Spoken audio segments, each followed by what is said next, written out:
Take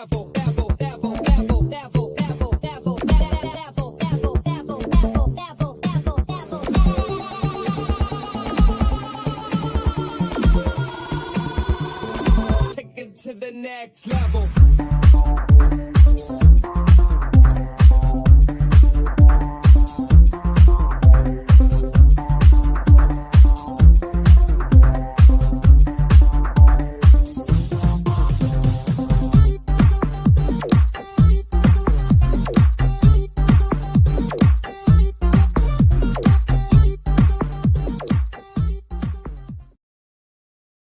Good afternoon, ladies and gentlemen. Dan Simpson here, joining you from up in a slightly sunnier Teesside than we've been expecting of late. And we are here to cover Players' Championship event number 2. We are already this year on the road to Minehead, and we have seen already yesterday some quite interesting and at times rather superb darting action. You will notice that I am flying solo today. Many of the team are down at the Circus Tavern, keeping track of what's going on at the World Seniors. I will do my best to keep you up to date with what's going on at the tavern, as well as up to speed with what is going on in Barnsley. Good afternoon to everybody in the chat room. I can see Daniel and Jack getting in early, saying hello guys. Please feel free. I am very much, as you can see, alone today. So the more that I can get some banter and so a bit of something going in the chat room, the easier it's going to be for all of us today. Morning, Glenn. Good to see you, mate. So let's have a little look.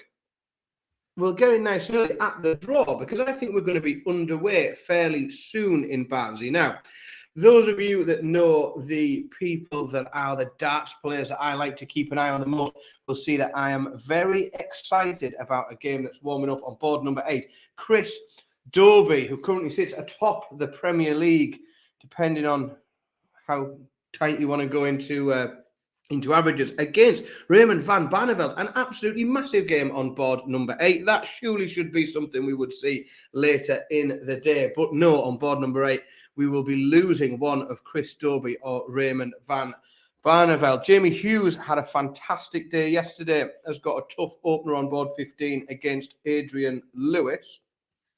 We've got an all-Welsh clash up on board number 1. We've got not only is it all Welsh, but it's all Williams. So we've got Jim Williams against Louis Williams on board number 1. So already some really, really good fixtures to get our teeth into early doors. Good afternoon, Bob, Pete. I'm very well, thanks, Pete. Very well indeed.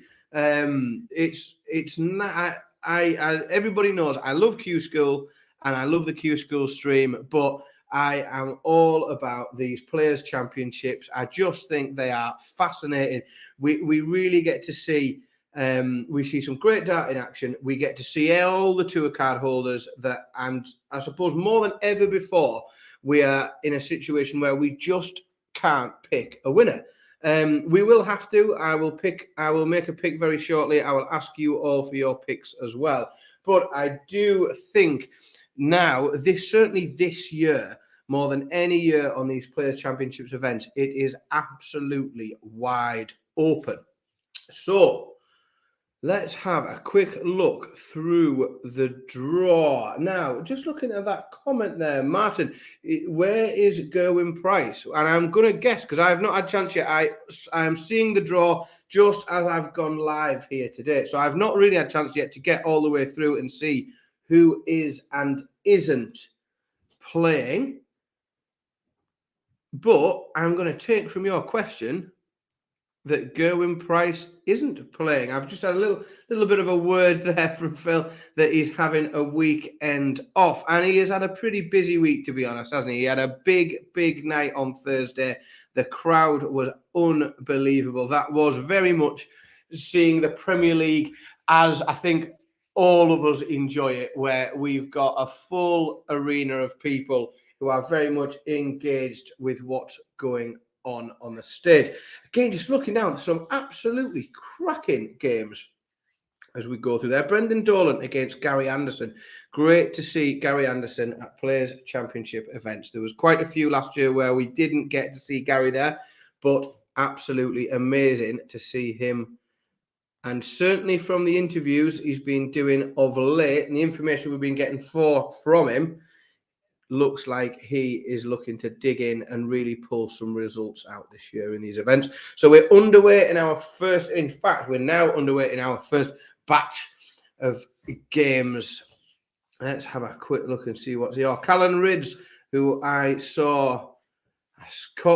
Callan in the box office of Newcastle's recent incredible win in the League Cup semi-finals. So we will be, and I make no apology for it, that we will be keeping a close eye on the players from the Northeast today, and that's just tough because it's the way I like it. And today I'm in charge.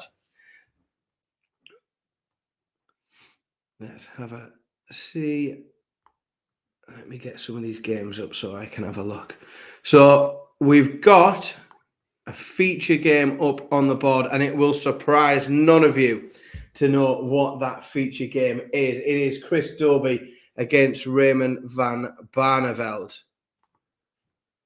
Definitely the pick of the opening leg. Mind you, just there's another one. Board 2 warming up. Jose de Souza against Richie Burnett. That's a cracking game.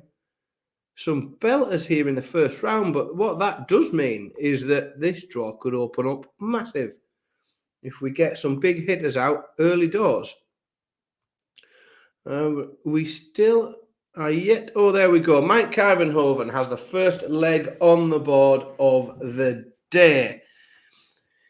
No, Glenn, there won't be a Barney alarm today, not because we have decided it won't be carrying on, but simply due to my very, very limited abilities with technology and understanding of the software. So there might be one or two things that you are all used to seeing that are slightly beyond my capabilities today, but I will do my best to certainly alert you all when Raymond is coming to play his game. So Mike Carvenhoven takes an early lead against Callan Ridds, as Damien Mull does on Rowby John Rodriguez.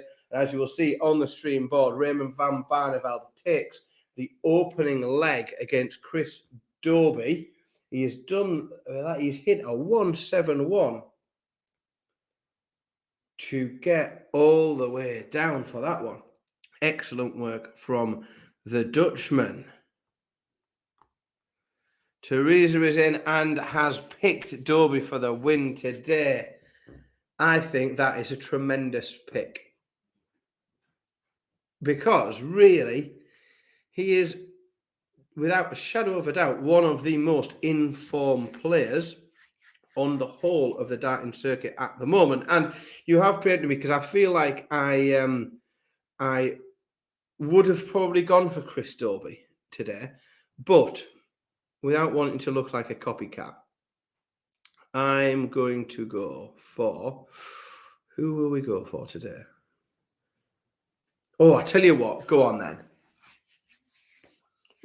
Raymond van Barneveld. He's looking good already. If he gets past Dobey, Chris Dobey will potentially be one of the hardest matches he gets today.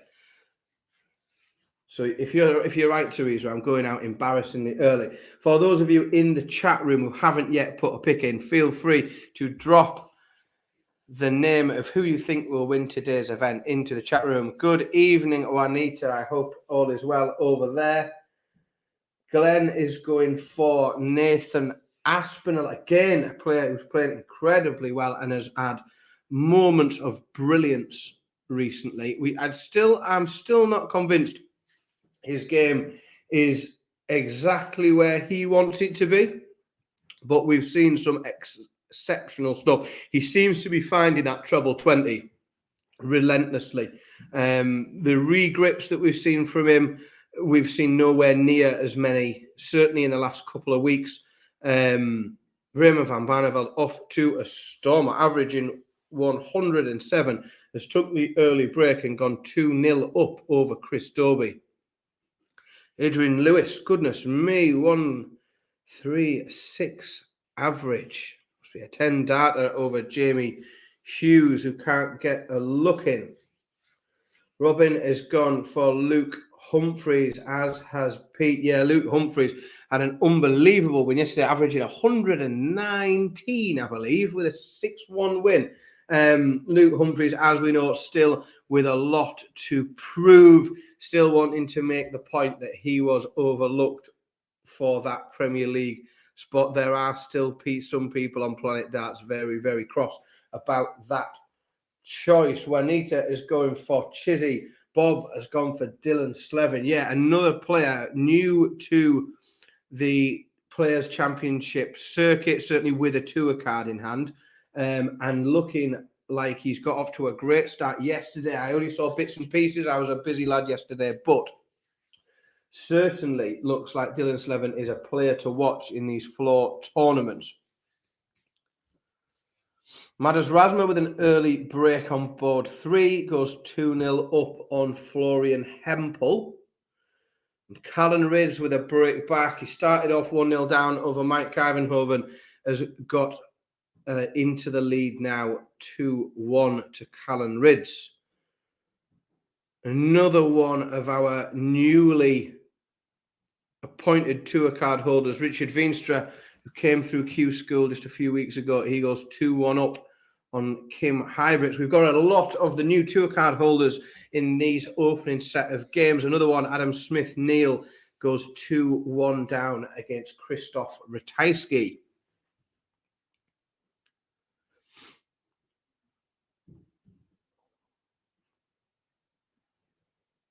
Andrew Gilding averaging 105 after 2 legs. Goldfinger off to a good start today.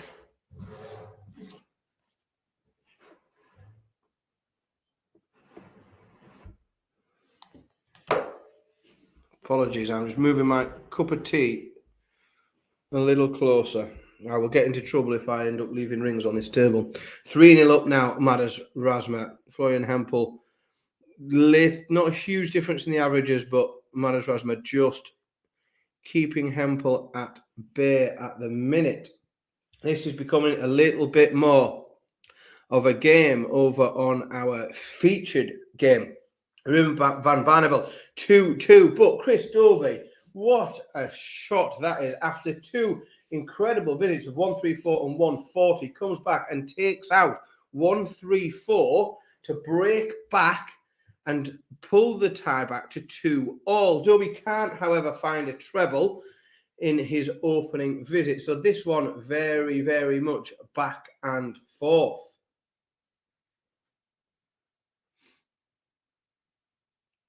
Really, really interesting game that on the stream board. Damian Moll goes 3-1 up on Rauber John Rodriguez, averaging 97. Really good start there from Damian Moll, and Callan Ridge continues to pull ahead. 3-1 now on Mike Kivenhoven.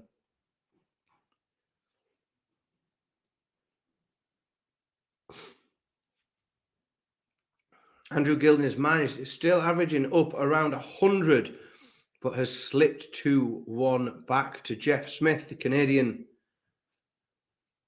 Just seems to be doing the right things there. And I know I said I was a bit excited about this one, but up on board number 9, you will see Brendan Dolan has gone 3-0 up on Gary Anderson.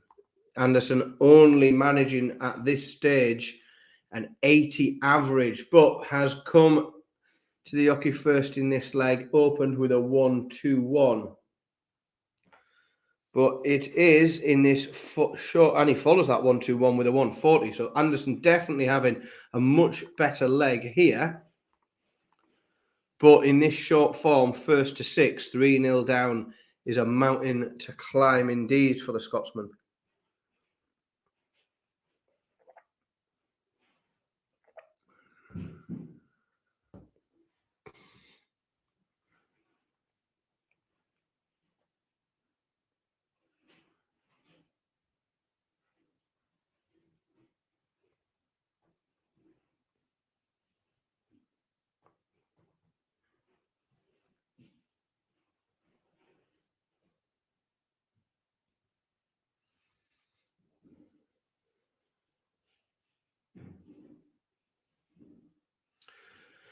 Yeah, Josh, I'm not sure. I quite like it. The seeds playing first. So you will notice that we've got seeds 17 through 32 opening up today. On the list of scores in front of you down the left-hand side, you will see that we have got seeds 17 through 32 playing first today.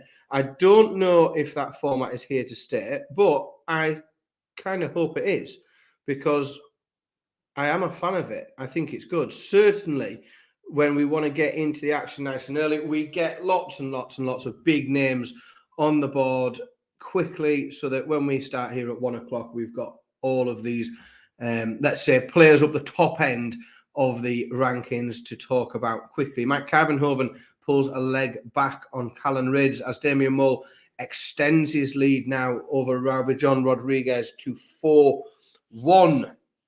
The All Wales, All Williams clash up on board one between Jim and Louis Williams is a tight one as well, with Jim Williams just taking the lead 3-2. Jamie Hughes, who had a tremendous day yesterday, has took an early 3-1 lead on Adrian Lewis. So Adrian Lewis, one of several now of our seeds down the left-hand side of your scores sheet, who is in trouble.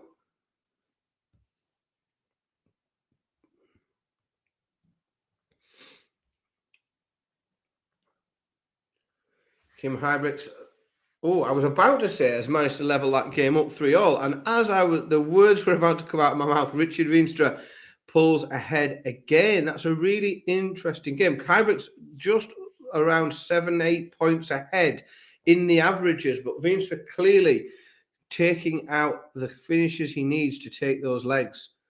Christoph Ratajski now 5-1 ahead of Adam Smith-Neal. Looking like we're not going to see anything other than a very convincing win for the Pole.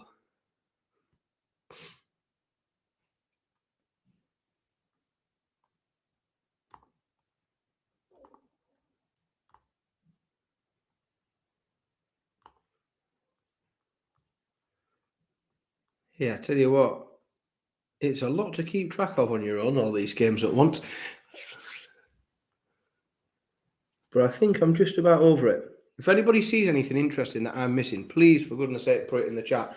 Because I am bouncing around, clicking through lots of windows, and there is a good chance that something interesting happens and I miss it. Adrian Lewis gets one back, so he is now only 3-2 behind, and the Williams-Welsh derby gets even tighter, with Louis Williams tying that game up 3-all. Gary Anderson gets one on the board, but Brendan Dolan averaging 105 now. Gary Anderson has lifted his average. He's put 10, 11 points on that, but is Brendan Dolan just playing too well and too far away from him for Gary Anderson to do anything about it? The two lads from Bedlington up in the northeast having a very, very different days today, as Raymond van Barneveld in the feature game moves within one leg of victory over Chris Dobie, averaging 98.5 points. Raymond van Barneveld off to a lovely start this morning. He will be very, very pleased with that, certainly if he overcomes a player in the form that Chris Dobie is in. And there we have our first result of the day. The first man into the last 64 of today's event is Christoph Ratajski, who very comfortably dispatches Adam Smith-Neal 6-1. Lots of S's in that.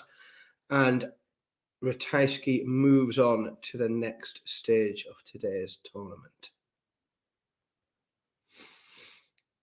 We've also got Brendan Dolan, who is one away. So he is on throwing for the match, 5-1 up against Gary Anderson. Gary Anderson can only find a 42 with his first visit. So already advantage Dolan. Dolan down to 218 after 9. Let's see if Anderson can do anything to look like he's going to fight back. And Anderson throws another trebleless visit. down to 260 after 9. So still advantage Brendan Dolan here, and very much looking like he's on the cusp. 1-2-1 from Dolan.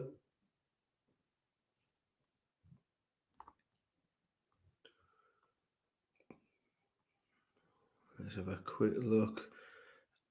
Oh, that game that I thought was going to be an interesting one is looking that way, as Jose de Souza and Richie Burnett are 3 all very, very tight. Out 1.5 difference in the averages. Brendan Dolan gets the job done, takes out 97 in 2 darts to win again. Another comfortable win today, a 6-1 victory over Gary Anderson. So we've got 2 results on the board so far. They are both 6-1 victories. Gary Anderson did improve as that game went on. After 3 or 4 legs in, he was only averaging 80. He managed to get his average up to 90, but by then he was just too far behind. But Brendan Dolan has averaged over 105 in that game. So really, really good stuff from Brendan Dolan. There was nothing Gary Anderson could really do with it. And unfortunately, Teresa, your pick is out early today. You did say you may have jinxed him, and goodness me, that didn't take long to come to fruition, did it? Raymond van Barneveld, 6-2 victory over Chris Dobie. Dobie averaging 92, didn't seem to play particularly bad, but Raymond van Barneveld, just a very solid performance, and moves into the next round.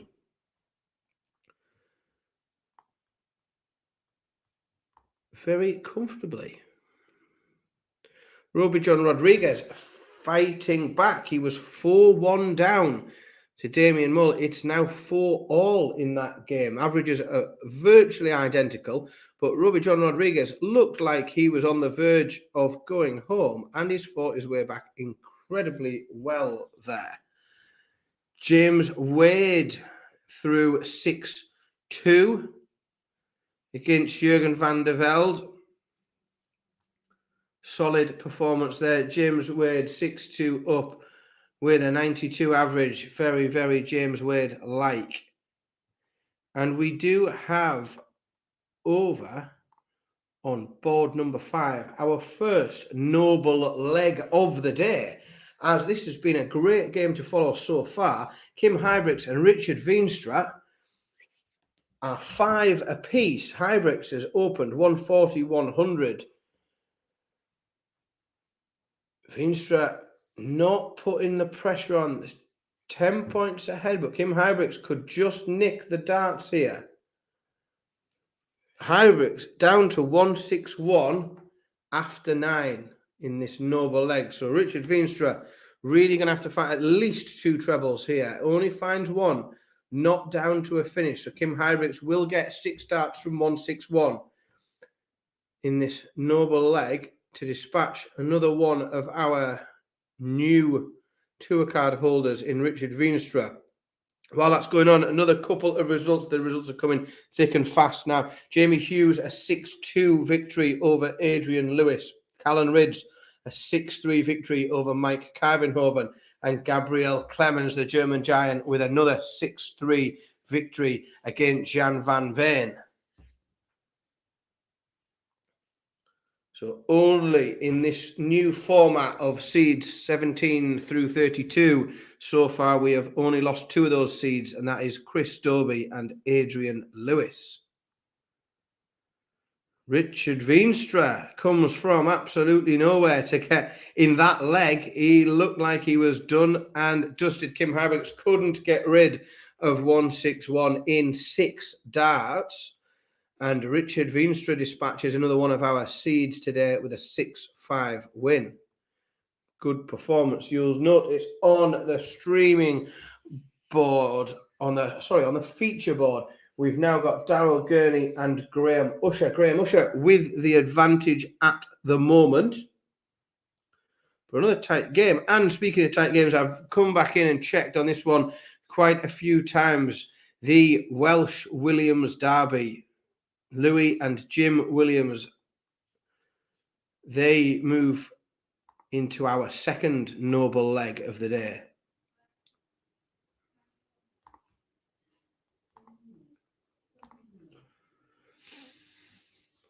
Jim Williams throwing for the match here at 5-all, but can't find a treble on his first visit.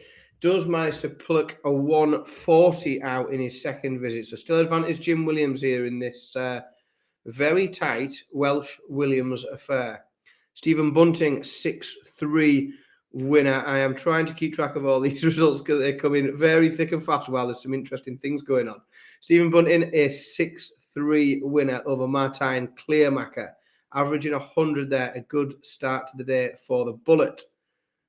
As that happens, both Mickey Mansell and Andrew Gilding go within one of the match, both 5-3 up currently respectively. Jim Williams still with the edge here. 2-4-1 after 9. Louis Williams 2-5-1 after 9. This game remains very, very tight.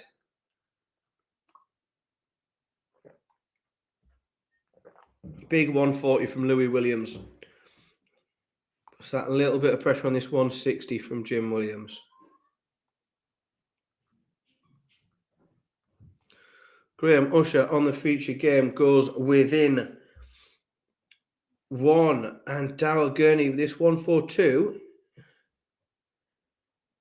Oh, he's gone very close. 126 looks like he's come inside double 16 there.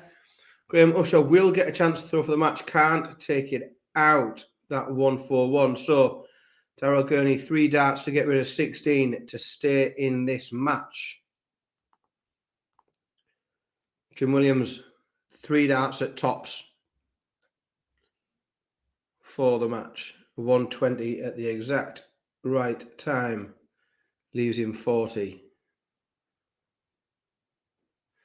Takes him 2 darts to do it, but Jim Williams gets rid of that 40 and comes through the Welsh Williams derby as a 6-5 winner. Jim Williams, another player, moving on to the next stage in today's performance. So Darrell Gurney, he does take that game on the feature game. He's back now to 5-4 behind. Opening with a 140, Graham Usher matches it. Darrell Gurney, that treble-less visit, could that just give Graham Usher, if he can find 2 trebles here, and he can't capitalise, Graham Usher. Needs to hold that throw.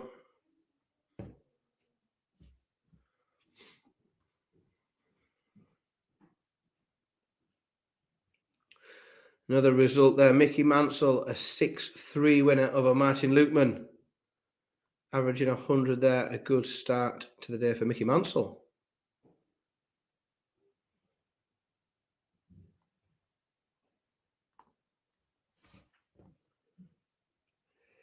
That 140, just 3 treble-less visits now in a row there for Darrell Gurney, leaves him back on 189. So Graham Usher, 6 starts.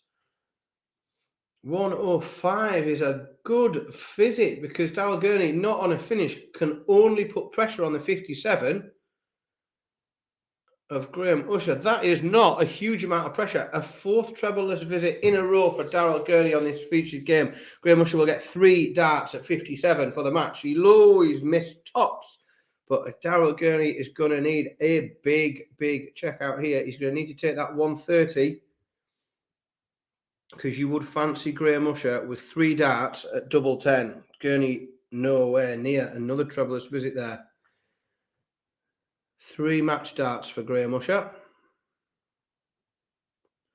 Oh, he's missed them all. Missed them all outside. Darrell Gurney now 72. Now this would get interesting. If this 72 goes, we'll get another noble leg here.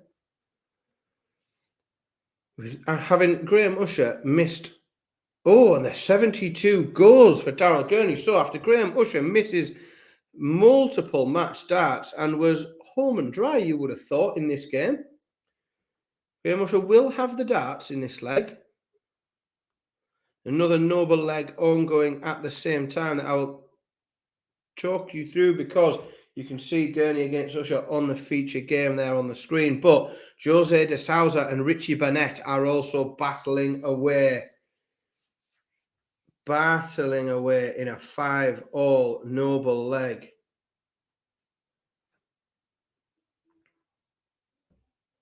Richie Burnett is the first to a finish. He's down to 146. Jose de Souza back on 205. A couple of trebles here might put him in there, and he finds them. 134 from Jose de Souza down to 71. So Richie Burnett's going to need to take this 146 out if he wants to stop the Portuguese coming back for 71. Burnett can't do it. He leaves 52. So Jose de Souza, your fate is in your own hands. You've got 3 darts to get rid of 71 for the match.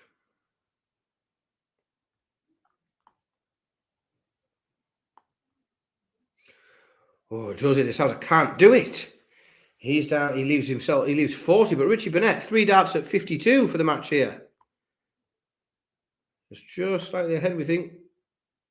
Oh, Richie Burnett does it. 2 darts to get rid of 52. First time on his double there. So Richie Burnett takes out Jose de Souza. 6-5 coming through that noble leg. As that happens, click back to this Gurney Usher game. Unbelievably well-timed 180 from Graham Usher. Gurney, he's got this 141's massive. Can't do a great deal of much with it. So Graham Usher, 32. 1 dart, double 16. There we go. Graham Usher through to the next round. Looked a little bit wobbly for a moment there when those match darts didn't go, but that certainly went first dart, first time at the end there.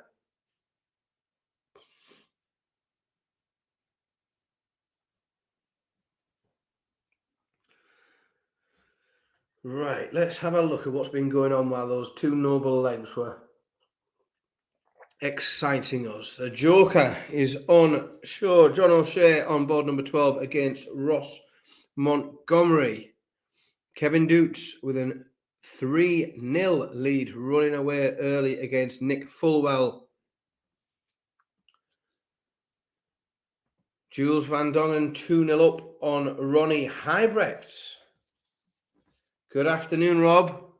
I do actually have a bottle with me as well. I'll be, I'm sure, come later in the afternoon, I'll be very much in need of that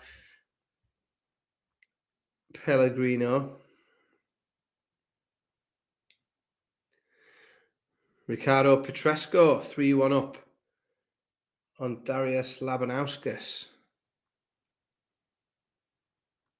Good start as well from Cameron Menzies, averaging 100 to go 2-0 up on Boris Kirchmar. And check in on Northeast Darts, Ryan Joyce, 2-0 up, early break against Scott Waits. Kevin Dutz now 4-0 up on Nick Fulwell.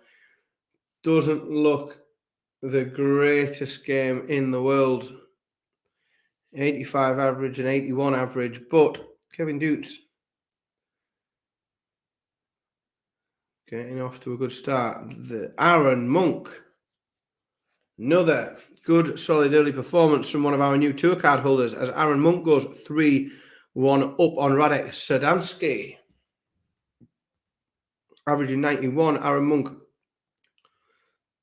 didn't have a fantastic day yesterday, but looks to have come out better today. Mike DeDecker takes the opener against Devin Peterson, and Barry Keane 1-0 up over Thibaut Tricol. Cameron Menzies 3-0 up now on Boris Kirchmar, managing to maintain that 100 average. Cameron Menzies, as we know, a player that's got the potential to have a big, deep run in these floor tournaments. If he's on in his A game in this environment, he is a very dangerous player.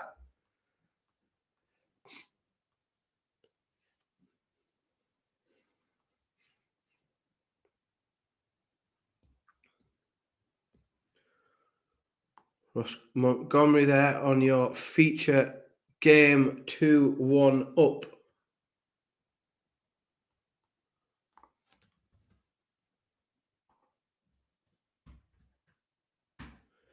Is that right? Is it, Daniel? Let's have a quick look. I'm going to have a quick look at that now.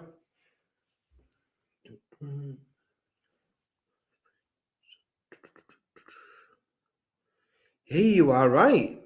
So if Ryan Searle wins his opening game today, he will move into number 14 on the world rankings. He will be, if he wins, he'll be £250 ahead of Jose de Sousa. So that could be a costly first round loss for Jose de Sousa today against Richie Burnett, because he could potentially lose out on spot number 14 in the order of merit.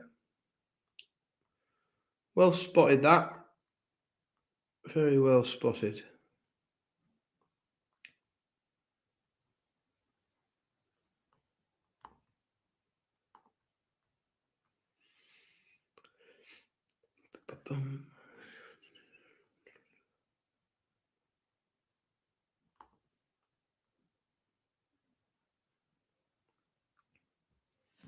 The Joker is having a tough time of it today as Ross Montgomery moves 3-1 ahead on that feature game. Good start, 100 from John O'Shea with the darts in this leg. Cameron Menzies now 4-0, upping his average to 105. The Scotsman having a great opener today. Mike Dedeker breaks against Devon Peterson to go 2-0 up as Kevin Doots goes within 1. He's 5-1 up now, Kevin Doots.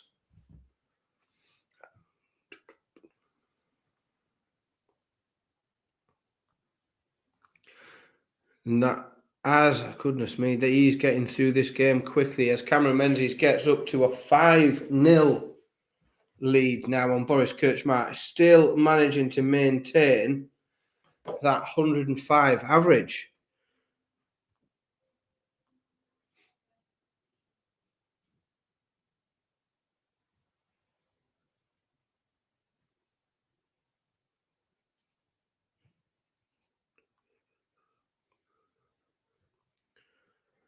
Ryan Joyce just keeping that break on Scott Waits, 3-1 up, and Mike Dedeker, another player, kicking in fast today with a 3-0 win on Devon Peterson. Devon Peterson, not a great day yesterday and can't seem to find his game today, averaging just 84. Not getting into the groove at all, it seems, on this little batch of Players' Championship events. Jules Van Dongen, our North American. We've got a couple of North Americans underway at the moment here. Jules Van Dongen goes 3-1 up on Ronnie Hybrick's, both averaging 76. Not the game of the year, that one, I'm afraid. But in a slightly better affair, the other North American that's on the board at the minute, Matt Campbell, averaging 100, 3-2 up on Luke Peters as Ross Montgomery extends his lead to 4-1 with another break of throw over John O'Shea. Cameron Menzies averages, he finishes that game 6-0, Cameron Menzies, averaging 107. Superb stuff there from the Scotsman. Really good. Really good.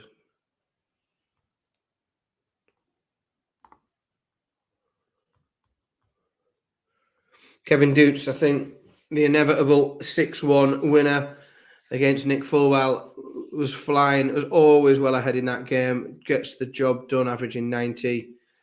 As that happens, Ricardo Petresco goes within 1, 5-2 up on Darius Labanauskas. Ryan Meikle 4-1 up on Jeffrey Sparadans. So good performance that from Meikle, 4-1 away. That's a long way back as Aaron Monk goes within 1. 5-2 now for Monk.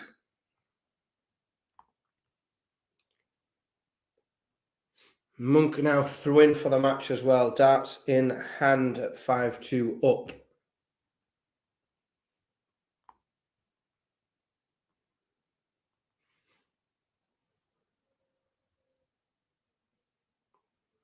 Ooh, Mike Dedeker now 4 up on Devon Peterson. This is a long, long way back. for the big man from South Africa. John O'Shea, 3 darts there. He gets another leg back. And that was also a break of throw for John O'Shea. Perfectly timed 137. A great leg from O'Shea there. But he's going to have to hold his throw here, you feel.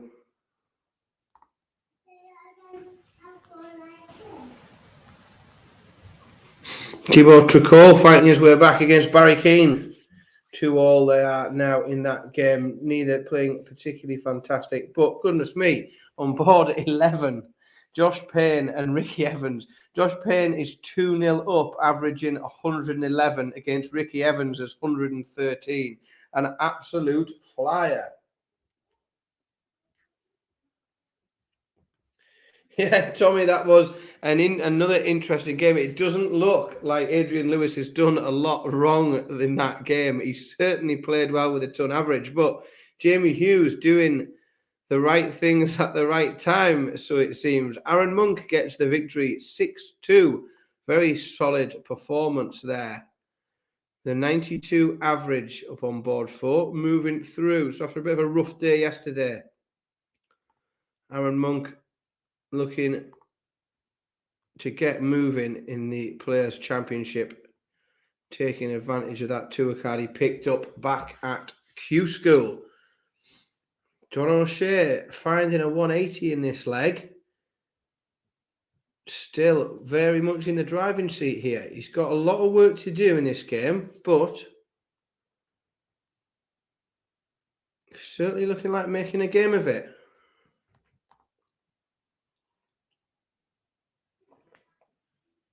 Graham Hall fighting back. He was 2-1 down to Cameron Crabtree.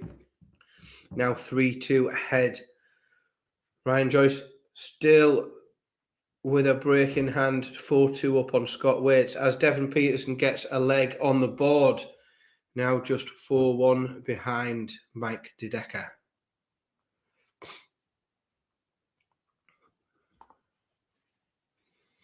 .47 for John O'Shea, goes in 2 darts. Gets the game back to 4-3 from 4-1. The Joker in the ascendancy here in this match, but still with work to do.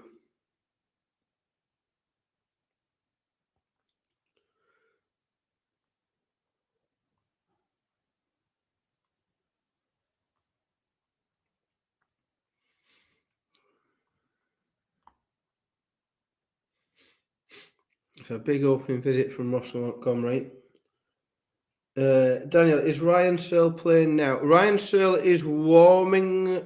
He was warming up a second ago. So he's just underway. Literally in the last 4 or 5 seconds, he was warming up on board 8 against Karel Sedlacek, and he is now underway. He will be at the very top of the list of games you can see on your screen there, as Ricardo Petresco gets the job done, 6-3 over Darius Labanauskas, averaging 95. A good, solid performance there from the German.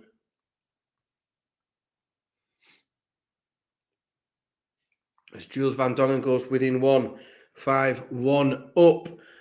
The fates of our North Americans underway at the minute very much swung, because Matt Campbell, who was ahead against Luke Peters, is now 4-3 behind, having had his average drop considerably from what we saw earlier on. Barry Keane is now 4-2 up on Thibaut Tricot. He's managed to pick himself a break up there.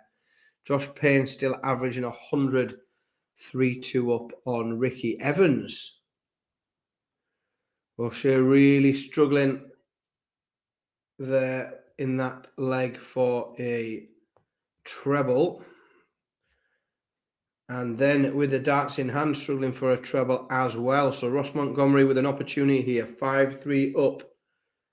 If he can find a couple of trebles here and pinch the darts, then he could get this match done and dusted here. That 100's big, but it's not quite big enough if John O'Shea can have a big visit here. He's going to have to do something here, the Joker, with the darts in this leg. That 140 might go somewhere to help him, as Ryan Searle takes the opening leg and is one leg towards that number 14 ranking spot that he will pick up and move himself into it if he gets over Karel Sedlacek here. Danny Jansen, 3-1 up. Another Dutchman on the board at the minute, Danny van Tripe, 5-2 up as well. As Ryan Meikle goes within one.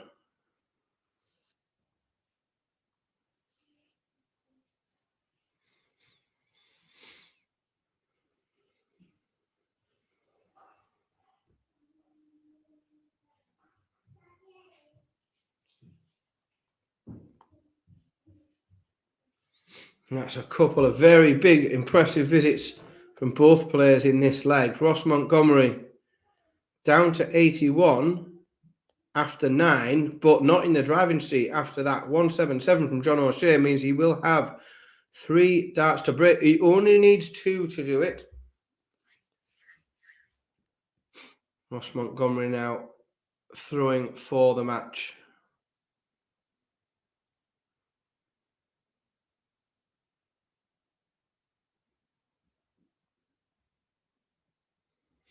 Yes, it is, Daniel. Yeah, I've got a house full of them. That will happen from time to time throughout the day, I'm afraid. A couple of results in. Mike De Decker gets the job done 6-1. And there was another one happened at the same time there. So Mike De Decker 6-1 victory over Devin Peterson. I think we might have missed another one there. So it just turned red. That was it. Danny van Tripe gets it 6-2 over Owen Roloff. So I've got 3, Daniel, which is why you'll hear quite a bit of noise occasionally. Barry Keane, 6-2 winner over Thibaut Tricol. And before we get the words in the chat room, I do know it's Keane Barry. That's like he's Barry Keane on this stream, and that's just the way it is. Josh Rock, Callum, hasn't got underway yet. He is warming up. We're going to see him very, very shortly on board 14 against Jermaine Watamina. Ross Montgomery down to 170, so down to a finish now. What can John O'Shea do? He's got to be a big visit here, and that is not the visit that the Joker would have wanted. 181, so Ross Montgomery will get 6 starts from 170, so could just tee this up, knowing that he's going to get to come back. That, again, is another visit that he won't have wanted, but O'Shea must put pressure on this now. He's running out of chances in this game. That might not be enough. So for those looking, Josh Rock just now getting underway. So you'll start to see those last few games. We are now with the set of games where we will see seeds number 1 through 16 start to get underway. So Ryan Searle with an early break 2-0 lead over Karel Sedlacek. Now 3-0.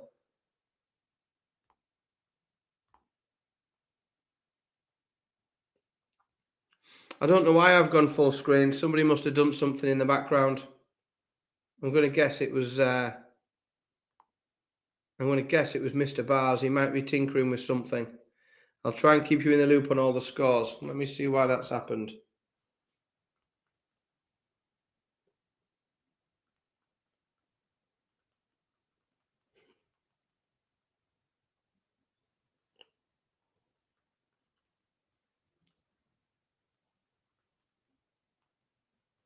It could be something I've clicked. I don't think so. I think it will be someone else. So, what you did miss on that was John O'Shea pulling that leg back and getting 5-all. So we've now gone to a noble leg, and I will do my best while I know I am on screen on my own here, but I will talk you through the noble leg of this game. John O'Shea opens with a 140. Ross Montgomery only 100. John O'Shea follows it with a second 140. So the Joker, coming from absolutely nowhere in this game, has fought his way back. Ross Montgomery what have you got? And he's got a 95. So John O'Shea, 221 after 6 darts, 2 visits of 140. And a third visit of 140. So John O'Shea down to 81 after 9 darts. Ross Montgomery back on 306. What can he do here? I mean, not very much at all with a 57 visit. So John O'Shea will get at least 6 darts at 81. And he takes the 81 out first time. 12 dart leg from John O'Shea. Absolutely unbelievable comeback. He looked completely dead and buried in that game. And how on earth he's pulled that back, but he has somehow or another. And the Joker moves on to the next round. Meanwhile, Jules van Dongen is through to the next round. Ryan Searle 3-1 up, so closing in on that number 14 spot on the order of merit. Luke Woodhouse with an early 2-0 lead over the 3rd seed today in Damon Heta. And Josh Rock, who I know a lot of people have been looking out for and have big expectations of, is 2-0 down to Jermaine Watermena. Danny Janssen wins 6-1 over Jimi Hendrix. Lots going on. These are coming thick and fast here. And we've got our last few players that we haven't seen yet today warming up. The likes of Michael Van Gerwen, Joe Cullen, Michael Smith, Johnny Clayton, some very, very big names warming up at the moment. Speaking of big names, there are a few bigger than the name on board number 4, Mencius Sulovic. Now, Peter Wright, who's playing Mencius Sulovic, that game is off and running and is currently at 1-all. Daniel Klose, the Germans have done well today. I think we've seen 2 German players so far today, and they've both won in Ricardo Petresco and Gabriel Clemens. Oh, no, we had 3rd, Florian Hempel, he didn't win. So 2 out of 3. So 2 out of 3 ain't bad, as the song goes. Daniel Klose, 5-2 up. Graham Hall gets a victory over Cameron Crabtree, 6-3 win there for Graham Hall, as Josh Rock gets a leg back. Josh Rock now 2-1 behind to Jermaine Watermena after getting broken early. So we're now underway with Aspinall and Brian Roman, Johnny Clayton against Darren Webster, and Dave Chisnell against Simon Whitlock. No score in any of those games so far, but they are all underway. And board number 1, and probably the most picked player today that in the chat room is Luke Humphreys, who is on board number 1 against Ted Everts.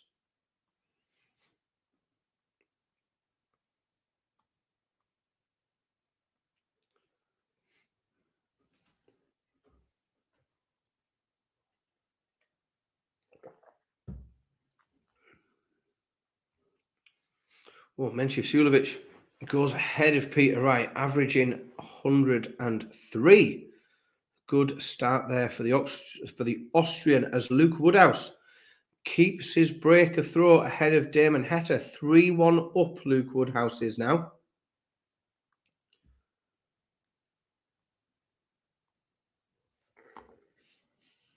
Let's have a quick deeper look into these games. So Mencius Sulovic, that 2-1 lead over Peter Wright is a break of throw as well. So he has broken and then opened his own throw here with a ton opener.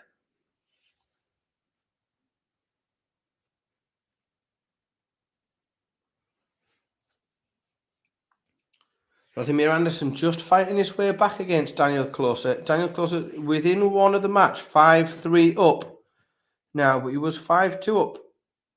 Vladimir Anderson just trying to keep himself in this match and make it interesting. Ryan Searle, whilst looking comfortable at times in this game and being, I think he was 4-0 up. He's now only 4-2 up and a mile behind in this leg.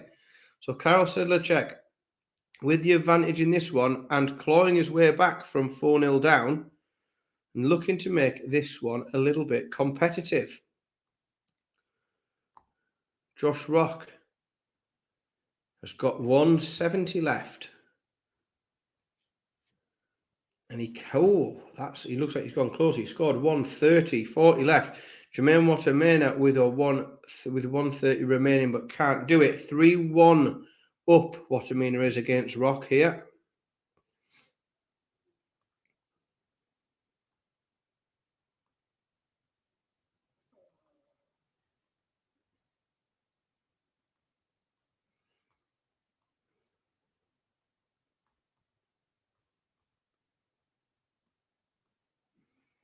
And I said Ryan Searle was a mile behind in that leg. He was, and he lost it. Karol Sedlacek now, from being 4-0 down, is now only 4-3 down.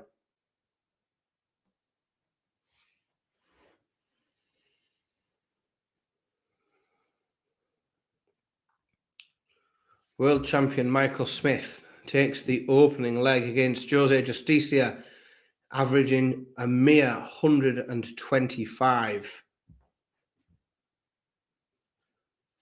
As Luke Woodhouse extends his lead over Damon Heta. 4-1 now, Luke Woodhouse. Damon Heta, we normally see some very, very good performances in Players' Championship tournaments. His floor game has been superb in recent years, but that game is not on display today.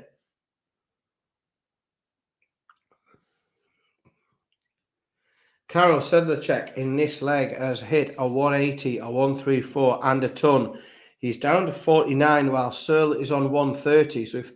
Oh, goodness me. It looks like Searle has just missed the 130. But what that means is with Ryan Searle down to 5, Karol Sedlacek has missed a couple of darts for that leg. He's down to 16. So Sedlacek had a chance there.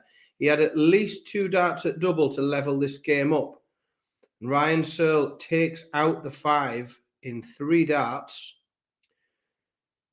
to break Sedlacek with a 5-3 lead. So very, very important moment in the match that Sedlacek could, with at least 2 darts at double, have levelled the game up. But now Ryan Searle at 5-3 up with a bit of breathing space is throwing for the match.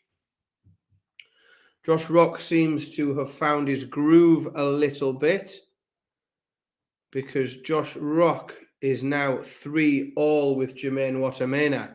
And at that, you will see that Mr. Bars has got us back up and running.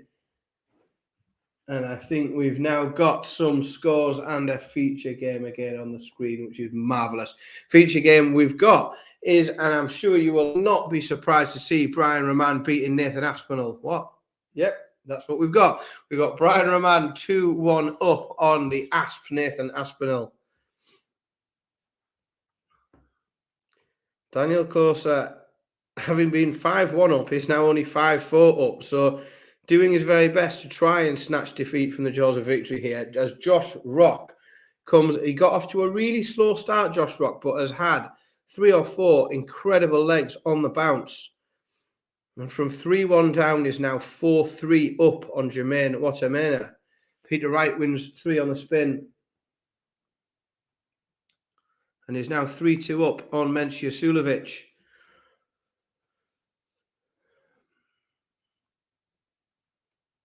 Ryan Searle will get a go at 160 for the match here. Big 140 from Sedlacek gets him down to 40. So if Ryan Searle can't take this 160 out, Sedlacek will get 3, and he can't. He gets nowhere near it. Ryan Searle down at 79. Sedlacek has got 3 darts at tops, only needs 1. And Sedlacek now has the darts in hand to try and force a noble leg. Ryan Searle's looked very, very comfortable in this game, and at times looked very, very wobbly as well. Mencia Sulovic against Peter Wright here. Sulovic down to 40 after 12. Good leg here from Mencia Sulovic. Nowhere near Peter Wright, back on 156. So 3 at tops for Mencia to level this game up.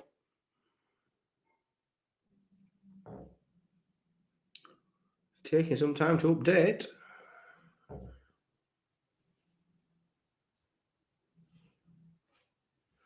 Oh, he levels it. It takes him all 3 darts to do so. But Mensur Suljovic levels up with Peter Wright. 3-all now in that game. As in this game, Ryan Searle, a couple of troublous visits means Karol Sedlacek down to 177 after 9.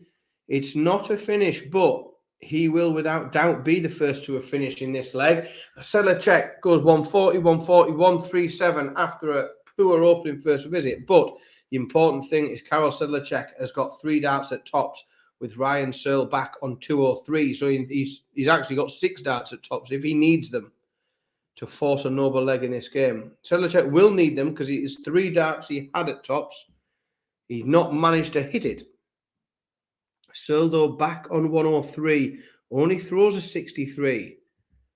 So Sedlacek still in the driving seat in this leg, looking 3 darts he's got at double 10. And he can't do that again. So Sedlacek has now missed 6 darts at double to force a noble leg, and he decided in this game. Searle hits 120, going for 140. So now there is pressure on Karol Sedlacek. He's missed 6 darts at double without any pressure at all on him. And it makes him all 3. So it takes him 9 to get there. But we are now in a noble leg in a game that Ryan Searle looked incredibly comfortable in for the large part, for virtually the whole game. And all of a sudden, it's got a bit nervous. Ryan Searle does open with a 140, however.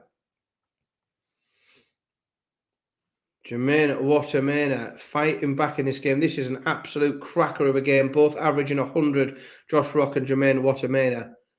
Jermaine Watermena has just missed 3 darts at double for the leg.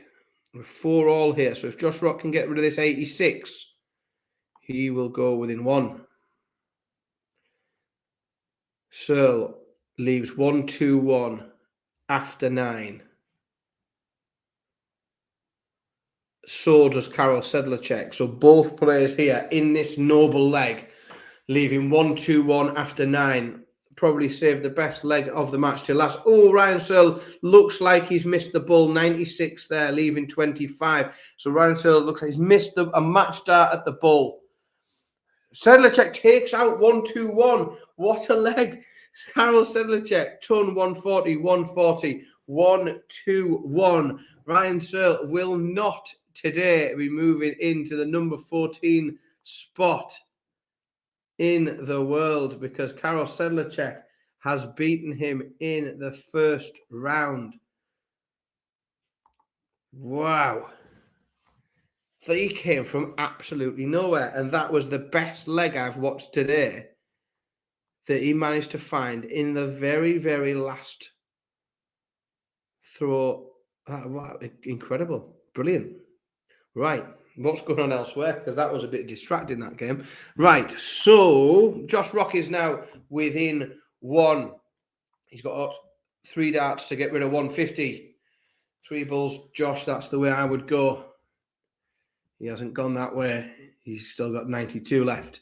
Jermaine Watermena will get a go at the big fish. He can't do that either.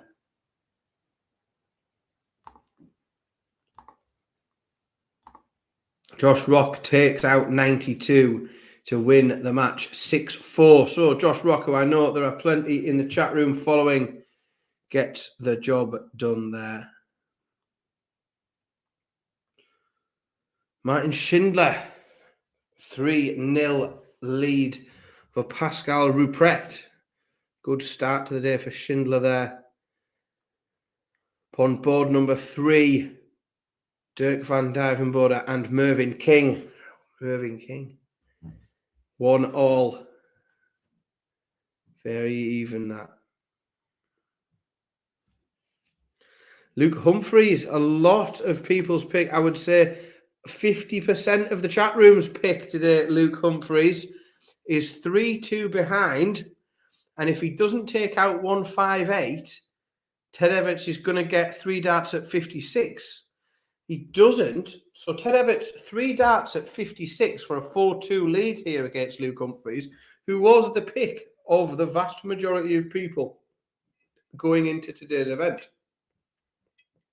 Ted Everts takes out 56. So Ted Everts now, with a break of throw, goes 4-2 ahead and has the darts in hand. So Ted Everts really in the driving seat here. Luke Humphries averaging 81. I can't remember the last time Luke Humphries averaged 81 in a Players' Championship event. That is way beneath the expectations that Luke Humphries sets for himself. Peter Wright just lagging behind slightly, Mencius Julius, but this is a really good game. They are both averaging 100, and as I say, lagging behind, Peter Wright finds 80 to level the game up for all. Both very close in average, both playing some lovely stuff today. Good match that between Wright and Suljovic. Damon Heta is fighting his way back into this one. Luke Woodhouse is within one leg, but Damon Heta now with 4 on the board, so 5-4 to Luke Woodhouse. Another man who's within one is Simon Whitlock, who is 5-1 up on Dave Chisnell. I apologise that I've forgotten who picked him, but one of our guys in the chat room did pick Dave Chisnell today. And unless he can do 5 on the spin against Simon Whitlock, he's not even going to make it past the first round today, Chizzy. Oh, thanks for that little bit of info, Bob. That's my bet up, which is quite good. Pleased about that. 50 pence. Bet responsibly. Please gamble responsibly. Luke Woodhouse down to 137 after 9. Damon Heta is putting a bit of pressure on, but the way that Luke Woodhouse is playing in this leg, Heta's going to... and that is the worst time that Damon Heta could have had a treble-less visit, because Luke Woodhouse will now be guaranteed at least 6 darts from 137 to win the match and dispatch Damon Heta. Great play there from Luke Woodhouse. Plays the setup, throws a 97, leaves himself tops. Damon Heta back on 202. All he can do is put pressure on this tops, but Luke Woodhouse will get at least 3 match darts with 40 points to get rid of. Oh, Damon Heta can only throw a 28, so still not down to a finish. 171 Heta's on, so Woodhouse will get at least 6 darts. At least 6 match darts, and he only needs 1. Luke Woodhouse takes the 40 out with his first dart. So the chat room predictions look to be tumbling very, very fast today, as Luke Woodhouse takes out number 3 seed Damon Heta. Peter Wright, meanwhile, has gone within 1 leg and then opens this match with a 180. Will we see another 180 from Peter? Can he follow it up? Could we possibly see a 9 today? No, we can't. Peter Wright has a treble-less 57 visit. Right. Elsewhere, Nathan Aspinall and Brian Roman on the feature game in a right slugfest, which should suit Nathan Aspinall's scrappy need for coming through tough games, as he is 4-all. Another game that's closer than, let's be honest, we all expected. Michael Smith, 4-3 up on Jose Justicia.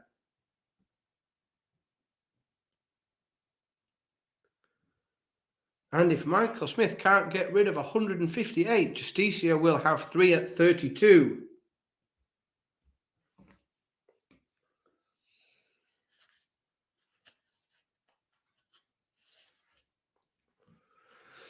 He can't, so Justicia will have 3 darts at double 16 to level this game up, and he does. So Justicia levels with the world champion, the world number 1, 4-all that match is now. Brilliant, great stuff, that. And Dylan Slevin manages to be behind, averaging 121. You won't see that very often.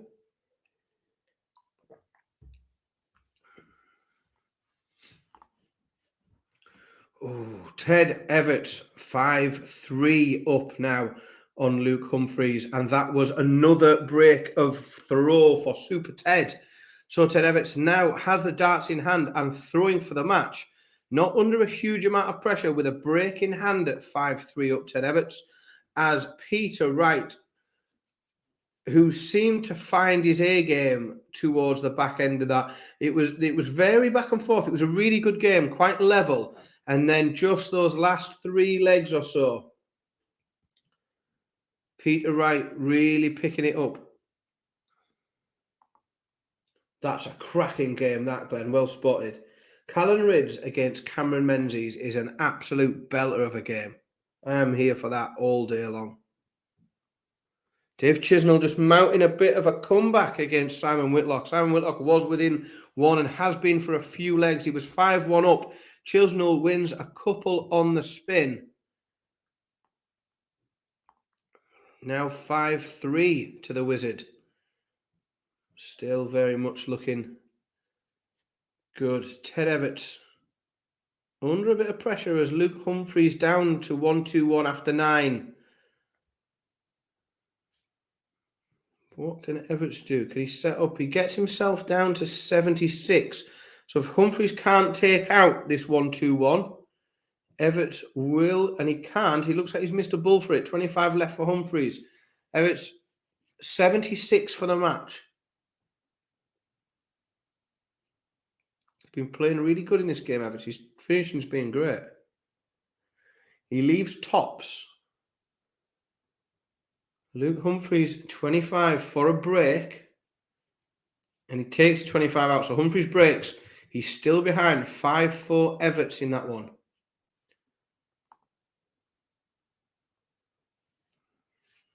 And we go to a noble leg in our feature game. This has been a real back and forth with some excellent darts thrown by both players. On board 15, Nathan Aspinall and Brian Rahman. This has been a superb game so far. But somebody will only play one more leg today as Simon Whitlock takes out Dave Chisnell. 6-3. The Wizard moves on to the next stage of play today. Good performance there from Simon Whitlock.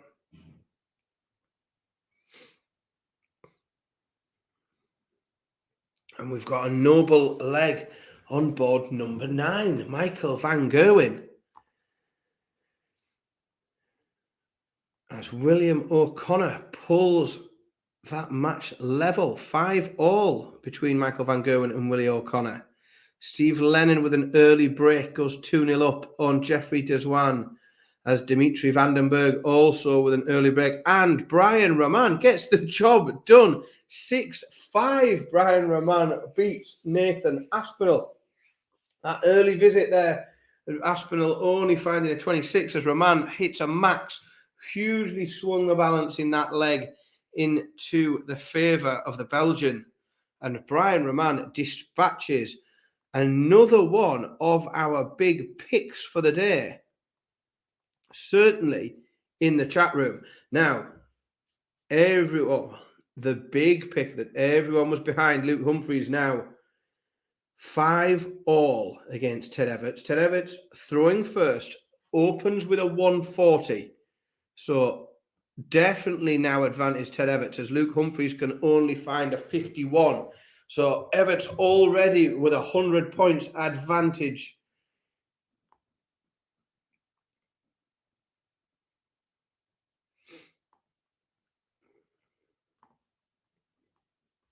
And I know I've just missed a result as Michael Van Gerwen gets through that noble leg. He must have made very quick work of that last leg, because I didn't see it finish between clicking across windows, as William O'Connor flicked him to the green machine.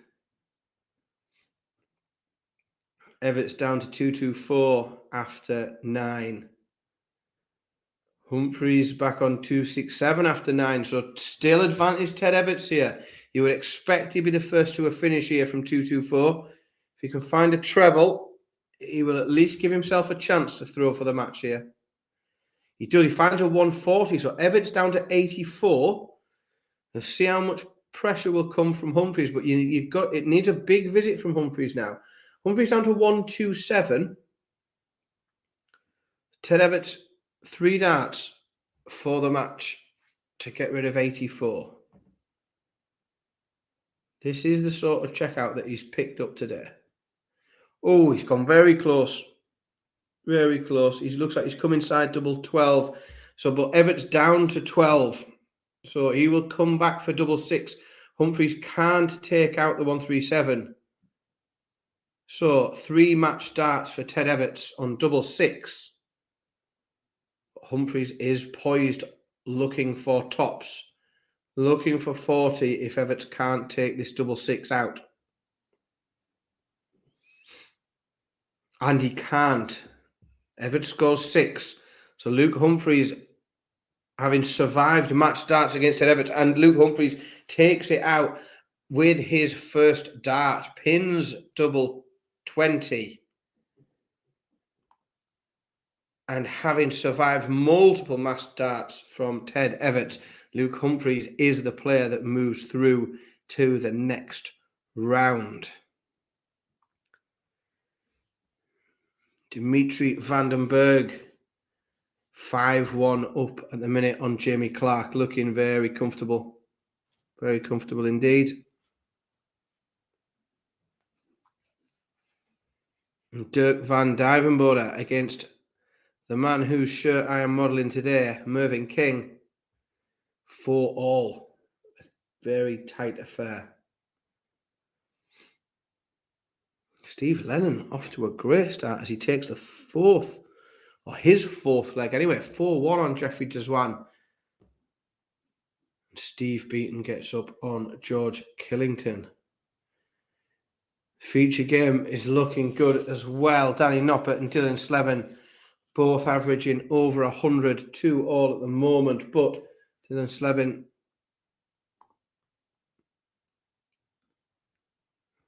might just fall victim to a 180 at the wrong time there.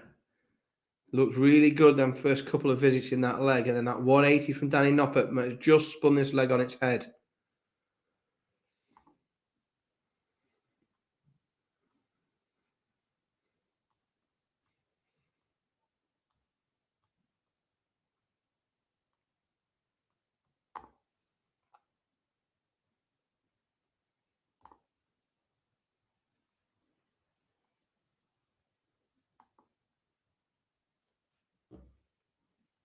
Another all-Welsh clash that we've got going on up on board 13. Nick Kenny against Robert Owen. Nick Kenny 2-1 up at the moment, but that is another all-Welsh clash that we've seen today.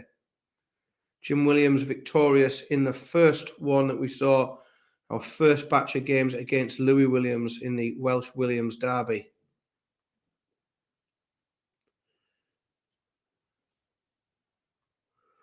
Pascal Ruprecht has mounted a tremendous fight back here.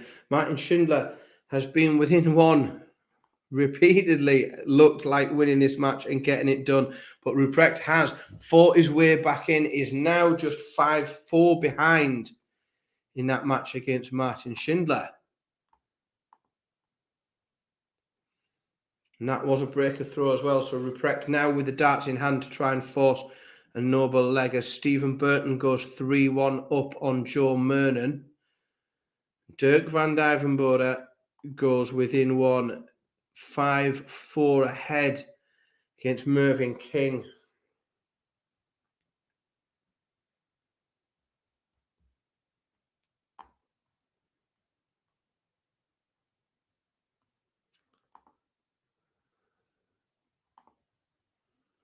Mervyn King will get a go at 108 to try and force a noble leg here. But Van Duijvenbode down to 78, and Mervyn King can do very, very little with that.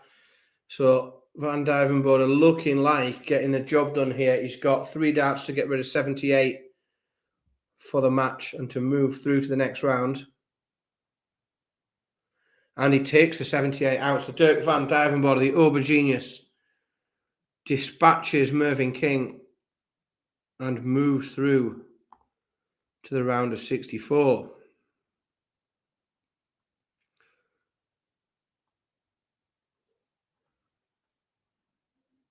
So we are certainly coming to the end now. 1, 2, 3, 4.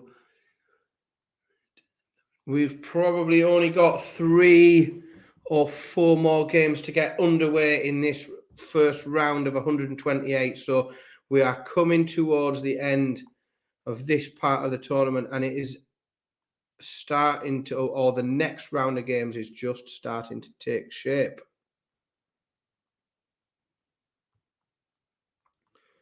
And we've definitely got some interesting. My pick so far, definitely Callan Ridge against Cameron Menzies. The pick of the second round so far for me, that could have great potential as Pascal Ruprecht levels this game up. A huge performance from him to get this match to a noble leg. Schindler does have the darts in this noble leg and opens with a 140. So advantage Martin Schindler in this one.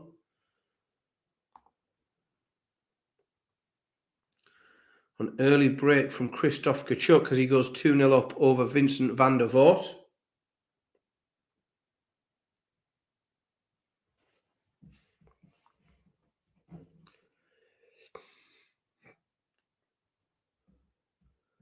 And Steve Beaton 3-2 up on George Killington.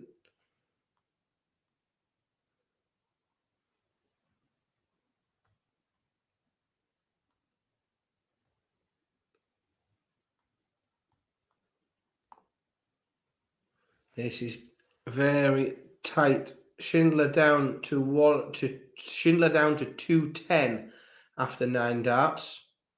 Ruprecht just taking his 7, 8, 9. And that's 2 trebleless visits in a row for Ruprecht. So Martin Schindler definitely still looking the most likely here in this deciding leg. Danny Noppert holds the row in our feature game, which is a cracker. Ooh, Martin Schindler will get to go for 115, but Ruprecht is also on 115. So 5 all, both down to 115 after 12. Martin Schindler looks like he's missed a dart at double 20. He's left 20. So Ruprecht will be the second man to have a go in this noble leg at 115. If he can take it out, and he can't. So Schindler back. A much more gettable 20 points left. 3 darts, double 10 is where he will start. 3 match darts for Martin Schindler, but he can't take them out. Down to 5. He's obviously come inside into the big number there. So Pascal Ruprecht, 58 points to break Martin Schindler and come from way behind in this match to win.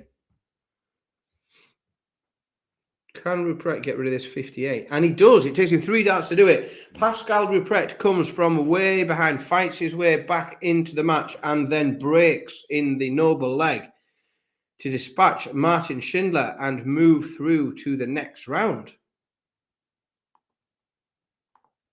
Great stuff there from Pascal Ruprecht.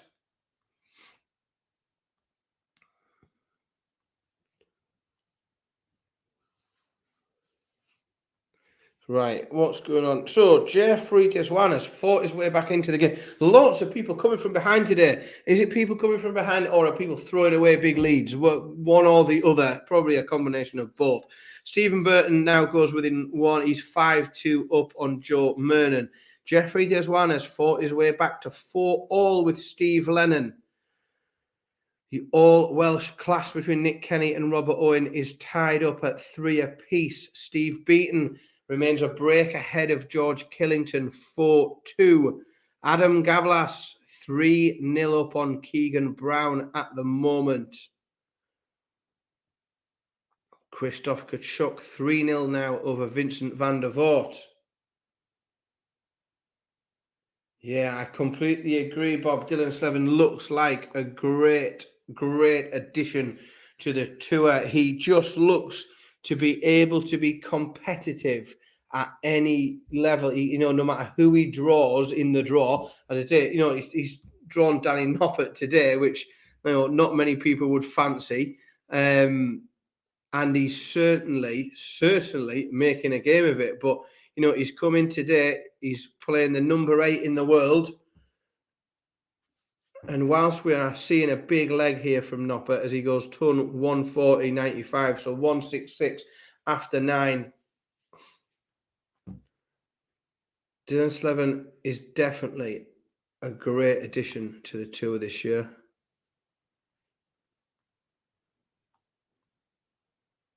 So our last round of 128 game is just getting warmed up. Nathan Rafferty against Tony Martinez will be the last game that we see in this round, and from then on we will start to see those round of 64 games warming up. Ross Smith 3-0 up on Chris Landman as Stephen Burton gets the job done, 6-2 winner, as does Danny Noppert, who takes that 68 out. Dylan Slevin will not be having a run today. There are very, very, very few of our chat room picks that have survived this opening leg. Mine is still there, though, on board number 8, Raymond van Barneveld. But he is going to have to meet yesterday's winner and a lot of people, the other picks, Ryan Searle, at some stage, as they are both drawn on the same board. Speaking of Raymond van Barneveld and my pick for the day, he is now warming up on board 8 for his round of 64 second round game against Kevin Doots. The Welsh derby, Kenny and Owen, is now 4-all, and those two very much like going all the way here and playing every leg available.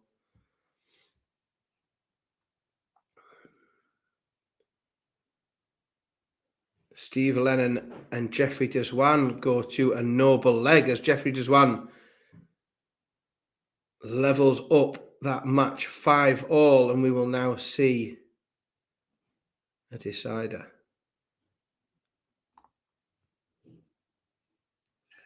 Deswan has the darts in hand, and having not been in front at any stage from the start of this match, is in the driving seat in the noble leg as he opens with a 137. Lennon can only find a 99.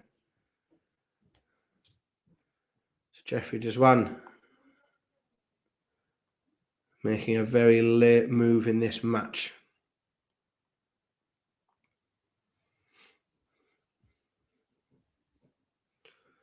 Steve Beaton victorious 6-2 over George Killington. And the bronze Adonis moves through to the next round as Christoph Kachuk goes within 1.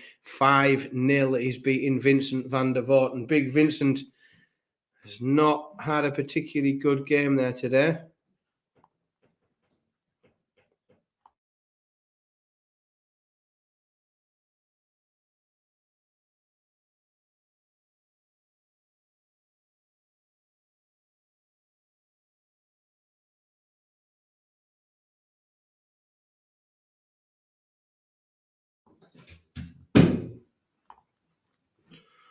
Nick Kenny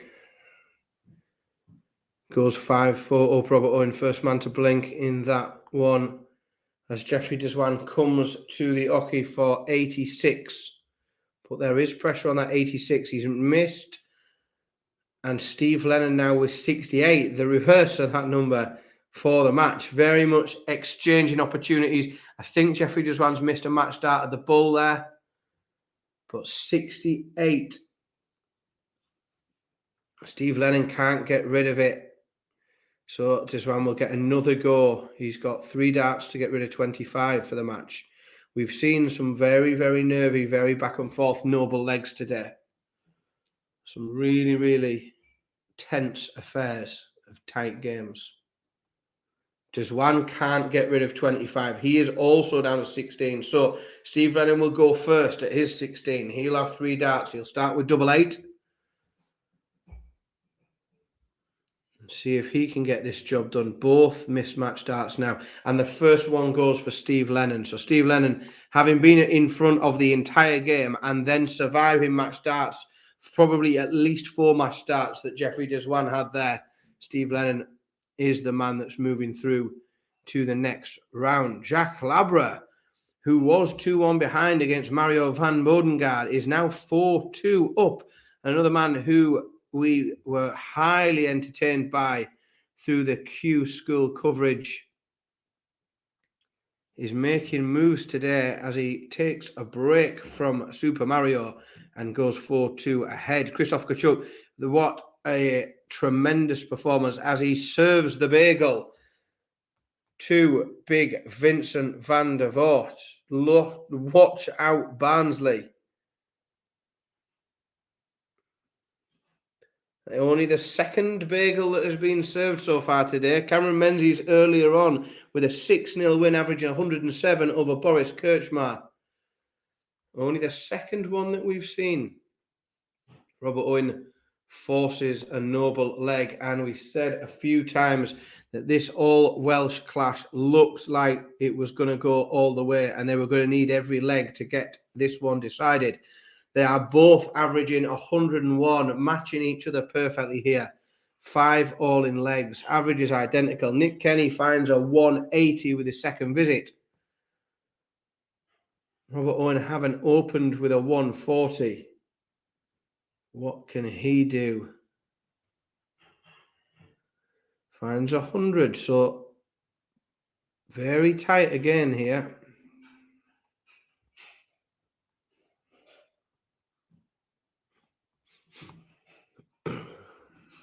Nick Kenny down to 96 after 9. It's going to need a big visit from Robert Owen here to put some pressure on. He finds a ton, but whilst he's playing well, he's just off that huge pace that Nick Kenny's setting here. Robert Owen down to 161 after 9. Nick Kenny comes for 96, and he takes the 96 out. 12 dart leg from Nick Kenny. What a leg in a noble there, where that was back and forth. Great leg also from Robert Owen, but if you are against the darts, a 12 darter is going to do you. And that's what Nick Kenny's done there. He's come and took that leg out, 180, 140, 96 with his last 9 to wrap that up. And Nick Kenny moves on from that all-Welsh clash to the next round.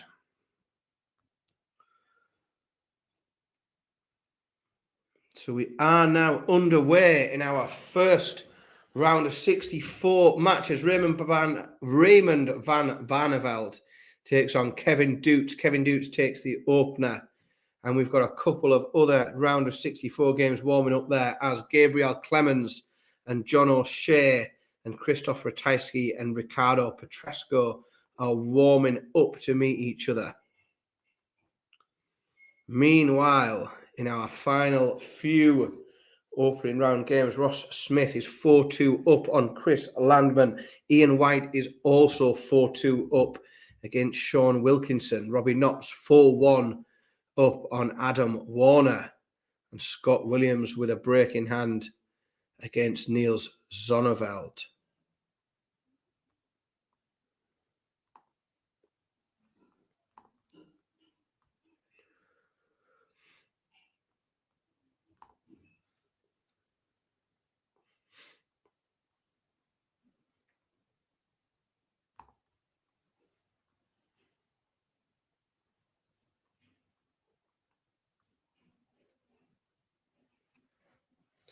Yeah, I agree, Bob. It could be.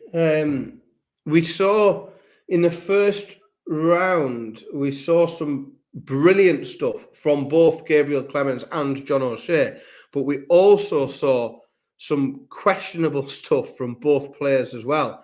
So I agree, potentially we could see a fantastic match there, but that relies on us seeing the fantastic stuff we saw earlier replicated rather than the stuff that was less than.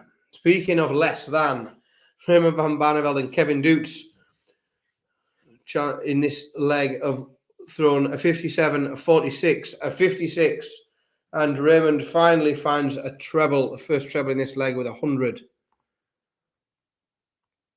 Those other top 64 games, Clemens and O'Shea and Ratajski and Petrescu, are now underway.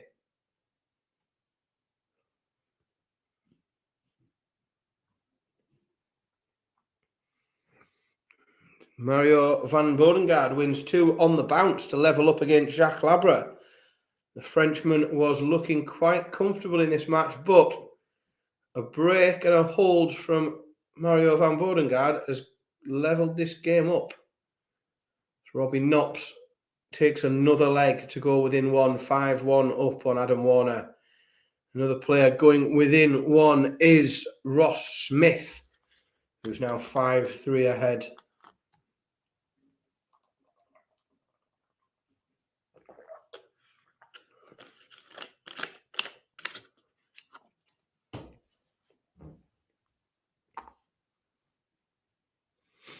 Another hold from Kevin Dutz.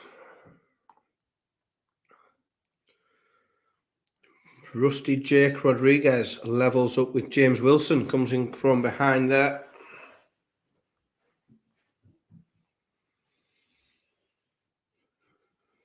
Keegan Brown coming back. Keegan Brown was 3-1 down to Adam Gaulas. He's now 5-3 up, 4 on the spin for Keegan Brown.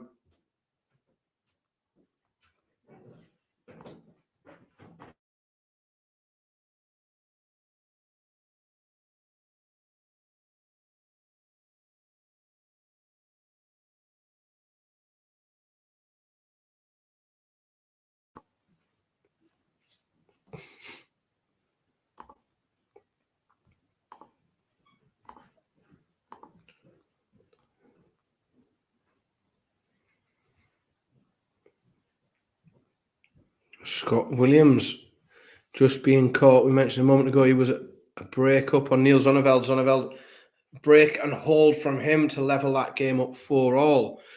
Another game levelled up is the game, or the feature game. Gate and Jet, and every time he does it to me. Gate and Enchez, 3-all, Alan Suter. Feature games I can't pronounce. That's really decent, Phil. Thanks, mate. So, couple just on the cusp here. Raymond van Barneveld pulling that game level. This is very much looking blow for blow in that second round game. John O'Shea takes the opening leg against Gabriel Clemens, as does Ricardo Petrescu against Christoph Ratajski. Both of the unseeded players there opening with a win. A lot of players there all of a sudden going within 1, as Mario van Bodegaard, who was way off the pace in this one. He was 4-2 behind, wins 3 on the bounce to now go within 1. 5-4 up he is now over Jack Labre. Ross Smith within 1, 5-4. Chris Landman chasing him down. Bradley Brooks, goodness, 5-3 up on Lee Evans. And Connor Scott takes a break to go 3-1 up on Callum Goffin.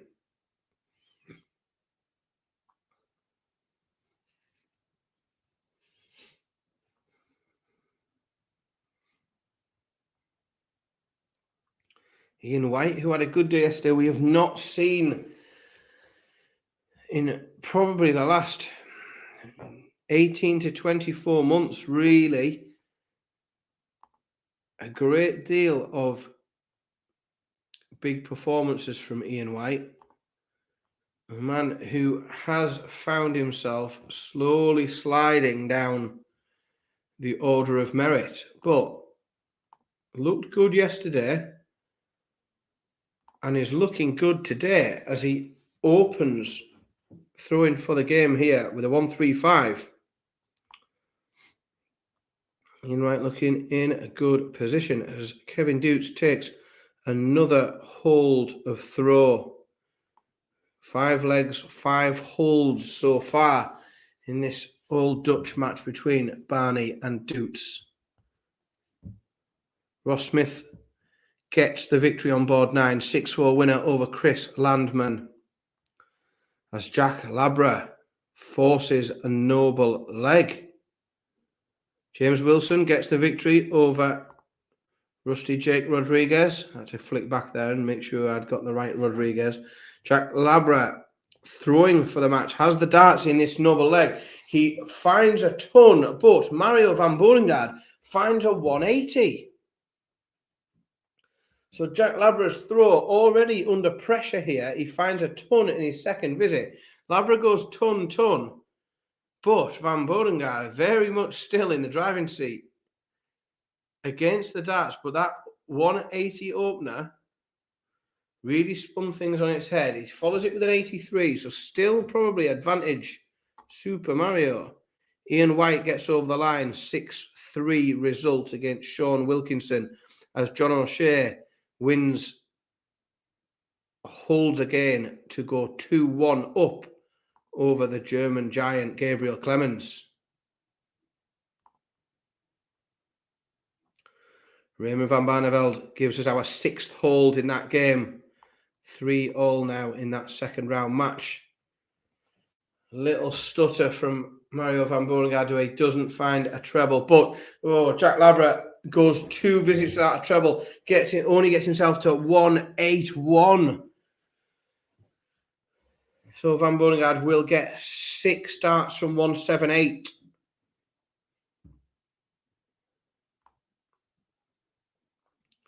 As Connor Scutt goes 4-1 up on Callum Goffin.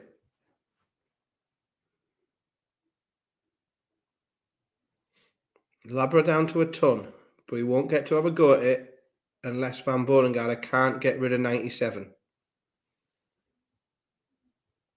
We'll see Van Boerengaard first. He can't get rid of the 97. He's down to 12. Potentially come inside a double 12 there. So Jack Labra, 3 darts, 100 points in the noble leg, having led all the way through up until falling behind with 2 legs to go. And he's missed a match dart as well. Both players having mismatched darts. We've seen an awful lot of mismatched darts in noble legs today. An awful lot of them. Van Boerengaard gets the job done. 2 darts to get rid of double 6. And having spent nearly all of that game behind, Mario van Boerengaard comes through with a victory. Raymond van Barneveld, 40 ton, 137, to then come and mop it up and gives us our first break of the day. Sorry, the first break of the match. After 6 holes in a row, Raymond van Barneveld breaks to go 4-3 up, and then with the darts in hand opens with a 140. So Barney looking good in this match. In our feature game, these two are going blow for blow for all at the moment. As you can see, this leg, it is advantage Alan Suter, down to 62. How much pressure can Nenches put on it? No, that is good. That was the 140 is almost as good as he can hope for. So there is some pressure on this 62 for Alan Suter.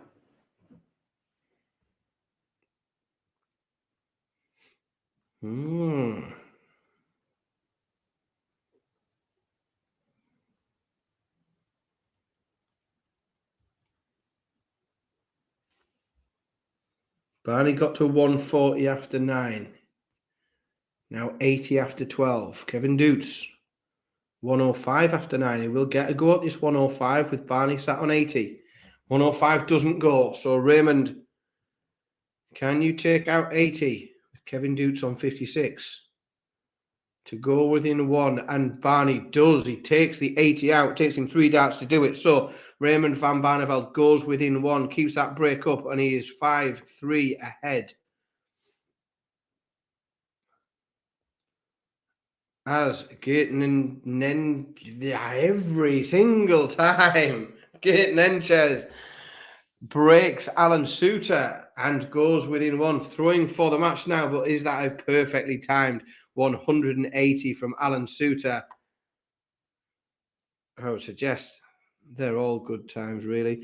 John O'Shea and Gabriel Clemens 2-all.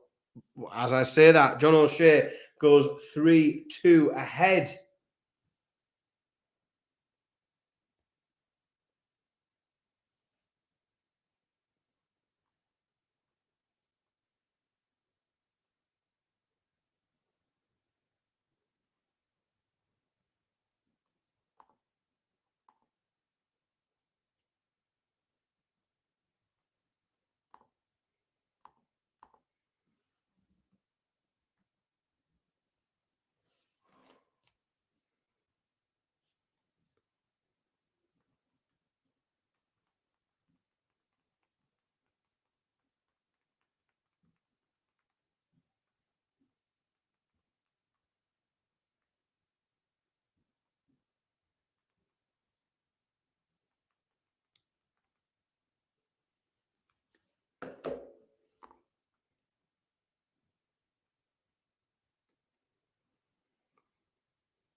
Nathan Rafferty within one. Just 2 games now active as Gert Nenchez gets the job done over Alan Suter. A 6-4 victory there. Matched each other very, very close. That game was at 4-all, and then just break and hold at the right time for Nenchez there.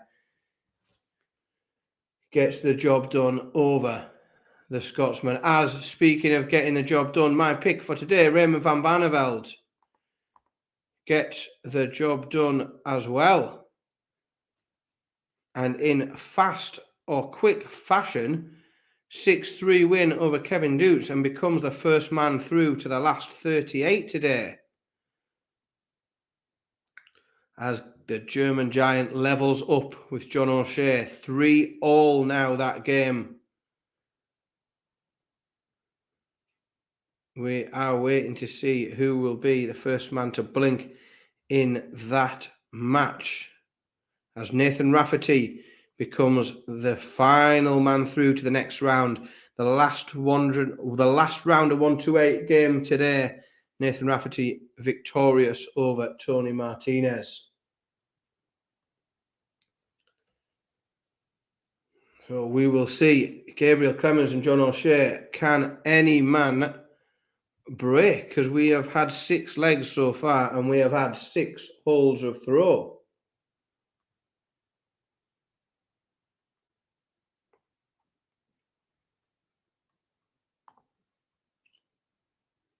Average is very tight as well. The Joker just with the advantage, it seems, in this leg. As Ratajski takes a break, 3-2 up on Ricardo Petresco.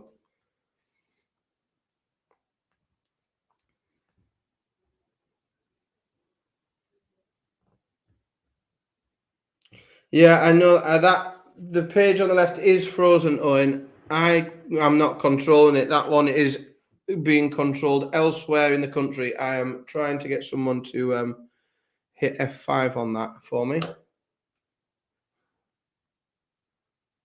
Just to refresh it.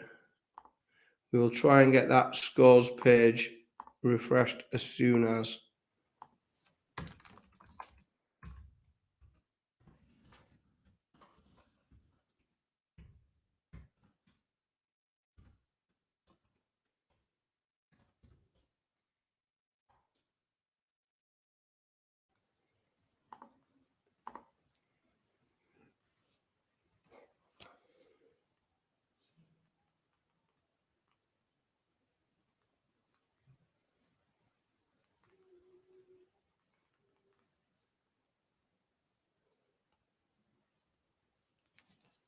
So I'm just going to talk you through some scores top to bottom, because I think the scores page that we've got on the stream is still frozen. So we have our first break of throw in the game between Gabriel Clemens and John O'Shea, as Gabriel Clemens now 4-3 up with a break of throw in that one. Christoph Ratajski and Ricardo Petresco are 3-all. Brendan Dolan has taken the opener against Jules Van Dongen, and an early break for Ryan Joyce sees him go 2-0 up on Madders Rasma. Aaron Monk is 2-1 up on James Wade. Callan Ridge and Cameron Menzies, which I know is the feature game on the stream at the moment. Callan Ridge takes 48 out for a hold of throw, and there we go. It looks like our scores are back up and running. Thank you very much, Mr. Bars, for that. So you will now see the scores on your screens. And I do think, whilst this leg isn't quite of the caliber we would expect, we've definitely got a particularly interesting game as the feature game at the moment between Ridge and Menzies. So, Daz Bully Boy won relatively comfortably in the first round. I can't remember what the score was. 6-5. Oh, he wasn't relatively comfortable. That's it. He did win, but he won in a noble leg, 6-5 over Jose Justicia. But Bully Boy is through to the next round, and that is what he will be most concerned with, is just getting victories.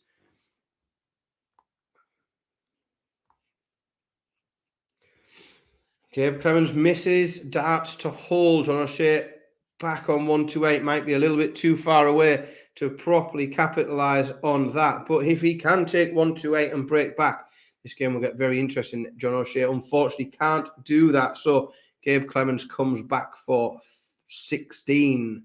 He takes them out. So 5-3. The German giant goes within 1. As Cameron Menzies holds throw for 2-2. A Desmond in play between Ridge and Menzies at the moment.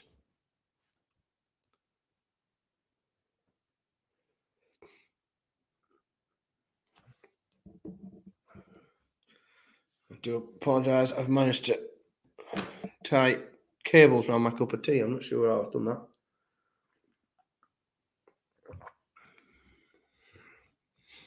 Some of you will notice every now and again that Mrs. S keeps coming and dropping a cup of tea on its work. It's I'm being spoilt a little bit today. I managed to get away with murder and not have all of my parenting duties. However,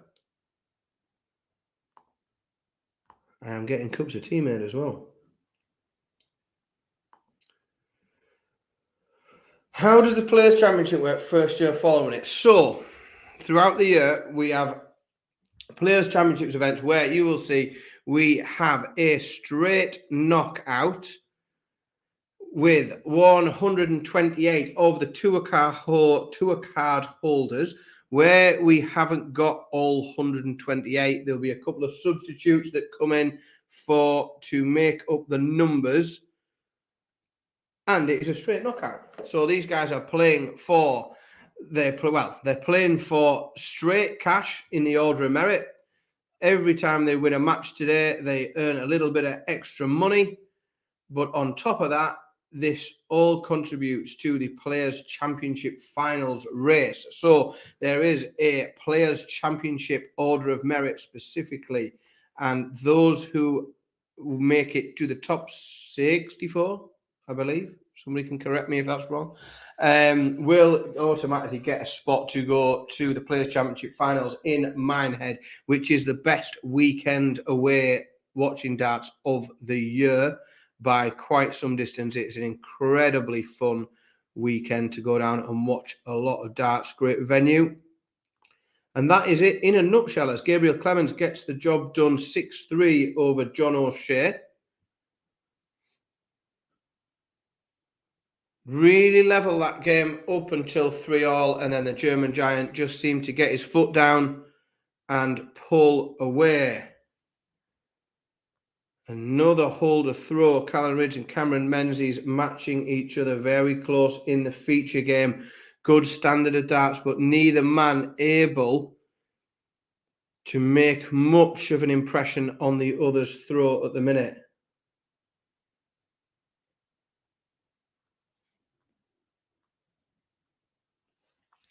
Krzysztof Ratajski goes within one.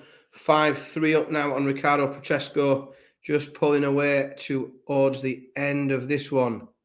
Richie Burnett goes a break up 3-1 over Danny Janssen. Another interesting game. Richie Burnett played really well in his first game, averaging 92 here. We could see a run from Richie Burnett today, couldn't we? We've seen some great performances from the Welsh lads today. Really good performances. Speaking of good performances as well, Aaron Monk averaging over 100. 3 all at the minute with James Wade, but James Wade moving through with a 97 average.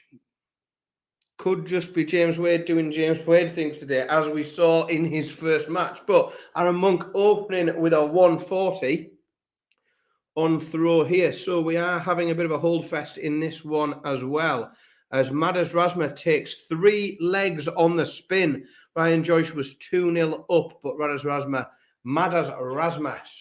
3 games on the bounce to be 3-2 up, as we see yet another hold of throw in this match feature game between Rids and Menzies. 4-3 now to Rids, and very much Rids looking like he's benefiting from going off first today.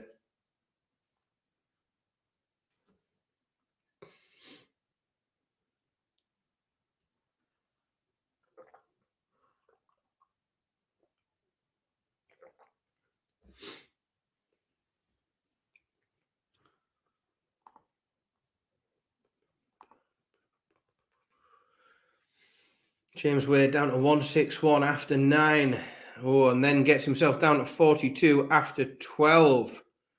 So we could be seeing the first break of throw here in this match if Aaron Monk can't get rid of 77. And he does get rid of 77, so it is irrelevant. Aaron Monk takes the 77 out for a 4-3, and that makes it the 7th hold in a row in this game between Aaron Monk and James Wade. Jamie Hughes, a man who seems to have found miraculous form, I don't know, last week, all of a sudden playing some fantastic stuff. Jamie Hughes 3-1 up on Ryan Meikle.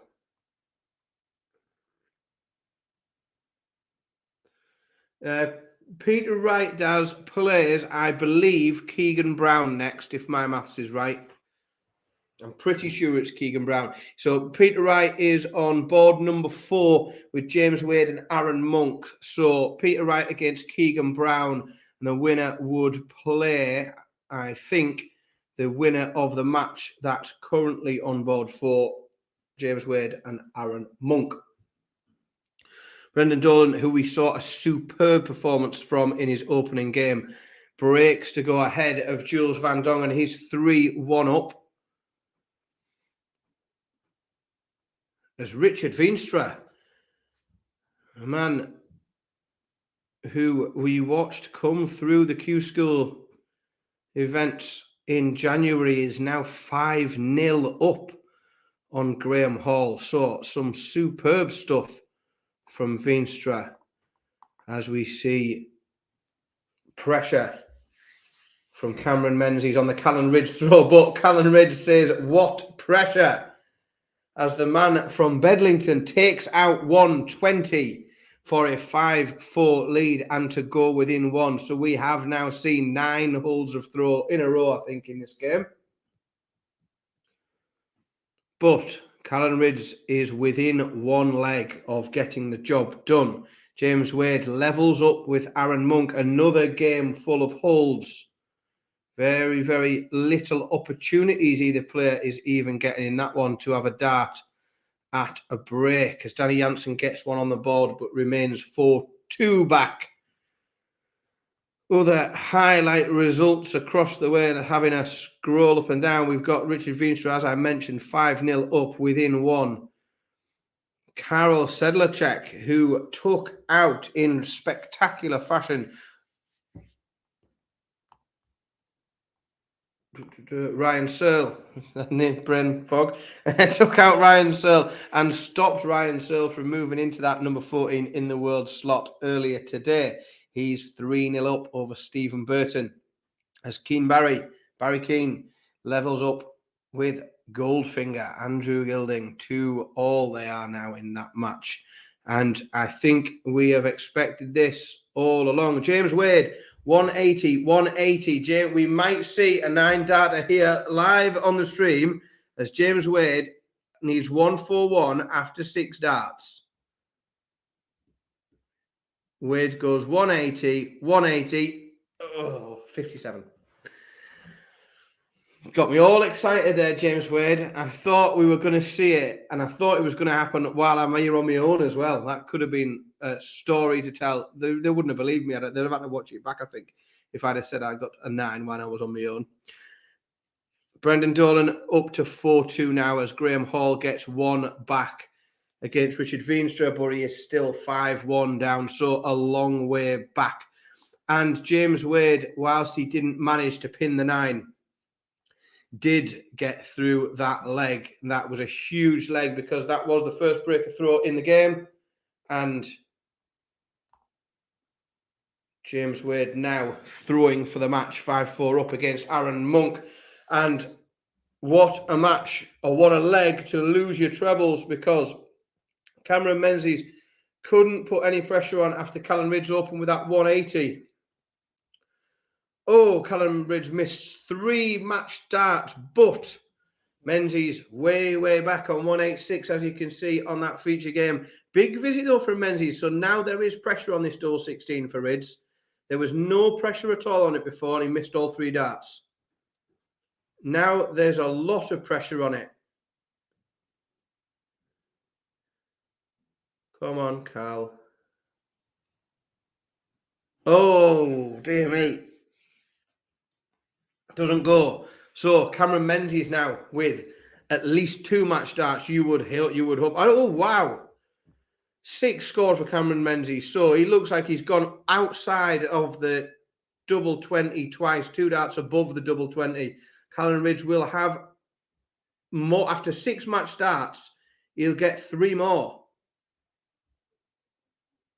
Oh, that's 9 missed match darts for Callum Ridge. Cameron Menzies will get 3 himself at 40. And surely this is the end of this game now. And no, it isn't. Wow, that is 19, 11, 12, 13, 14 match darts missed between the two of them. Callum Ridge needs 8. He's going to come back for double 4. Oh, and he gets it with his first one. Callum Ridge, goodness me, that was a bit nervy. And that, oh, wow, word, as that's going on, James Wade takes out 140 to win the match 6-4. That is after Aaron Monk, it looks like, has missed potentially double 10 to try and force a noble leg. So Aaron Monk, a great performance from Aaron Monk there, just being edged out. But that 140 finish was under big pressure from James Wade. Very, very good performance there from Wade. It's got quite exciting now. Quite a lot going on. Peter Wright has played Alistair. He was victorious in his match. He played on board 8, I believe. I think, was it board 8? Can't remember now. No, board 4. Peter Wright beat Mencius Julovic 6-4, and he plays Keegan Brown in this round, the winner of which will play James Wade. That is the situation with Peter Wright. Josh Payne has gone within 1, as has Roby John Rodriguez. Payne 5-4 up on Graham Usher, and Roby John 5-4 up on Mike DeDecker. Let's have a look, see if I've missed any results in that. I don't think I did in the Madness. I did miss some results. Madders Rasma 6-2 over Ryan Joyce. 6 in a row there for Madders Rasma. He was 2-0 down to Ryan Joyce, and he's rattled off 6 on the bounce for a 6-2 victory. Callan Ridge, now the only representative of the Northeast left after losing Dobie and Joyce.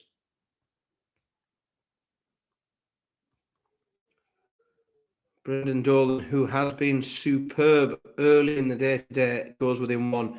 5-3 up over Jules Van Dongen. Richie Burnett also close to the finish line in his match with Danny Jansen. And you are quite right, Bob. Josh Rock against Steve Lennon looks like a smashing game. Steve Lennon, though, off to the better start of the two, picking up an early break, but looks under pressure in this leg. Mike DeDecker forces a noble leg, so we've got a noble on board 7 between Roby John Rodriguez and Mike DeDecker. And also a noble leg between Graham Usher and Josh Payne. Some of these games very, very tight.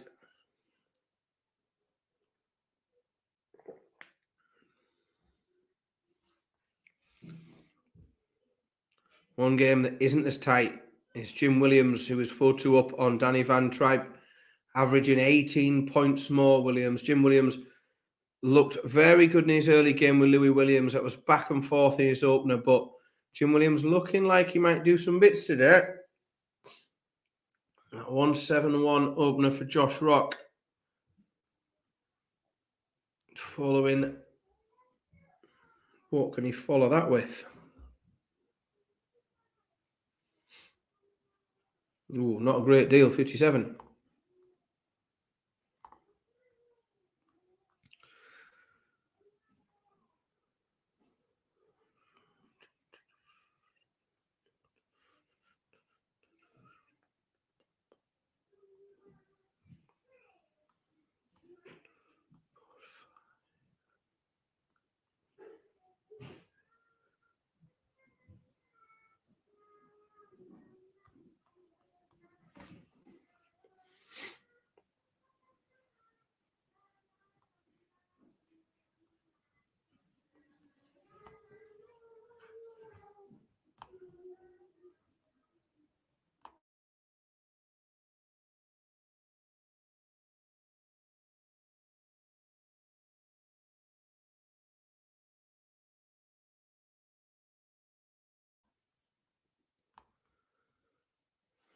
Josh Payne gets the job done in that noble leg. 6-5 takes out Graham Usher, and there is a few now that are right on the cusp. Richie Burnett, 1 away. Carol Sedlacek, 1 away. Steve Lennon just maintains that break.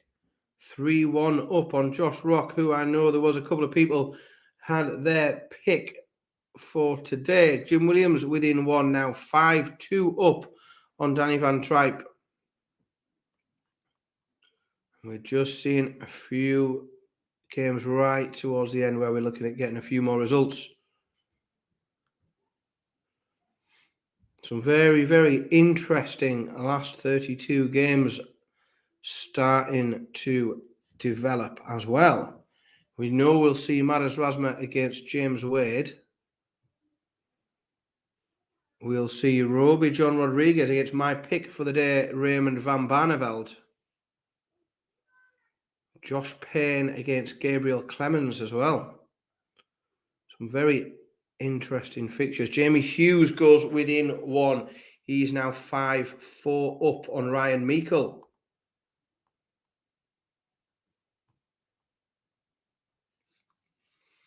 Jamie Hughes moving steadily up the pack.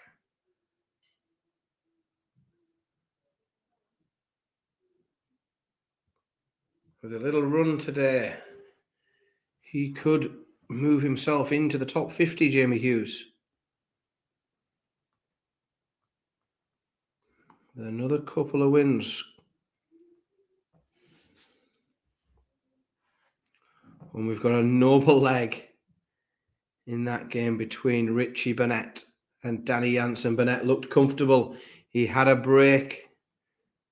Another player that looked comfortable, Brendan Dolan, he's now going for a noble leg with Jules Van Dongen as Stephen Bunting, the Bullet, gets the job. 6-2 victory over Luke Peters, the Bullet, moving on to the round of 32. Jim Williams, we knew was on the cusp. That is now done and dusted as the Welshman books his place in the next round. So 2 noble legs underway. Richie Burnett against Danny Jansen. With Richie Burnett with the darts in hand. He goes ton, followed by a 1-2-3. So Jansen going to have to score big now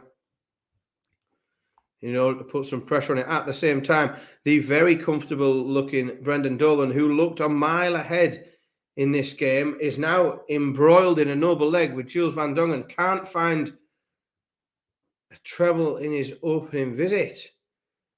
Van Dongen has the darts, so looks to be favourite here. And Dolan looked so comfortable in this game. It looked like it was job done after 3 legs.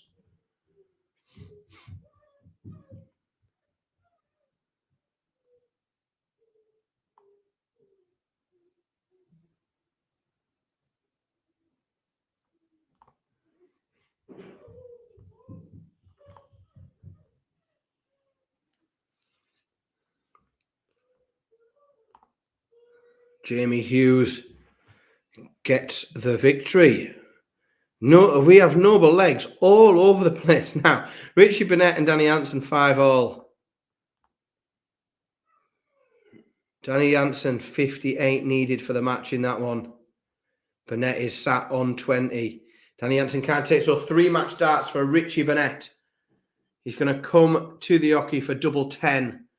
He's got 3 darts to get rid of that 20.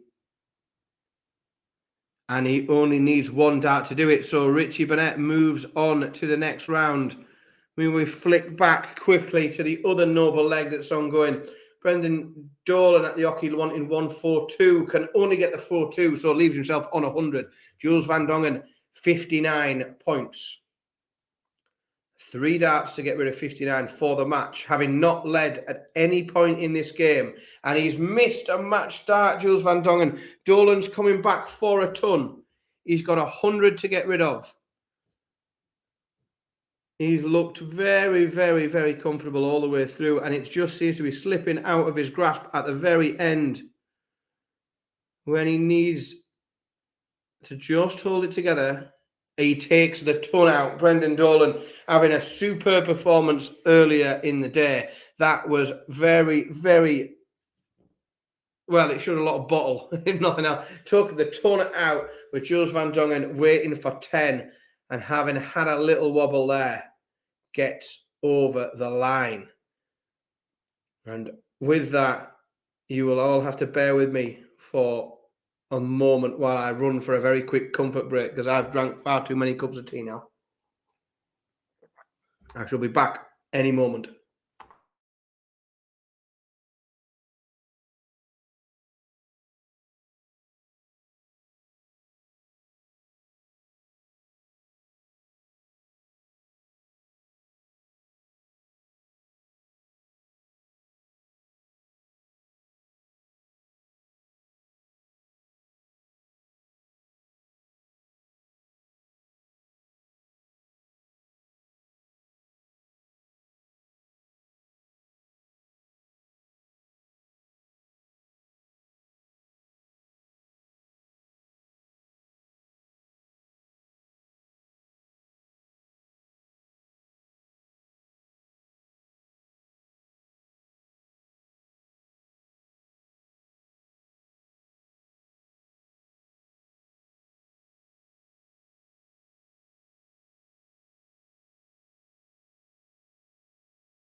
And we're back. Thank you very much for your patience there.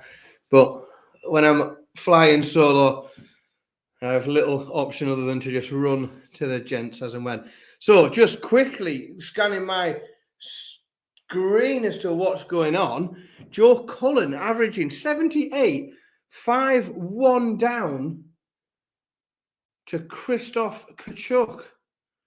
Krzysztof Kachuk played some great darts earlier today to be 5-1 ahead of Joe Cullen. Definitely going from strength to strength today, Krzysztof Kachuk. Steve Lennon, as you can see on the feature game, within one leg. And after that from Josh Rock, he will get a go at it. So Steve Lennon will get a go at 1-2-4 here.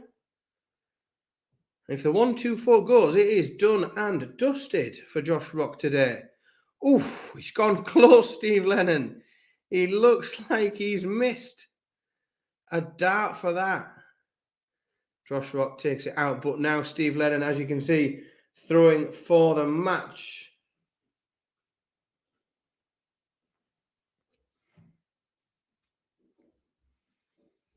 Good opener, 1-3-9 opener from Lennon. Very much. And Krzysztof Kachuk gets the job done. 6-1 victory for Krzysztof Kachuk. And that is after a 6-0 victory in the first round against Vincent van der Voort. So Krzysztof Kachuk winning 2 games today, having lost only 1 leg, moving past Van der Voort and Joe Cullen. That is top work from Kachuk.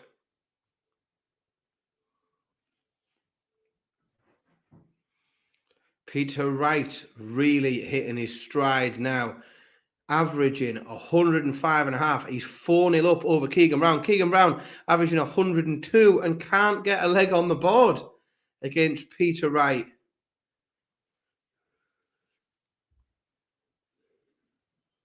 Nick Kenny 3-0 up with an early break on Luke Woodhouse.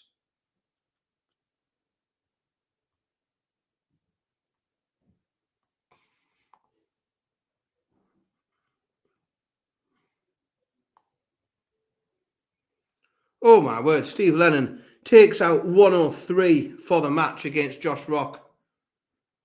After a 140, putting himself right in contention in that leg. The 103 goes and Josh Rock is out in the second round, who I know Josh Rock was the pick of a few. So we haven't seen any huge surprises really in terms of, big, massive. Well, Chris Dobie, big, massive superstar.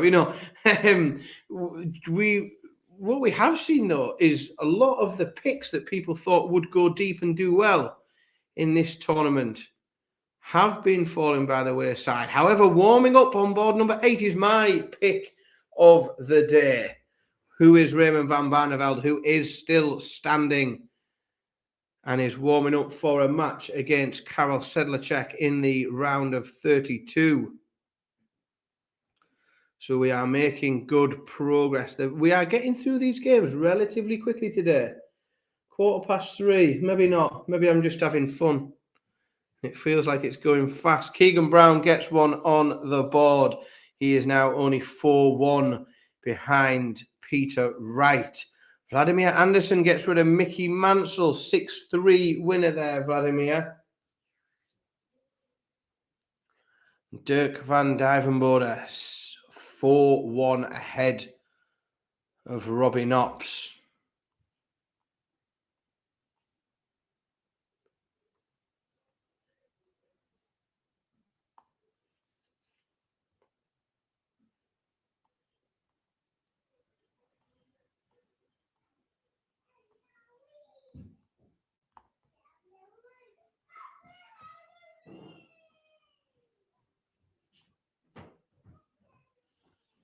Simon Whitlock, who played superbly in his first game today, 3-1 up on Mario van Bodengard, and Johnny Clayton looking very much like the ferret we are used to seeing, 3-0 up on Steve Beaton as the champ. The world champion, the world number one, Michael Smith, extends his lead over James Wilson to 3-1. Smith averaging 105. Big performances. We haven't seen too many hugely impressive averages today. In fact, from what I can figure out, we have only maybe seen 3 or 4 across the entire day of ton plus averages, one of which was that match, the opening match between Nick Kenny and Robert Owen, both averaging over 100, and one of them had to go. Joe Cullen, massive 106 average in the first round. We saw a couple of biggies as well from Brendan Dolan and Peter Wright, but we haven't seen box office averages too much today as Luke Humphreys takes an early break, going 2-0 up on gate, and then every single time, I apologise to Gert Nenchez, but I get his name wrong every time I try and say it, no matter how many times. I might practice it in the mirror for an hour tonight. Michael Smith now 4-1 up, upped his average to 109. He's playing some lovely stuff in this match. Johnny Clayton now 4-0 up on Steve Beaton, and Rob Cross keeps Bradley Brooks a break away, and that's Cross at 4-2 ahead. Now, that is a rather interesting game on board number 9 as Ross Smith, European champion, takes on the great Michael van Gerwen, and it is Smith that lands the first blow in that match and goes 1-0 up. Another interesting one on board 15 is the conqueror of Nathan Aspinall, Brian Roman, 1-1 with Ian White.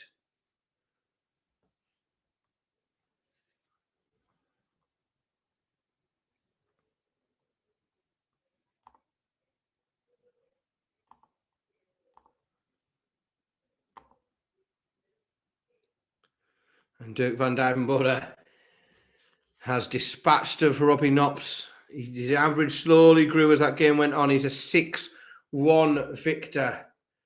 Another solid performance from the Aubergenius. He's looking very strong today. And in another player looking strong, whose average is continuing to rise, is the ferret Johnny Clayton, who's now 5-0 up on Steve Beaton. Steve Beaton is averaging over 90, but can't get within a sniff of a leg of that game. Peter Wright goes within 1, 5-2 up now on Keegan Brown. I know there's a few in the chat room keeping an eye on that Peter Wright score. James Wilson's done a cracking job to get one back on the board against Michael Smith, who's still averaging up near 107. And Dimitri Vandenberg with an early break. 2-0, the Belgian against Niels Zonneveld. So Dancing Dimitri making some progress there. Simon Whitlock's looks really good today. Very, very impressive darts from him so far. 4-1 up here. But he's just looked to have found a bit of form perhaps today. Rob Cross goes within 1, 5-2 now. Extends his lead over Bradley Brooks. Luke Woodhouse trying to fight his way back into this game. Throwing to try and prevent Nick Kenny from dispatching him fast. But 2 treble-less visits from Woodhouse means that if Kenny can post a decent score here, he will put himself right on the cusp of moving. Nick Kenny has played some great darts today. Correct, Bob. I think this is looking like a potentially really good game. Van Gerwen against Smith. As Simon Whitlock goes now within 1. The Wizard doing a bit of magic.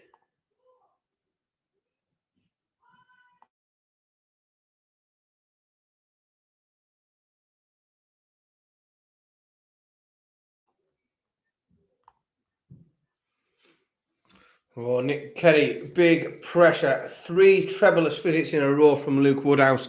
Nick Kenny finds a 1-3-5, followed by a 1-3-4 to leave himself to double tops. He comes back and he only needs 1 dart. So Nick Kenny is having an absolutely tremendous day today. I think across the 2 matches, he's probably averaging 103 now across both games.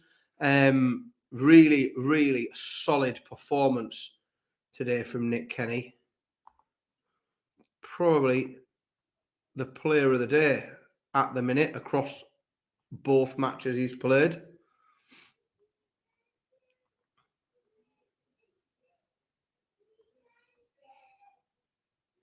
Rob Cross, a couple of results all at the same time. Rob Cross, 6-2 winner over Bradley Brooks, and Johnny Clayton, 6-1 winner over Steve Beaton. Neither of those results particularly surprising, as both Clayton and Cross big hitters and heavy up the seedings in this.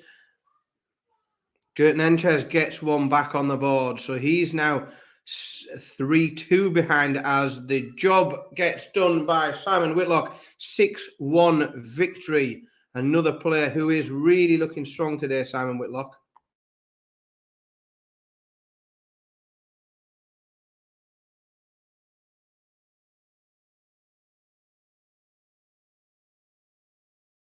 Right, I'm just going to flick a light on because it's getting a bit dingy in this room now.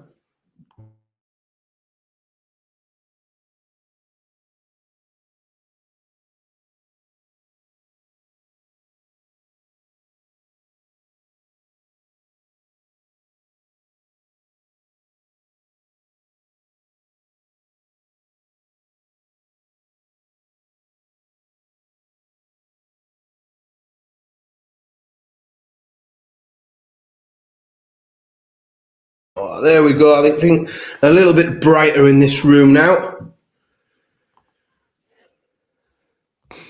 So we are, Bob, quite right. We have just underway in our first. I don't have access to the Barney alarm. I'm not trusted with things like that. Michael Smith and Peter Wright, quick results, both got over. I think again, both very, very good performances and both looked very comfortable throughout. But we are now underway in our first round of 32 game, which I think is very good going for 25 past 3, to be completely honest. So, Martin, in terms of watching matches live, you can watch them on Darts Connect, like as we are all doing together now, but you can only see the scores. There are some picked games that the PDC show on their TV channel. So on PDC TV, you can subscribe and pay annually or monthly. And when you do that, you get to see 1 game at a time. So of the rounds, there'll be a game that's picked to be the stream game. As that narrows down through the day, you'll get to see the semi-finals and the finals. You can see that. Beyond the subscription service through the PDC, the only way is through Darts Connect and through us watching them and talking about them live together. This is definitely the best way, I think, to take it in, because you get to have a bit of an overview of everything that's going on and also a bit of crack with everyone else that's in the chat room as well. Ian White, steady doing his business today, going about his business very well, averaging 93.5. He's now 4-1 up on the vanquisher of Nathan Aspinall, Brian Rahman, and Ian White looking very strong today, as is Nathan Rafferty, who's 3-1 up on Pascal, who prepped as Michael Van Gerwen levels up in what I think we all thought would be a great match between him and Ross Smith, and it's turning out to be. The averages aren't anything to set the world alight, but it's looking tight. A game that isn't looking tight is Luke Humphreys, who is averaging 105, 5-2 up. So we saw a bit of a dip in form from Luke Humphreys earlier today, where we didn't see him playing his absolute best. He managed to almost nick a win, but certainly come out in this round looking very, very dominant. 105 average within 1 game of victory. So good stuff. But my pick of the day, Raymond van Barneveld, is looking a little bit under threat as he's broken early in this match with Karol Sedlacek. He's 2-0 down. So Sedlacek getting off to the better start there. Barney across 2 legs only averaging 70. So looks like we will be, well, I will be needing a considerable lifting average from Barney if my pick's going to do anything today. Yeah, good. Well, welcome. If it's your first time, then you are definitely welcome. All I would recommend is that you hit the subscribe button as well as liking it, because if you hit the subscribe button, you will get alerts on your phone and devices when we are going live. So we cover all of the Players' Championship events like this. It's very unusual that there is just one person. There are normally at least 2 or 3 of us that we can have a bit of a chat and watch a few boards each. It's not quite as chaotic as just having me watch it and talk to myself in my dining room. We also cover the European Champion or the European Tour events. We cover Q School. We do lots of stuff in this format. And then if you're subscribed, what you'll find is all of the big events that are on Sky and ITV. We'll do things like Fallout shows. There's a weekly show, The Live Lounge, every Monday. So if you are new to us, then I'm sure you will find plenty of content that you will enjoy. As Luke Humphreys moves through to the next round, he is certainly enjoying that one. 6-2 victory, and it also means that I won't spend the rest of the afternoon butchering Gerton Enchez's name every time I try and say it. I will just probably put out one apology a day, I think, for all of my mispronunciations. Raymond van Barneveld gets a leg on the board, but it is just a hold of throw. He remains a breakdown to Karol Sedlacek and can't find a treble in his first one. So my pick for today is very much under threat. Speaking of under threat, the dancing Belgian Dimitri van den Berg was looking very comfortable against Niels Zonneveld, but a couple of legs Zonneveld's just managed to put together. Now 4-3 that game. So whilst Dimitri's still ahead, not looking quite as comfortable as he did, as opposed to Danny Noppert, who's looking very comfortable on board 16, averaging 94 and 3-0 up on Connor Scott, who can only cobble together an average of 70 at the moment. So Connor Scott going to have to lift that game if he's even going to make this competitive with Danny Noppert. Ross Smith levelling up. And this really is turning into a back and forth. Just lifted his average, Ross Smith, now up to 92 as the Green Machine loses and drops his average a little bit down to 85. But a big start, as you can see, in this leg for Van Gerwen. Goes 140, 134. So the game remains on throw, and Van Gerwen looking very strong.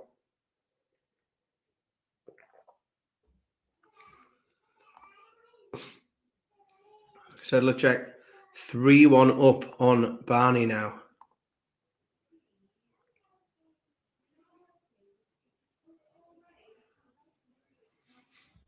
We've got some interesting games warming up in this round of 32.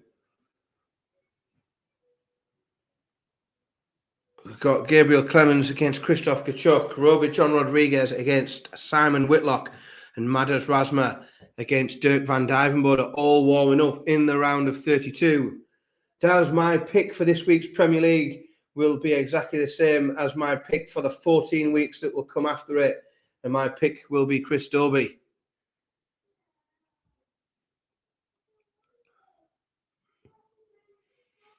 The pride of the northeast of England, the darting pride of the north.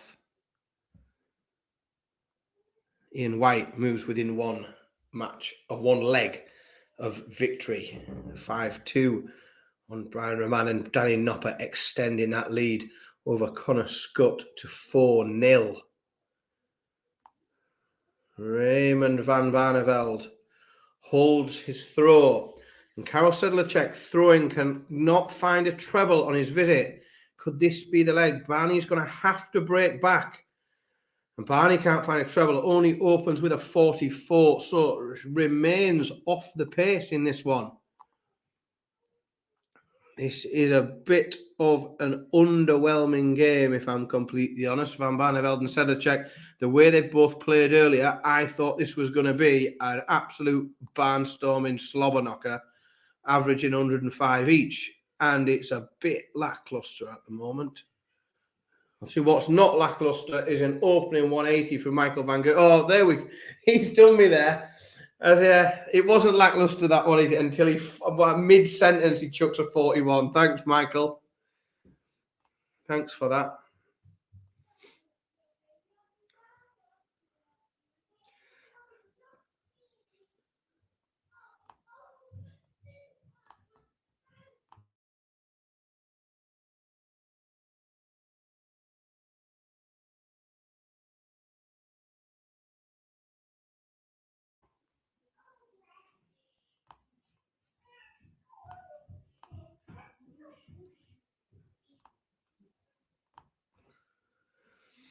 Raymond van Barneveld had an outside chance there at 144.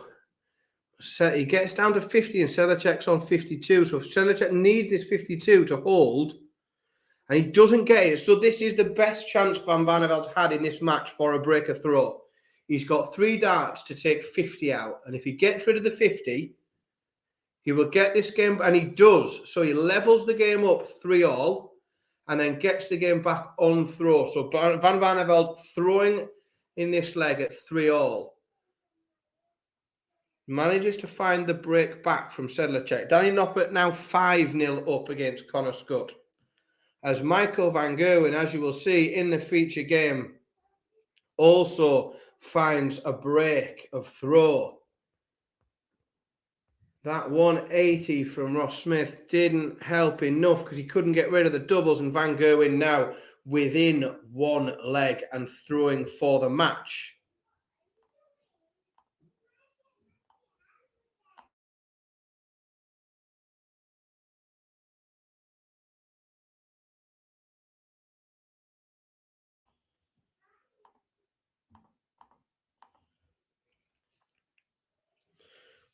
Got a few more of these round of 32 games underway and warming up now. Krzysztof Ratajski against Steve Lennon is underway.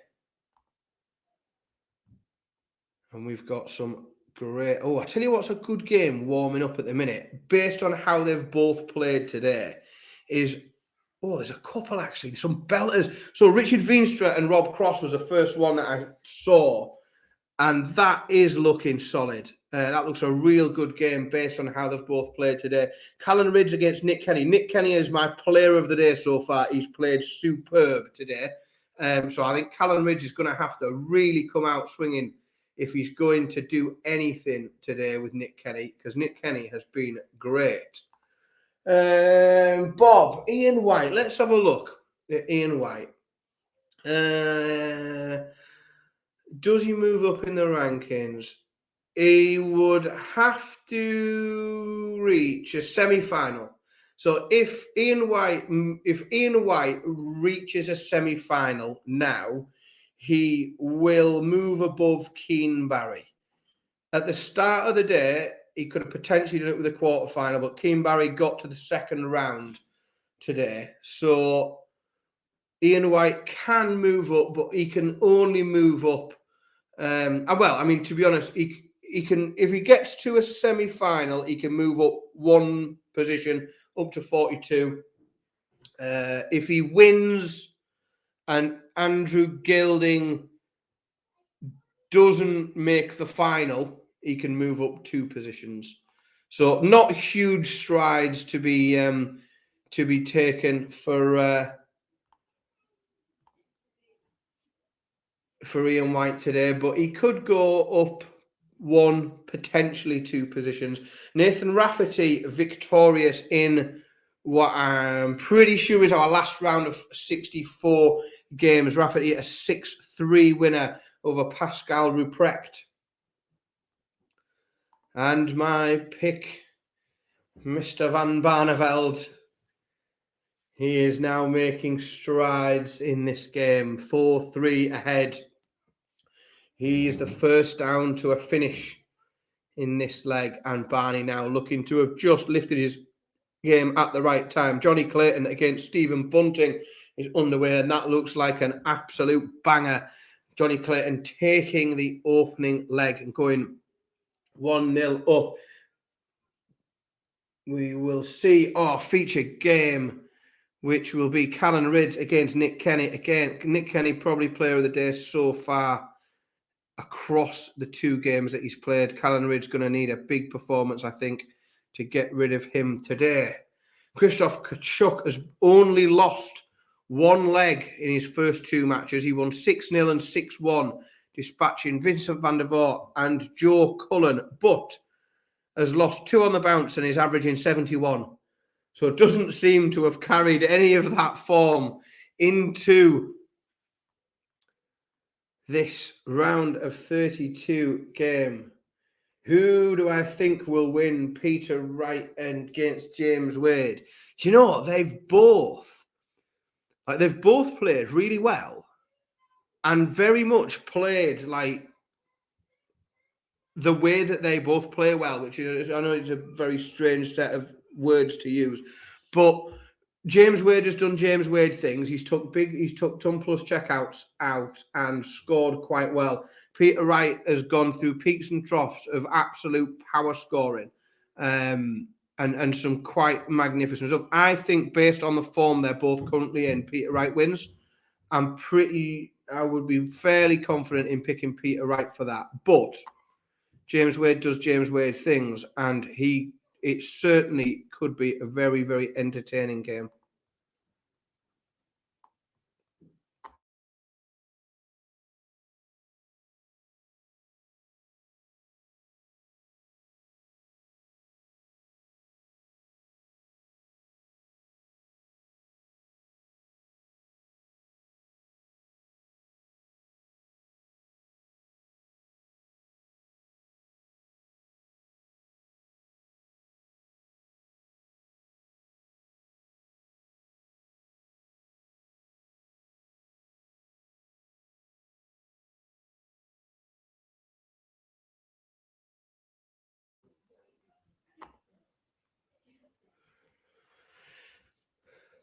The crash of form continues for Krzysztof Kachuk, having really can't get into this game at all. Average just 75, 3-0 down. I mean, Gabriel Clemens is playing well.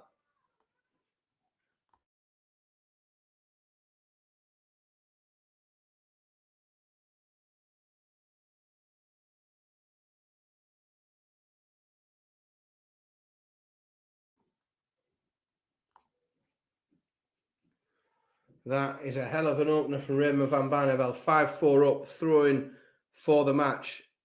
180 with his opening visit. 140 with his second visit. So down to 181 after only 6 starts. Raymond van Barneveld coming very, very good towards the back end. But Karel Sedlacek throwing here to try and force another leg. Is down to 138 after 9. So some big visits. Karel Sedlacek now will come for 138. Barney got himself to 100.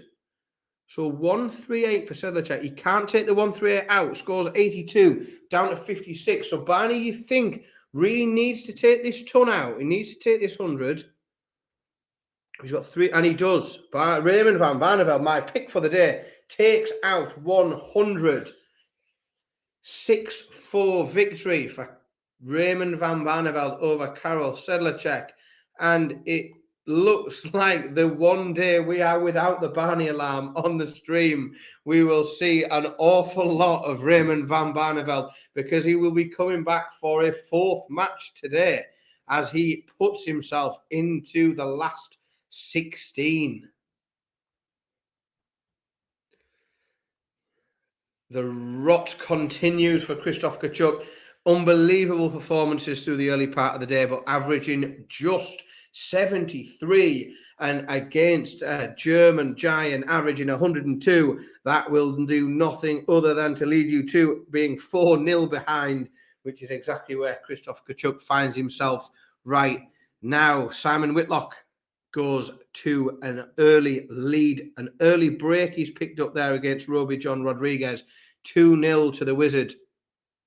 As MODUS Rasma goes 2-all with Dirk van Dijvenbode. And that does look like the first time today that the Aubergine has really been under any pressure. His average is right down 81. Lowest I've seen from him today. Very, very interesting stuff. Steve Lennon, 3-0 up over Krzysztof Ratajski. Callan Rids, as you will see on the stream game,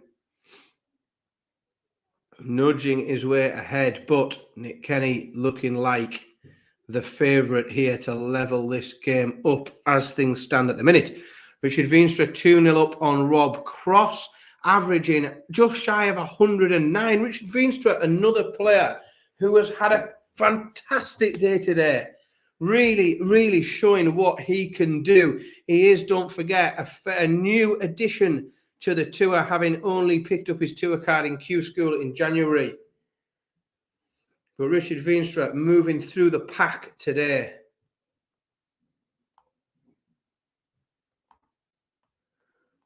And he is one of those players, don't forget, at the, being a new tour card holder, he is at that end of the order of merit where a run in an event like this will quickly start to pick up places, because that point of the order of merit is so tightly compacted that picking up 2-3 wins on a bit of a run in one of these events can really start to move you forward. Gabriel Clemens within 1 now, 5-0 up. Krzysztof Kachuk has completely capitulated in this round of 32 as MODUS Rasma takes the lead and goes 3-2 up on Dirk van Dijvenbode.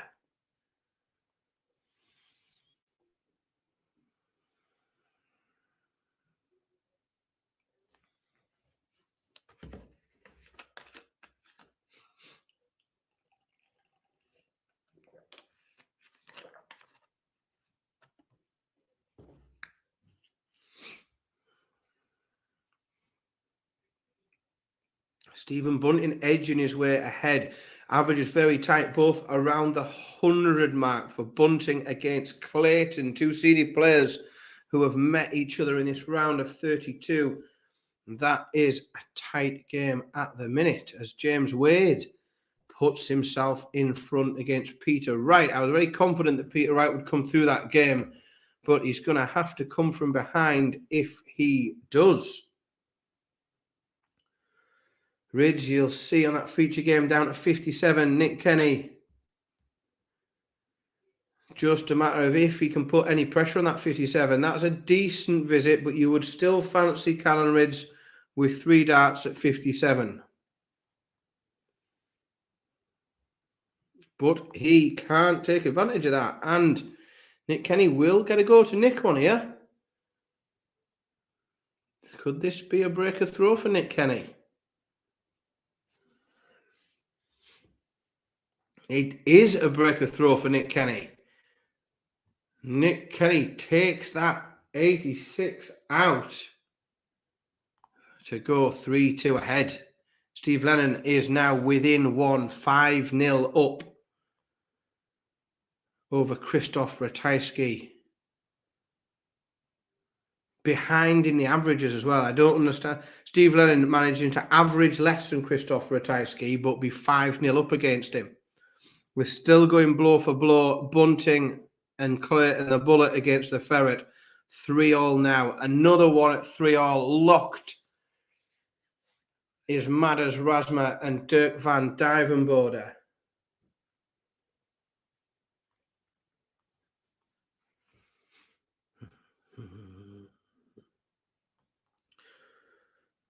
Let's have a look, Daz. Raymond van Barneveld in his next match. Right, so I think, and I could be wrong,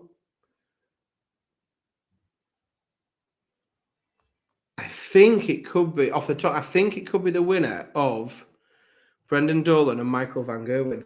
I think. Or in fact, it might not be. It might be the winner of Whitlock and Rodriguez. I think it is the winner of Whitlock and Rodriguez.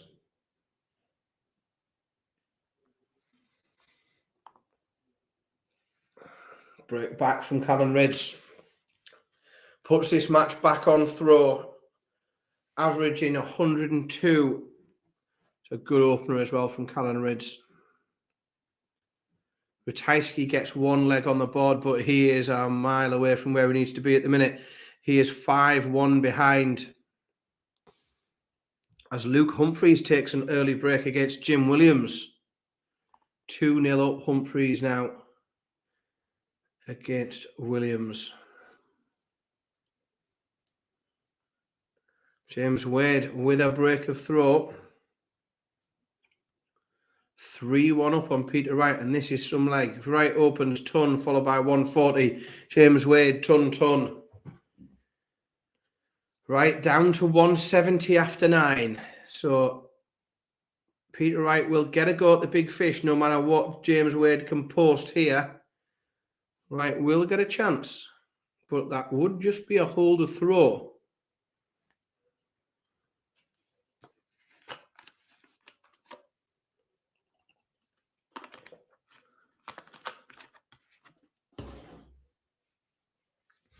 Right down to 86. So James Wade back on 204.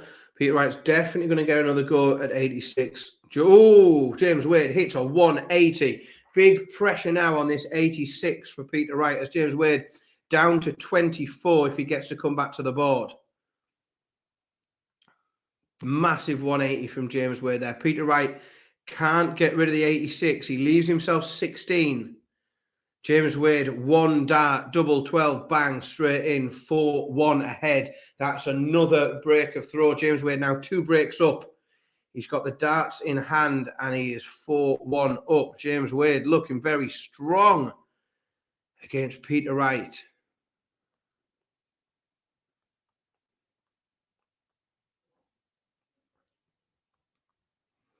A few of these games just coming towards the back end, but we've got some even more interesting games getting started. Richie Burnett against Dimitri van den Berg. That could be a brilliant one. Richard Veenstra is a break up 4-2 ahead on Rob Cross. And as you can see, Callan Ridge 140, 180, 105. Against the throw of Nick Kenny, moves himself into position here where he'll get 3 darts for a break and to go within 1 leg of victory. He can't quite do it. Nick Kenny pressure though on this 70.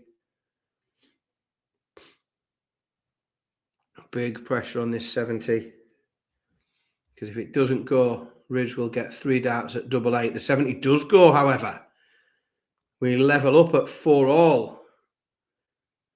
Callan Ridge averaging 105 to Nick Kenny's 99, but that is a slip from Callan Ridge. That's a bit of a banana skin on throw at this stage of the game, because if he gets broken here, Nick Kenny will throw for the match. Speaking of breaking and then throwing for the match, Stephen Bunting 5-3 up on Johnny Clayton with a break. So the bullet is within 1, as is the Wizard. 5-2 up, Whitlock is on Roby John Rodriguez.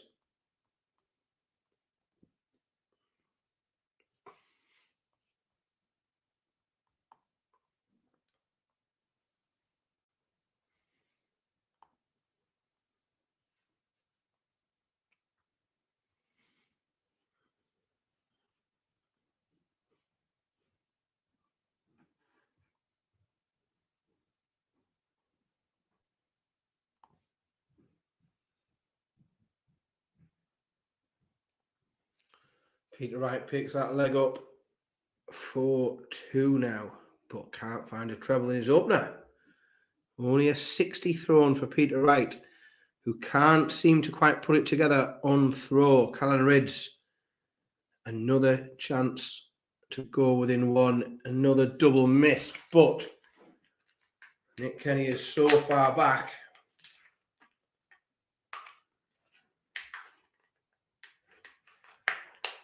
Oh, right, it's time to break the snacks out. I've been sat here for too long without eating.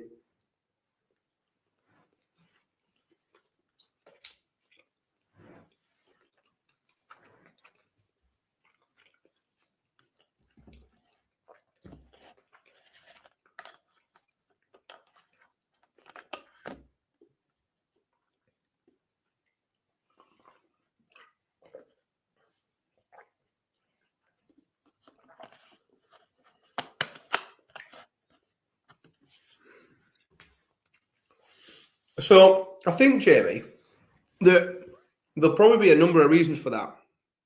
And I don't know if they're all the same.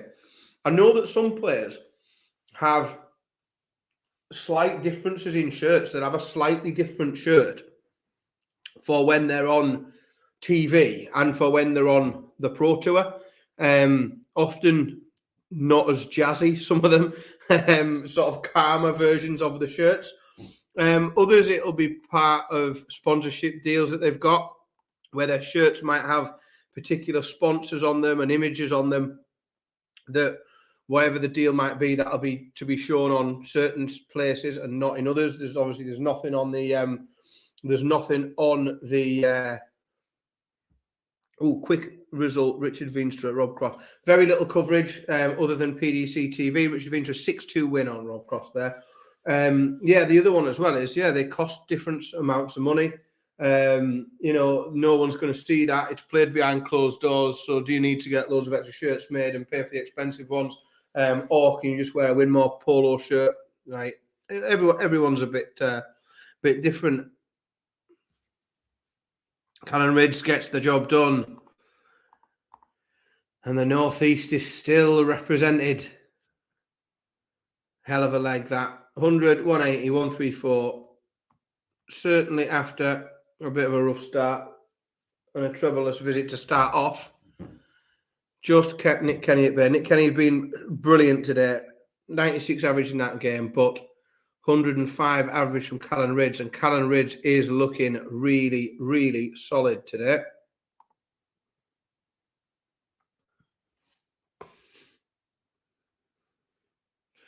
We have a noble leg as MODUS Rasma pulls his game with Dirk van Duijvenbode back to 5-all.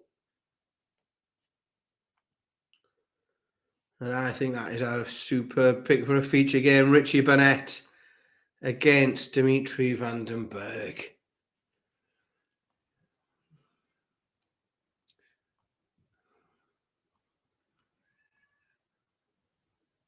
Let's have a look at what's going on in this noble leg.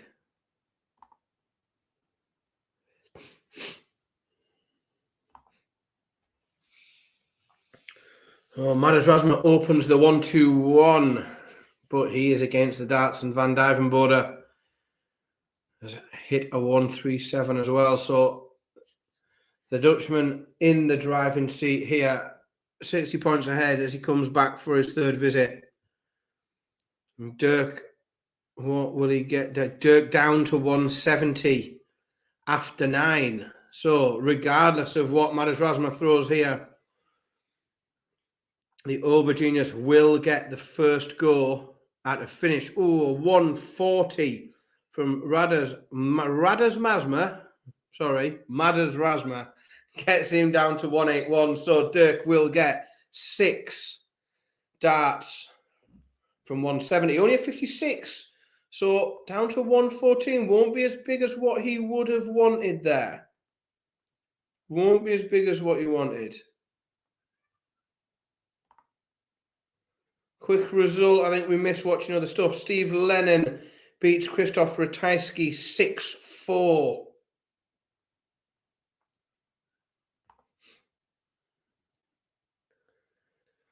So Dirk van Duijvenbode comes back for that 114 for the match with Rasma on 97. So very, very tight this game on a knife edge. Looks like Dirk has missed double 20. He's got 20 points left, but Razma, 3 darts at 97 for the match. Very, very close, this one. Oh, he can't do it either. 57 from MODUS Razma. So, 3 darts, double 10, 1 dart for Dirk van Duijvenbode. Goes first time. Good match, that.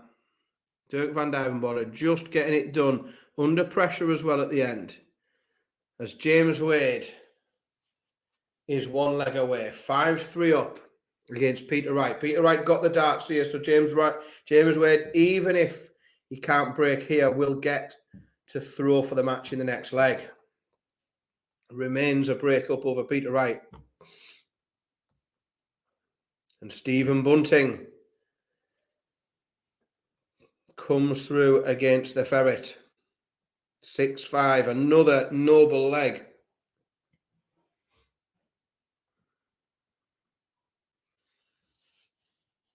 Andrew Gilding, 3-0 up. Nathan Rafferty, again another player who's played great so far today, but 3-0 down, averaging just 80. Who's more likely to make the top 4? Dobie or both? Dobie and Newcastle will be in the top 4. It's going to be the greatest year of Geordie sport ever. We're going to see Newcastle and Dobie in the top 4. It's going to be amazing.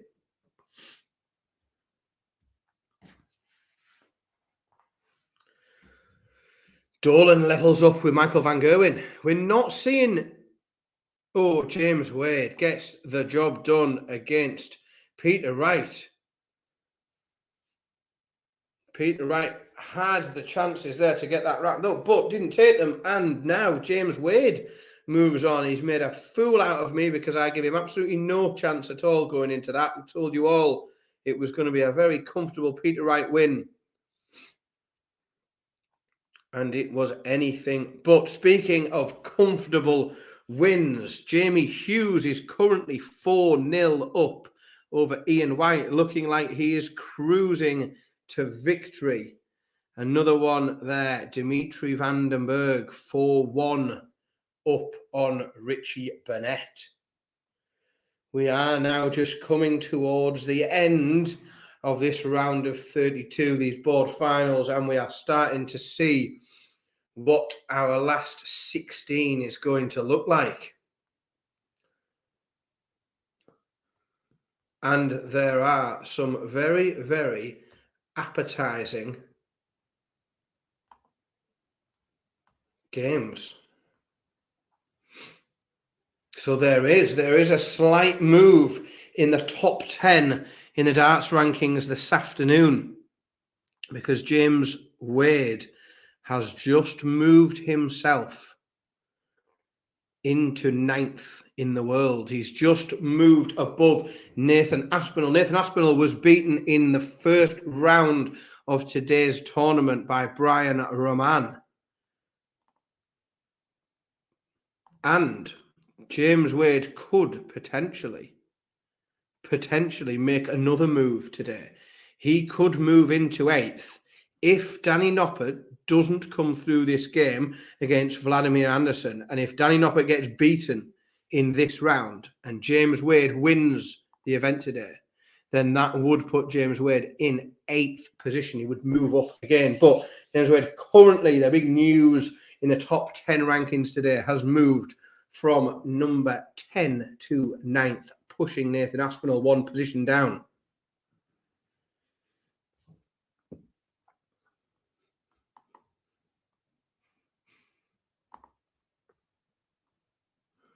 Gilding now 4-1 up, and I think we're clarting around with boards in Barnsley, because we looked like we had one warming up for a moment,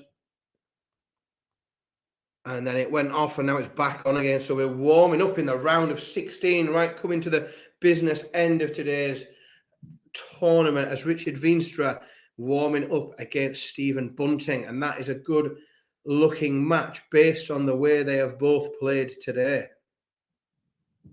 We will also look forward to, in the next round, Dirk van Dijvenbode against James Wade. That is an exciting one. Simon Whitlock against Raymond van Barneveld. One of them will be in the last 8.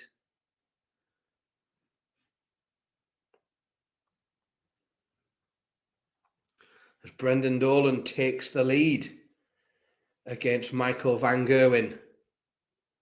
And Dimitri Vandenberg goes within 1 leg of the match against Richie Burnett. Brendan Dolan needs 46 for a 4-2 lead. Maintain that break advantage he's got on Michael van Gerwen. And he takes it out in 2 darts. So Brendan Dolan now 4-2 ahead, and it is looking like a bit of a long way back for Michael van Gerwen.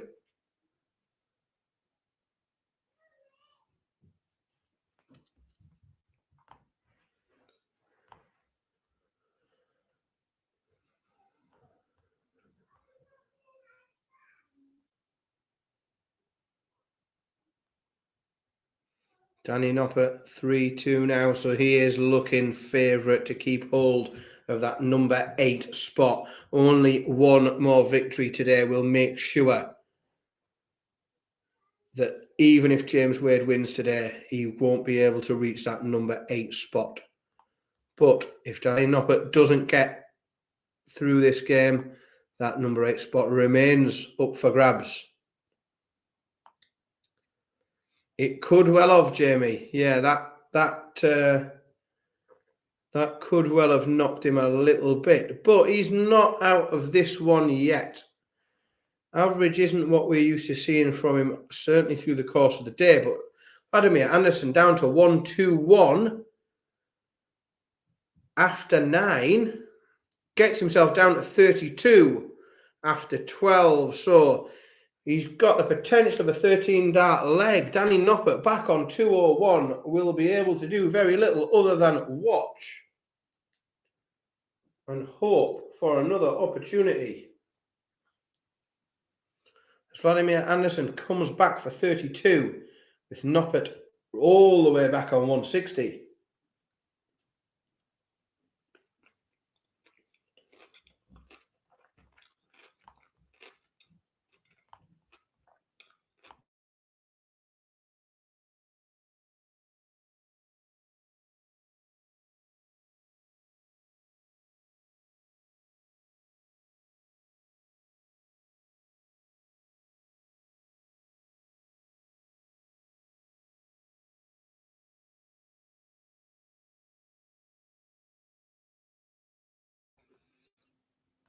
And Dimitri Vandenberg gets over the line, I think, in a result that looked inevitable from the very first leg. 6-1 victory over Richie Burnett, and sets up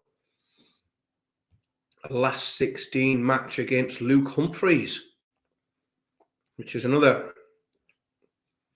relatively exciting game based on the way they've both played. Now, Brendan Dolan within 1. Michael van Gerwen's game has fallen off an absolute cliff. He's opened this with visits of 33 and 44. So he is a mile behind Brendan Dolan as Brendan Dolan throws for the match. Michael van Gerwen still only a 93, nowhere near, as Vladimir Anderson looks to put some pressure on Danny Noppert. Jamie Hughes still 1 away, 5-1 up on Ian White. Hughes continuing with this good form. Brendan Dolan now 108 for the match, as you'll just see on the featured game. 108 points away from victory against the Green Machine. And he set that up nicely. He set up 56. Van Gerwen all the way back on 253. Still nowhere near, no treble there from Van Gerwen. So At least 6 from 56 for Dolan to dispatch. Oh, he's gone around the houses and bounced a few doubles around there.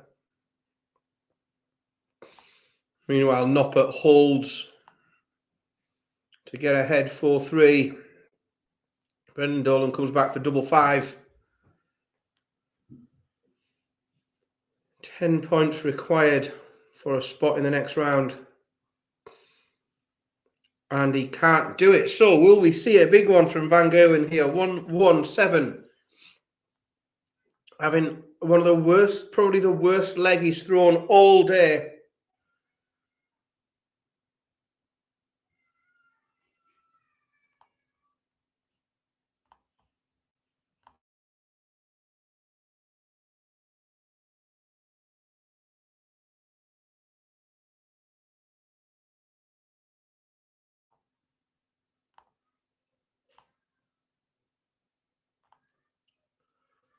Van Gerwen picks that leg up. At least, what was that? 7, 8 match starts for Dolan there.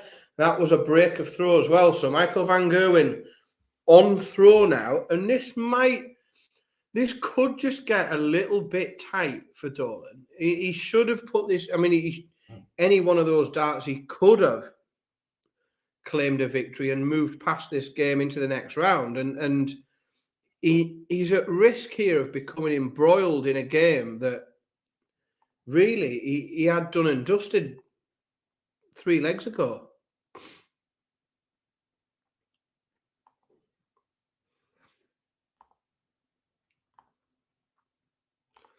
It looks like we've been warming up for a long time, and it looks like they might just be waiting for these top 32 games to finish off before we go into the last 16. It looks like we might just be holding a few games back. Jamie Hughes gets the victory over Ian White, 6-2. And Jamie Hughes with another big run today. Really, really impressive stuff. And another big lurch up the order of merit for Jamie Hughes.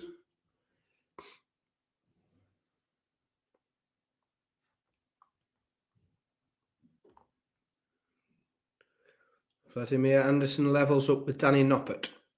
4-all in that game now. As Brendan Dolan comes again. He gets himself down to 68 with Van Gerwen back on 210. See what pressure Van Gerwen can put on that 68. Quite a bit. 1-3-4 scored to leave 76. But Dolan again will get match darts. Comes to the hockey for 68 points, having missed 7 or 8 match darts. He can't do it, leaves 32. So Van Gerwen, 76 to claw back another leg. Can't do it. 3 at double 16 for Dolan.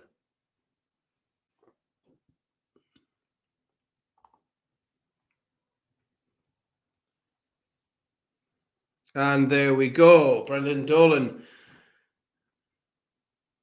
beats Michael Van Gerwen and moves through to the next round. And that probably took at least 2 legs longer than it should have done, really. He should have got that. He would have hoped to have got that job done a little bit quicker. So we're now really close. Andrew Gilding, 5-4 up, 1 away in that one. And we are still a little bit edgy. Vladimir Anderson and Danny Noppert. Anderson has just banged in 2 140s to potentially give himself a chance at something. A 45 visit, you'd guess, probably isn't big enough as Danny Noppert comes back for 156. But there could have been and probably should have been more pressure from Vladimir Anderson there. Noppert down to 96, so not the end of the world for Anderson. 116 needed.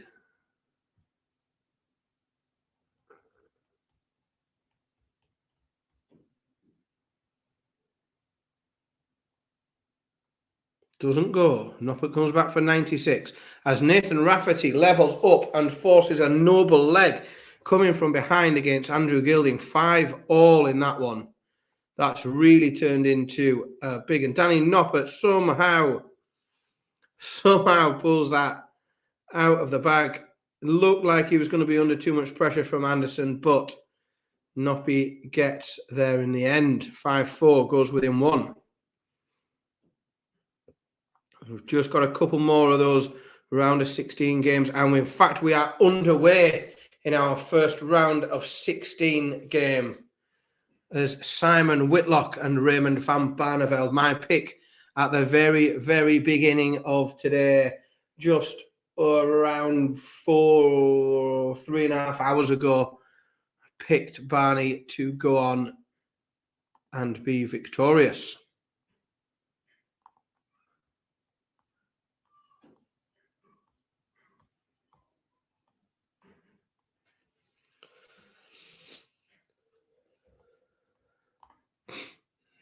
Anderson looks to have really just fallen off. I think that last leg might have just sucked the wind out of him a little bit as he just...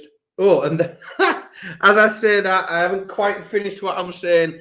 Anderson scores a 180 and takes a 100-point lead. So we may see a noble leg in this game just yet. Veenstra and Bunting is underway in the round of 16, as is Michael Smith and Gabriel Clemens. So we are motoring through in order to try and identify who our last 8 are going to be today. Just these couple of games just dragging their feet a little bit in this noble leg between Gilding and Rafferty. Where are we at with that? Nathan Rafferty takes out 160 as I open it. After Gilding posts a 140 and a 180, Nathan Rafferty checks out 160 to win against the darts in the noble leg. A 6-5 win for Nathan Rafferty there. It sets up a match for him with Brendan Dolan in the next round. So just one man left.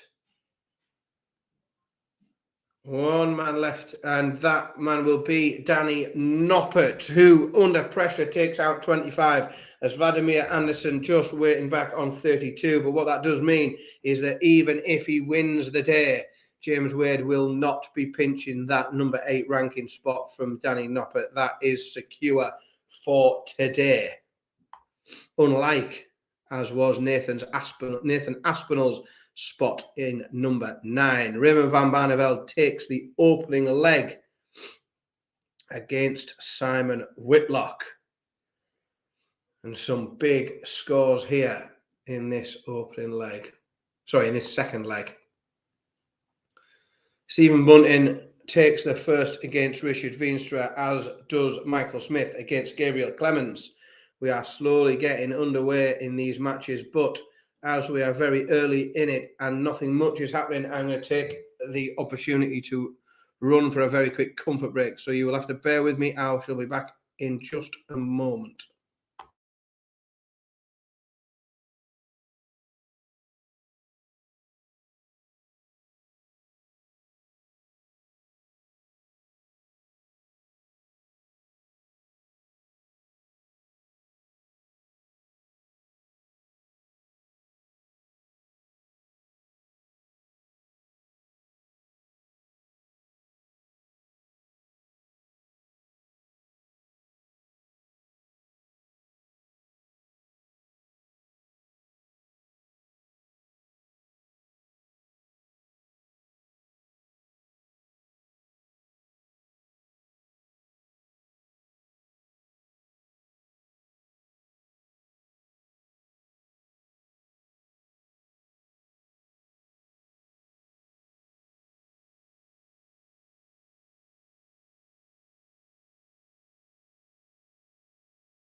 There we go. Right, so let's have a little look and see if anything's of note has happened while I took a quick break. So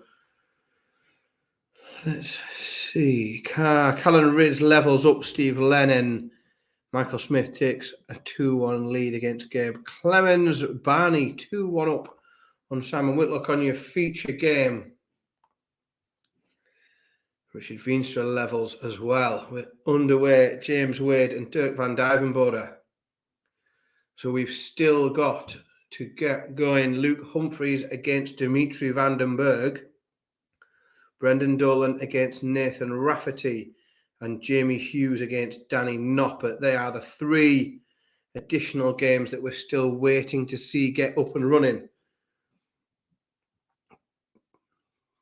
Now we're starting to see, Simon Whitlock.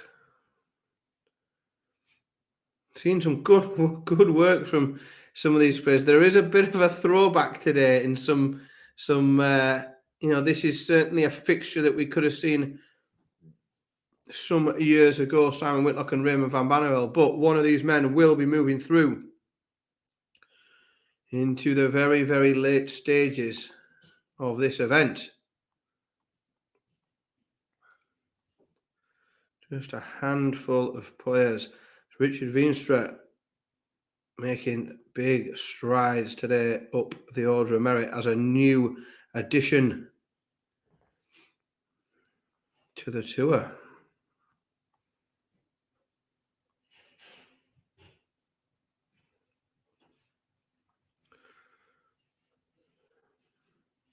Raymond van Barneveld is another player that could make some strides up the order of merit today, with Mervyn King, who sits above him in 28th, going out in the first round.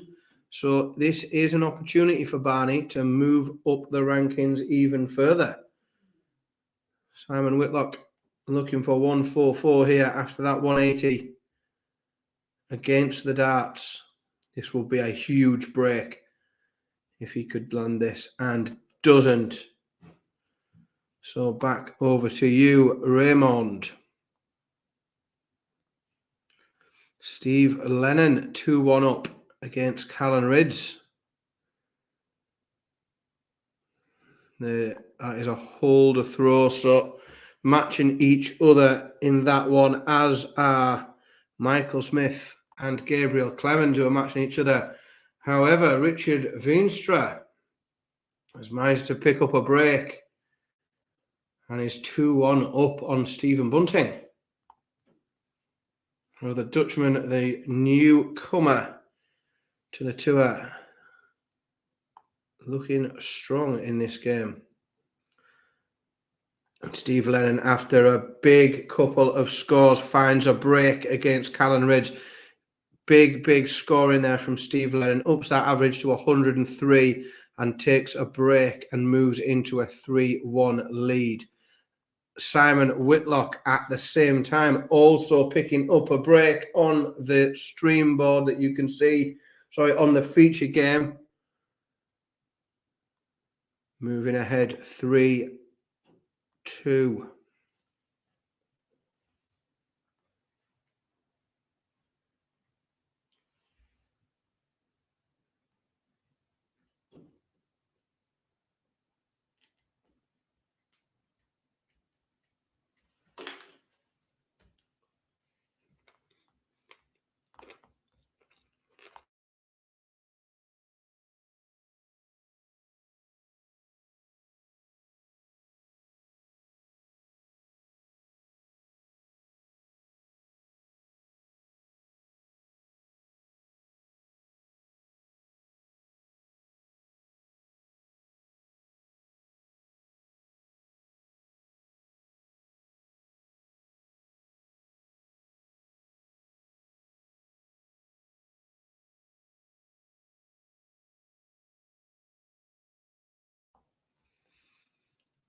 Gabriel Clemens takes a rather newsworthy break of throw off world number 1 Michael Smith to go 3-2 up, and then starts on throw with a max with a 180.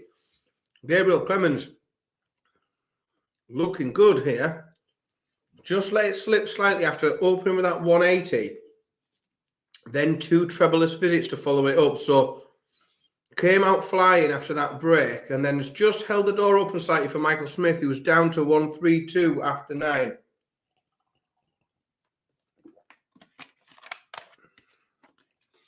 Clemens down to 116, so Michael Smith will get the first go at this. Would be a bit of a missed opportunity there for Gabriel Clemens, having fought for that break and to pick that break of throw up off Michael Smith. To then a series of trebleless visits, not capitalising. It looks like Michael Smith, who comes back with 3 darts for double 16, will pinch that break straight back from Gabriel Clemens and does, levels that game up 3-all. So both players exchanging breaks and Michael Smith back on throw at 3-all. Richard Veenstra now moving well ahead, way in front of Stephen Bunting, 4-1 ahead the Dutchman is. He's down to 175 after 9. Bunting back on 219, so Richard Veenstra will get at least 6 darts from 175. And at 4-1 up is looking a very heavy favourite in this match. Callan Ridge holds throw to pull that game back to 4-2. Then him back on throw, and again looking a favourite. The 140 opener from Lennon. This is looking a long way back for Callan Ridge. Veenstra looks like he's just missed a dart at double 20 for that leg, but Bunting back on 122. If the 122 doesn't go, Veenstra only needs double 10 for a 5-1 lead. What can Stephen Bunting do? But he's going to have to fight his way back into this because he's a mile away at the minute. But in only a 53. So Richard Veenstra comes back. 3 darts at double 10.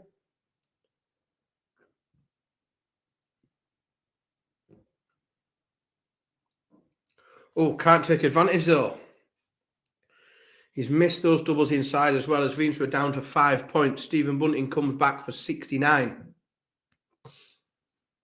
And if he pitches this, he's got away with absolute. He does. Stephen Bunting has got away with absolute murder there. Because Veenstra has had multiple darts for a 5-1 lead. And Stephen Bunting manages to find a break somehow there. He's still 4-2 behind, but has the darts now. Michael Smith can't get rid of 84. So Gabriel Clemens has an outside chance at 138. Can't do it. Michael Smith 3 darts at 40 for a hold. Callan Ridge doubling just seems to be letting him down. Steve Lennon 5-2 up now. Callan Ridge can't drop a set from here on. Nor can Raymond van Barneveld as Simon Whitlock 5-2. That 170 followed by the 180 followed by the 170 from Barney is huge. And he needs this break of throw. Whitlock back on 100. So Barney, as you can see on the feature game, 55 for a break to get a break back. And he can't get rid of that 55. Simon Whitlock, a ton for the match.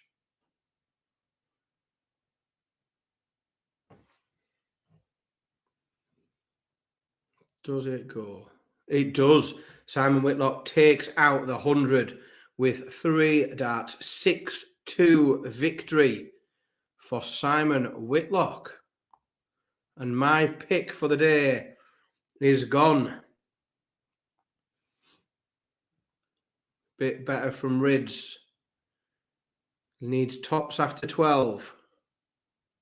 He's got 3 darts to get rid of it, but he cannot lose another leg or he's done. Richard Veenstra, meanwhile, 5-2 ahead of Stephen Bunting. That was another break of throw for the Dutchman. So now Veenstra with the darts in hand, throwing for the match. .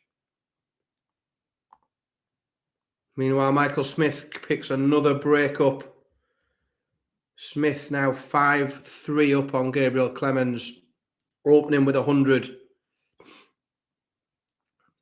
We're underway.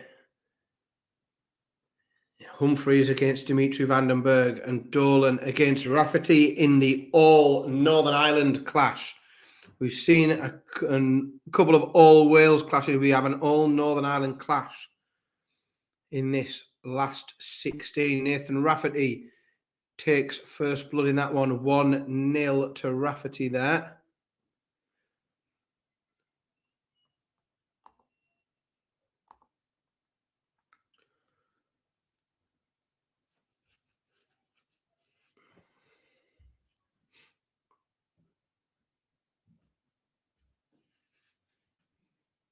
Both Veenstra and Bunting down to 1-6-1 after 9.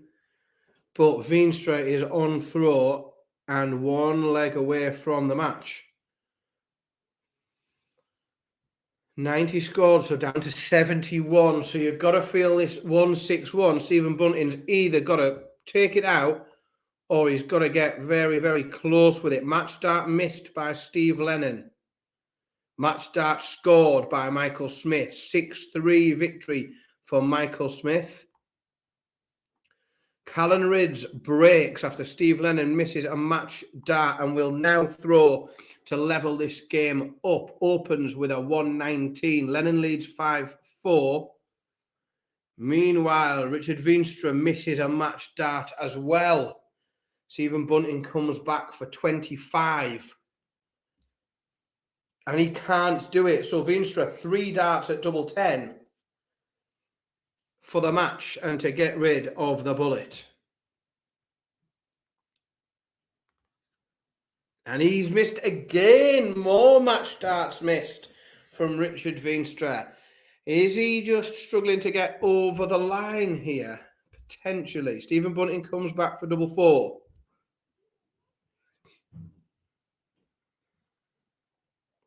And Bunting gets it. That was a break of throw as well.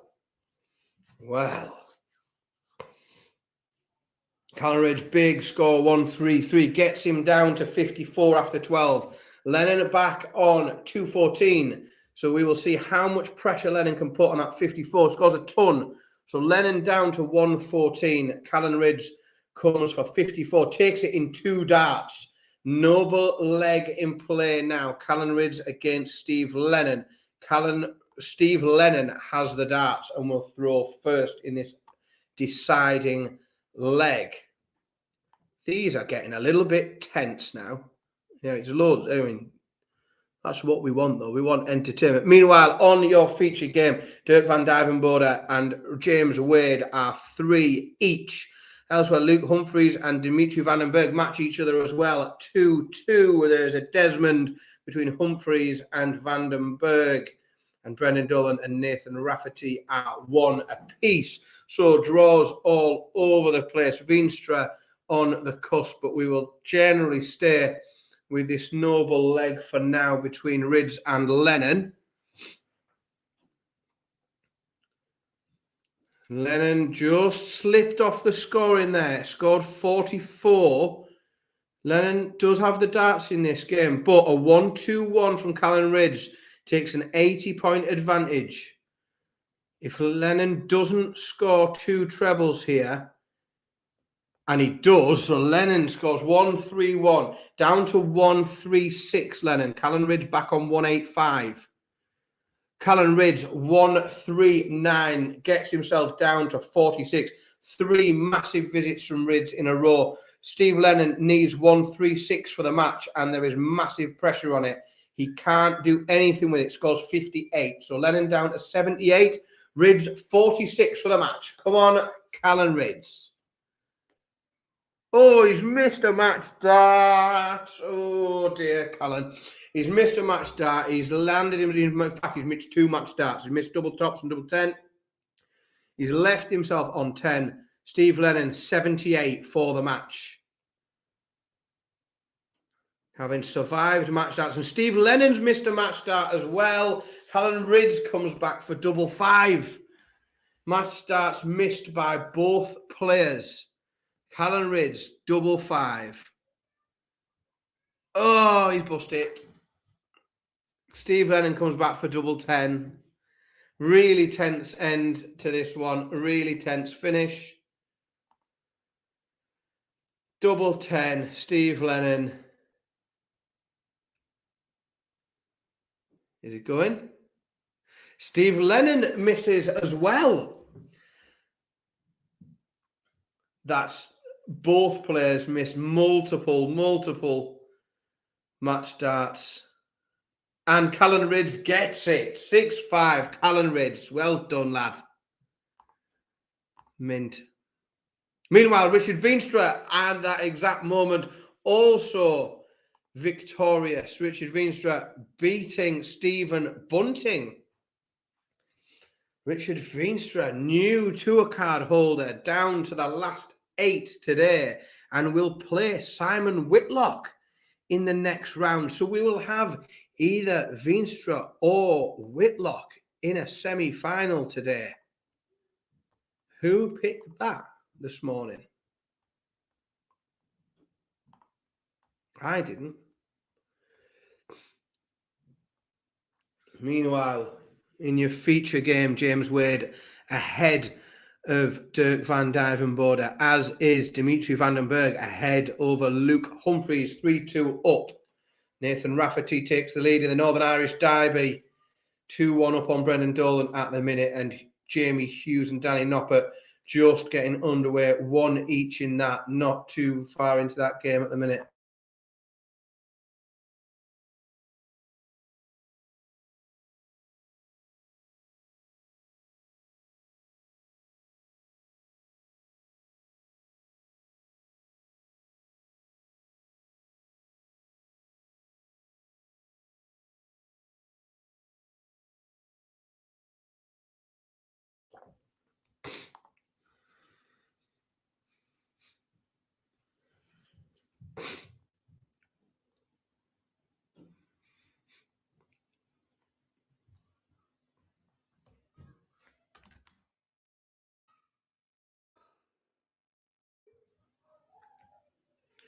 Dolan levels up, so that Irish Derby looking like could be a tight one. Dolan has played some great stuff today and averaged really well. His scoring's been superb. Dirk van Duijvenbode levels up against James Wade, 4-all now in your feature game on there.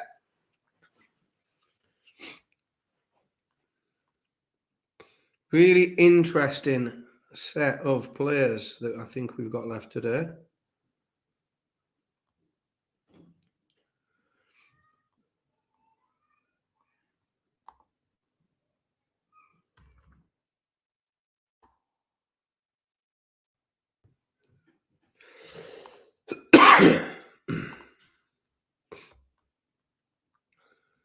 Humphreys gets one back. These games just seem to all be within, well, they are all within one leg of each other. They don't seem to be. But just tight, these games. Nobody anywhere running away with anything here. Everyone just struggling to get the advantage over their opponent. Dirk van Duijvenbode is somewhere back in this leg against James Wade. But this match remains on throw. James Wade will get 6 darts from 174. At least 6 darts from 174 anyway. To go within 1. Big score from James Wade. 134, which follows a 140. So James Wade just needs 40 points. He needs to come back for tops. Dirk van Duijvenbode on 99. So James Wade, 3 darts at tops here to go within 1.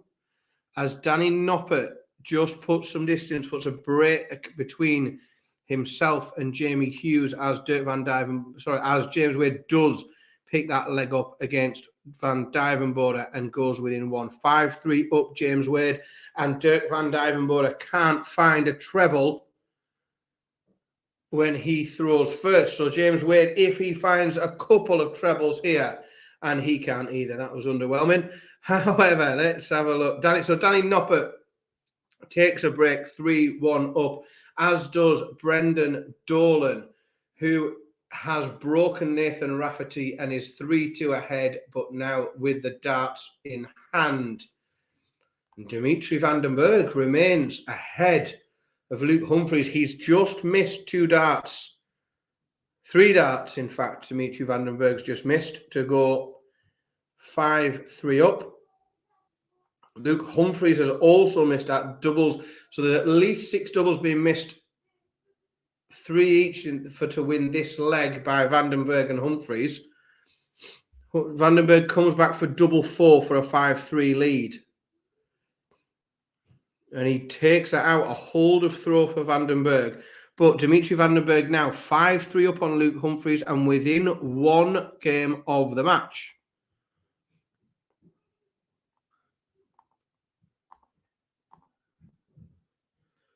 Couple of big visits. James Wade yet to hit a treble after 3 visits.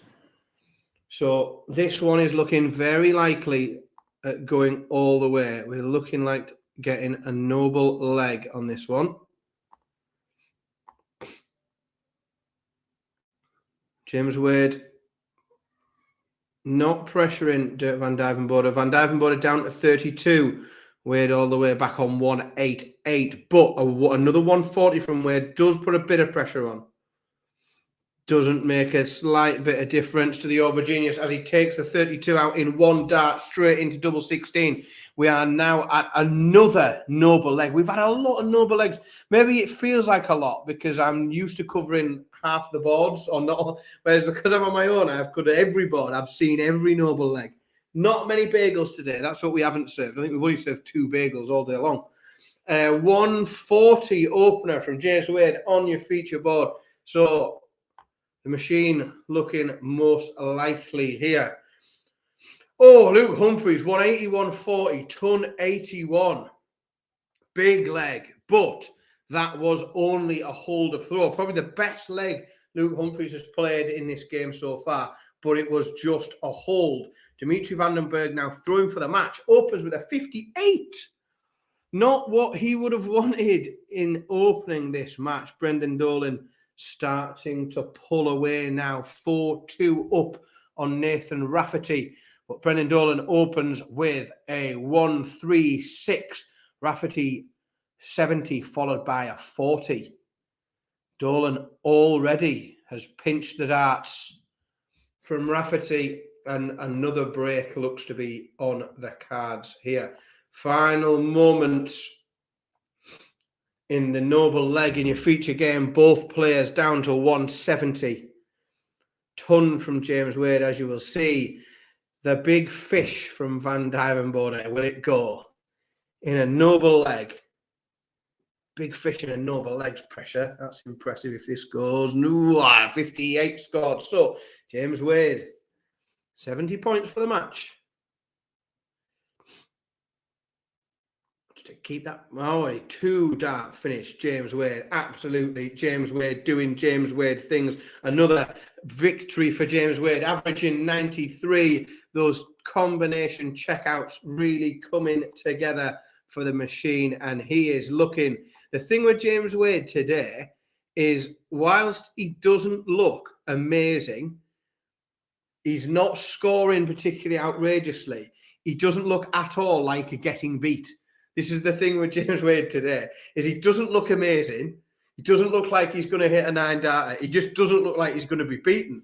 We've got another noble leg. We have noble legs all over the place at the moment.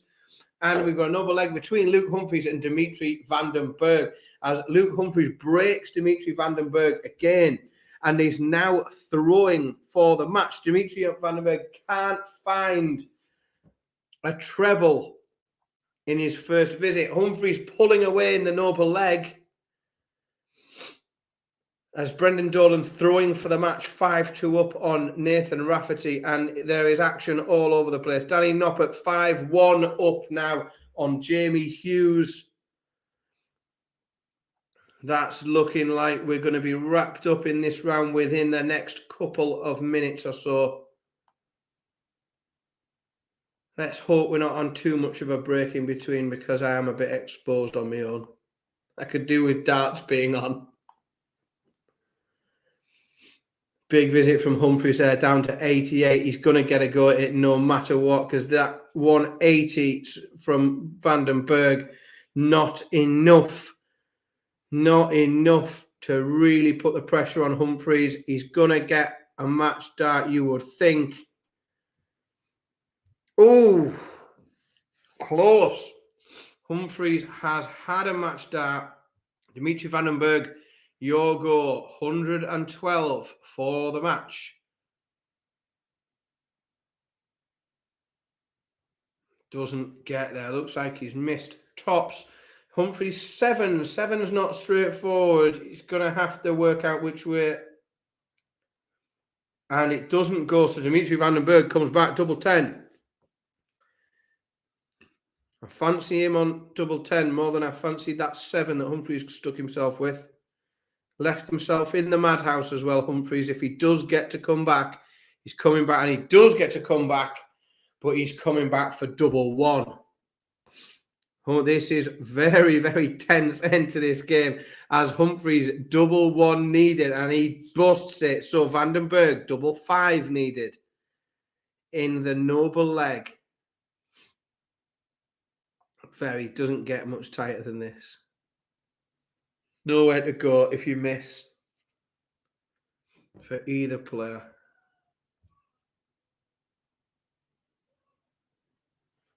It's taking a little while to update as well. Just hanging. Oh, more match starts missed. What's that? Got to be 12 match starts missed now between the two of them. There we go. Luke Humphries hits double 1. First start of that visit. Meanwhile, while that was going on, Brendan Dolan was victorious. Beat Nathan Rafferty 6-2. Jamie Hughes has got one back on the board. Danny Noppert, though, 1-2-1 after 6. 2 big visits of 140 in this leg, throwing for the match. Jamie Hughes open with a trebleless visits are some way off the pace in this leg. Big visit here, you've got to think, from Jamie Hughes. It's got to be a big one.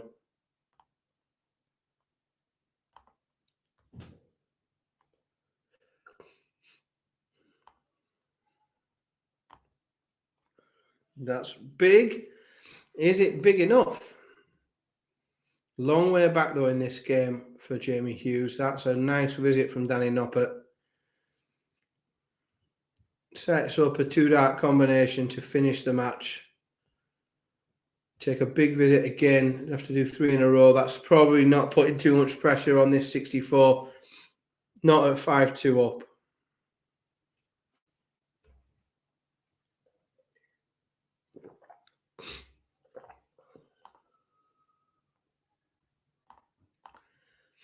Oh, mind you, it doesn't go. So if this one goes, this could be an interesting one for Jamie Hughes, because this will be a breaker throw. He'd then have the darts to try and pull it back a little bit, but that all depends on this 100 and it does 101 in 3 darts, Jamie Hughes. Well, that's made things a little bit more interesting. Jamie Hughes now has the darts. How far can he push Danny Noppert here? Danny Noppert, don't forget, has already made sure that even if James Wade wins today, his number 8 ranking spot is secure. But it's going to get very, very tight if Danny Noppert doesn't go through this round. And that is a bit of a slip from Danny Noppert. He can afford Danny Noppert to have a leg off here potentially, because he will have the darts again to throw for the match. But if Jamie Hughes breaks him again, it could get really nervy. Big 180 there from Noppert. Just keeping hold of the coattails of Jamie Hughes. Hughes down to a finish.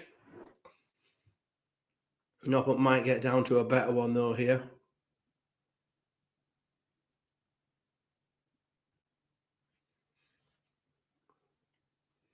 Arguably.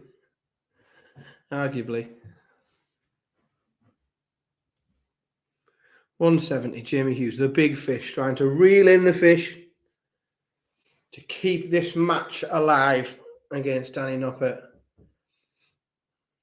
Oh, and that's a big slip, that.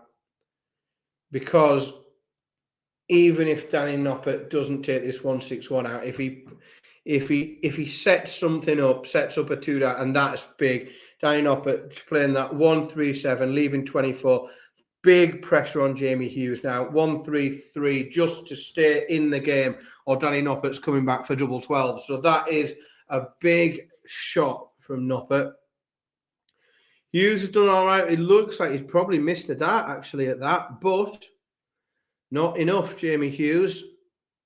And Danny Noppert will come and sweep that up in 2 darts, 6-3 to Danny Noppert. And that brings us to an end of our top 16 round of matches. We now have our quarter-final line up. Let's have a quick look through and see what we've got to look forward to, because some very, very interesting games in here. So the final 4 games, or the 4 games of the quarterfinals, so we still have a couple more games after that. Luke Humphreys against James Wade, Richard Veenstra against Simon Whitlock, Brendan Dolan against Michael Smith, and Callan Ridds against Danny Noppert. So some really interesting games. Those of you who picked, I think there was only really a couple of people. In fact, I think everyone in the chat room that put a pick in, either your pick's out or your pick was Luke Humphreys. So as we've got no live games at the minute, please, if you are in the chat room, because we've got no darts to watch and talk about for, let's hope, only a couple of minutes while they get those boards warmed up and get people underway. Who are you now picking in the chat room from this list of Humphreys, Wade, Veenstra, Whitlock, Dolan, Smith, Ridds, and Noppert? Who is your next? Who's your pick of the bunch that's remaining? I'm finding it hard. If James Wade wasn't playing Luke Humphreys, I'd find it quite easy to pick James Wade, just because certainly since the Peter to Wright game, it just doesn't look like getting beat. As I say, he's not. He only averaged 88 beating Peter Wright. He played well against Aaron Monk. He hasn't done anything particularly amazing. He averaged 92 in that last match against Dirk. He just doesn't look like being beat, I think, is the best way to describe the way he's played today, James Wade. I think it's hard to look past him. But then I also think if there's a tournament of darts and you don't back Michael Smith at the minute, you might be bonkers, because he's the best player in the world, isn't he? So an interesting set of players left. Stick your pick in the chat room and we can have a little dissect of them while we've got. And if you've got anything else that you want to add, ask, darts related or otherwise, please feel free to drop that in the chat room. What I am going to do, and I'm warning you all first, is I am going to spend the next 2 minutes updating everybody on the World Seniors goings on. So if you don't want to know what's going on in the World Seniors today, like, press mute for the next minute or so, which is, I think, fair warning. So 3, 2, 1, quick, have you pressed mute if you haven't? Tough. I've not seen any of these results today. I've been completely focused on what's going on in the Players' Championships, and I haven't got the ability to click around very easily and find out like where I'm supposed to be. So Richie Howson beat Phil Taylor 3-1, which Leonard Gates beat Daryl Fitton 3-1, and I had a double this morning on Howson and Gates. So that's cheered me up a treat. I haven't checked. Someone put in the chat earlier that Howson had won. I didn't see that Gates had won. So that has cheered me up a treat because I had a little double on that this morning. Kevin Painter beat Mark Dudbridge 3-1. And currently in play, Robert Thornton. Oh, Robert Thornton was 2-1 up against Neil Duff. And while I was mid-sentence, that score has changed and Neil Duff has pulled a set back. So 2-1, Robert Thornton on throw in this set. So we are highly likely to potentially see all 4 games as 3-1s if Neil Duff can't break the throw in this set and level up the match with Robert Thornton. So just as a little recap, Howson beat Taylor, Gates beat Fitton, and Painter beat Dudbridge, all with results of 3-1. And in play, currently Robert Thornton is 2-1 up on Neil Duff. It is a bumper week of darts this week. We've had the Premier League followed by the World Seniors with a big mix of Players' Championship weekend thrown in as well. So busy week. Clearly a busy week for the team at Online Darts. We are spread quite thinly this week, as you can see. We are starting to warm up, which is mega, because we could do with some darts to talk about. We are warming up on board 2. Richard Veenstra against Simon Whitlock. Simon Whitlock Caldridge final. I'd love that, Daniel. Like, I don't think it's going to happen, but I would really love it to happen. That would be amazing. Bob, are the Euro Tour final qualifiers in Barnsley? I would assume so. I don't know specifically off the top of my head that that's the case. I can't see any scenario in which that wouldn't be, though, because if all those players are in Barnsley Saturday and Sunday, and that event is taking place on Monday with all the same players in, my expectation is that it would be in Barnsley, is what I would have thought. I'd be very surprised if it would be anywhere else. And just while I'm on dates for the diaries, we are back. We've had a full weekend. So Players' Championships event 1 and 2 yesterday and today, 11th and 12th. We will be with you again for Players' Championship event 3 and 4 on the 18th and 19th of February.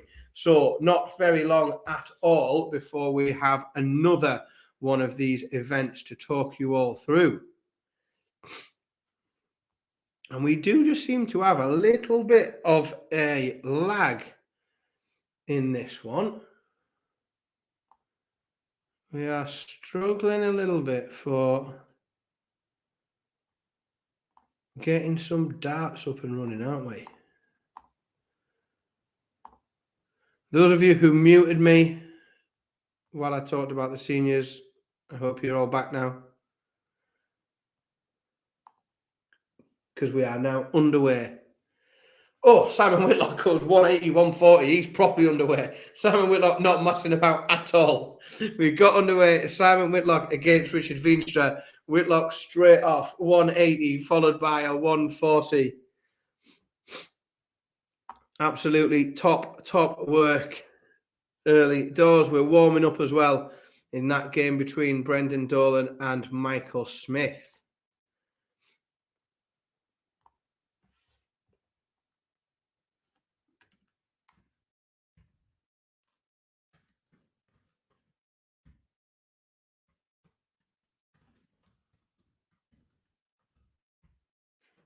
We'll just see what we can do to get a feature game up and running.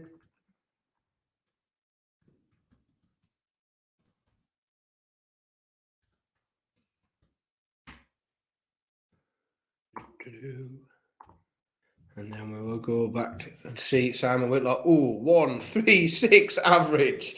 He's come out absolutely flying as the wizard, but then can only find a 40 in his first visit in this match. So 1-0. Simon Whitlock leads Richard Veenstra. Let's hope we're not too long getting these other games up and running. We've got one warming up. Let's hope we're not too far behind. After an unbelievable leg, Whitlock can't find a treble in his first 2 visits. Oh, it's a crisis. We've run out of coconut water. We're going to have to end up. We're back on the Pellegrino. Now that is a first world problem.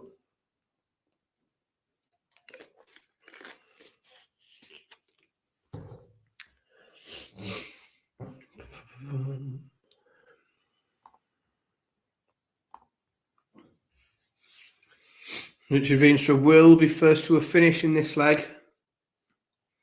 Oh, it's a good one as well. He puts a 130 to get himself down to 56. Whitlock back on 210. We'll see what pressure we can put on that 56. 94 from Whitlock, so down to 116. So Veenstra will get 3 darts from 56. Bob, where does Whitlock move up the rankings if he wins? Let's have a quick ranking check while we're early in this game then. Let's see where we're at. Simon Whitlock's already moved up 1 position today. He'll only move up a spot if he makes the final. And whether he wins or loses in the final, he'll still only move up 1 spot, and that would move him into 36th ahead of Josh Rock. Josh Rock went out 2nd round today, but if Whitlock makes the final, he will move up 1 place above him. Those others that are left, I think even with a victory, no one else can move anywhere, even if they win the day. Obviously, apart from Richard Veenstra, of course, who, with a win would move up a big old lump of places because of where his position is as a new tour card holder. There's not many people around him with much money on the board. So Richard Veenstra potentially big old lump move up the rankings if he wins. But at this stage, there's only Simon Whitlock left that can move at all. And even then, he can only move up 1 spot. So Veenstra just leveled up, as you can see on the feature game. But Whitlock, that's a big 180 though from Veenstra. Put some pressure when there was no pressure on this 80 at all, it appeared. Now there's a little bit of pressure on this 80 because if he doesn't take it out, and he does, not even a question, is it, Simon? Like, not a problem. But there was a bit of pressure, Veenstra leaving that 2 dart combo so that if Whitlock didn't take the 80 out, then he's given himself a chance. As Michael Smith takes the opener against Brendan Dolan, averaging 115. A fine start for the world number 1. And that must be the pick, I think, probably, that game warming up on board 1. Humphreys against Wade is a big one, isn't it? Right, that's a really good match. If I knew this morning that game was taking place, I'd be quite excited to see it. Callan Rids and Danny Noppert. Still not quite warming up, but hopefully they won't be too far behind everybody else.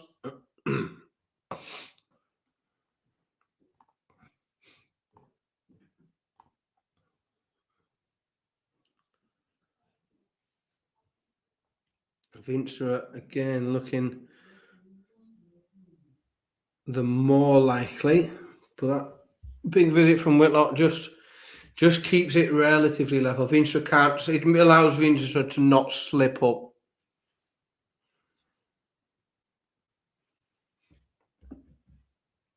One, two, two. So that's a bit of a slip from Whitlock because it just gives Veenstra a bit more time and a bit less pressure. So Humphreys and Wade is now underway. Get these boxes open so that I can flick between these games, try and keep you in the loop. Callan Rids and Danny Noppert is now underway as well. So we are now underway in all 4 of our quarterfinals. Good afternoon, Craig. I hope you are well, mate. And Veenstra levels up, keeps this game on throw 2-all.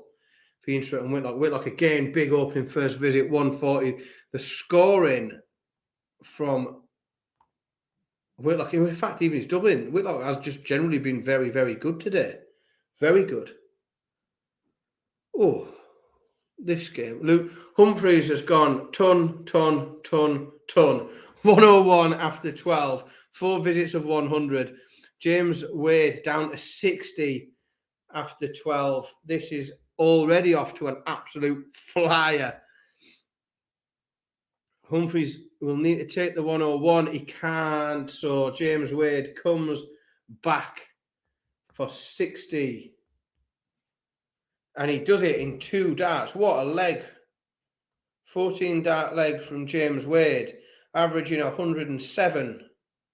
And that was a break of throw. James Wade breaks in the first leg.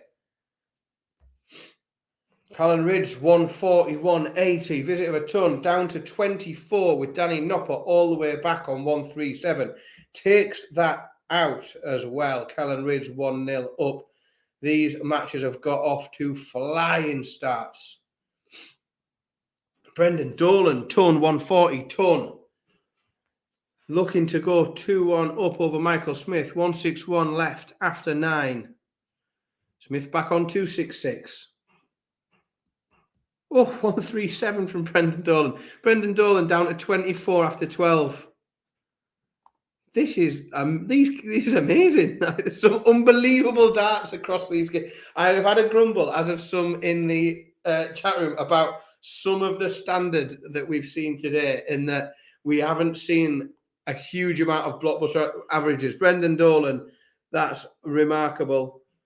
14 dart leg, 2-1 up over Michael Smith. We're seeing some really, really high-level darts across these games now. Callan Ridge has gone 137, 100. Danny Nopper 140, 100.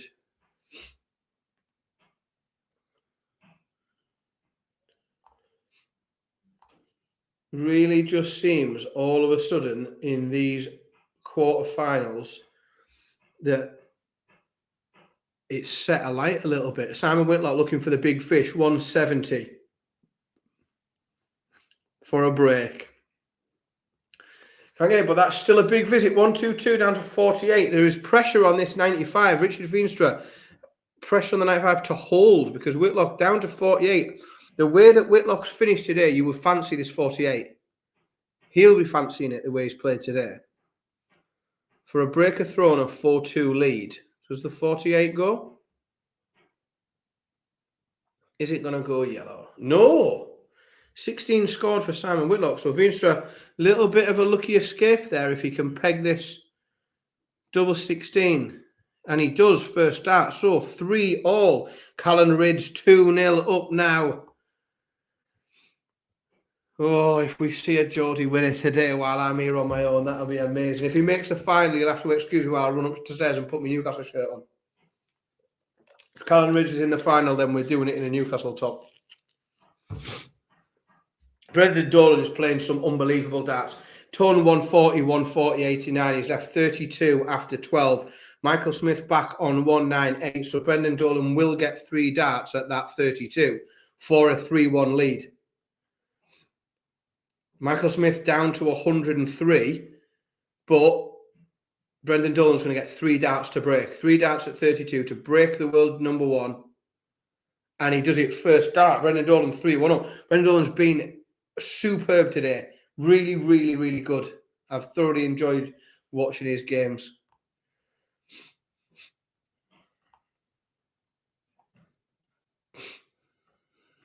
Humphreys and Wade seem to just not be playing at any particular pace. I'm not quite sure how they are still 1-all while we're rattling through legs in other games. However, I'm not worried. Richard Veenstra with a big opportunity to break. Oh my word, Simon Whitlock, there is pressure. 180 when he needed it. That gets himself down to 8 points, double 4 needed. But will he get a chance to even try it? And he will. Richard Veenstra, another opportunity to break gone amiss, as he can't take that out. And Simon Whitlock survives those break opportunities for Veenstra and maintains his lead, and we are back on throw. Simon Whitlock playing well, but at times getting away with murder in this match. Callum Ridge just foot off the gas ever so slightly, struggling for trebles in this match, and he's at risk of being broken back, and he is. Danny Noppert breaks back. I think that was 5 trebleless visits for Callum Ridge there, and the electric start that we saw in those first couple of legs just slipped and fell away a little bit there.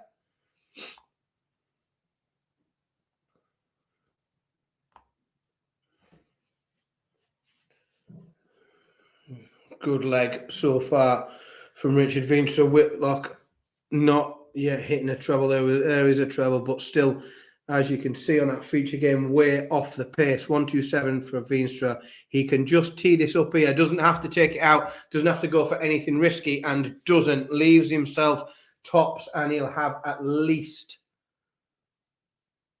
6 starts to get rid of this 40. How's Simon Whitlock getting on? So Simon Whitlock is 4-all on the feature game on your screen with a bit of luck. If you can see me, you can probably see that to the right. So Simon Whitlock 4-all at the minute, Daniel, on throw against Richard Veenstra. Danny Noppert 140, 177, but with a trebleless visit of 58. This is a bit of an odd game. This we're seeing sort of runs of trebleless visits and then outrageous runs of huge treble hitting. Danny Noppert down to 40 after 12. Callum Ridge 130. Not a huge amount of pressure on this tops. Michael Smith gets one back, but just that was a break back. Sorry, Michael Smith breaks back. 3-2 still to Brendan Dolan.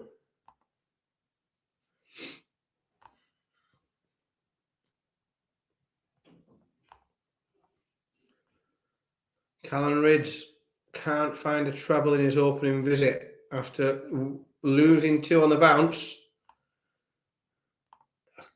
Danny Noppert opens with a 180. That's really capitalising on Ridge not being able to find trebles, because from 2-0 up, Callum Ridge looks a dead cert to be 3-2 behind now. As Michael Smith just finds a couple of trebles.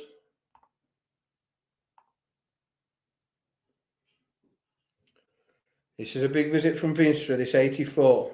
If he takes it out, he can throw for the match. If he doesn't, and he doesn't, Simon Whitlock's got 58, and then Veenstra's going to have to do every leg. Can't lose another leg, and it goes. Simon Whitlock, 5-4.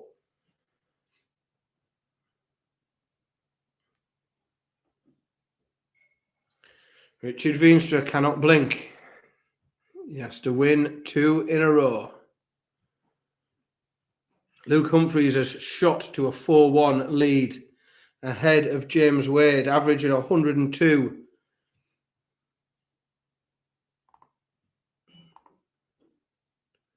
And Danny Noppert does indeed go 3-1 up on Callum Ridge, as looked likely. Michael Smith, 3 darts at tops to tie this game up with Brendan Dolan, 3-all.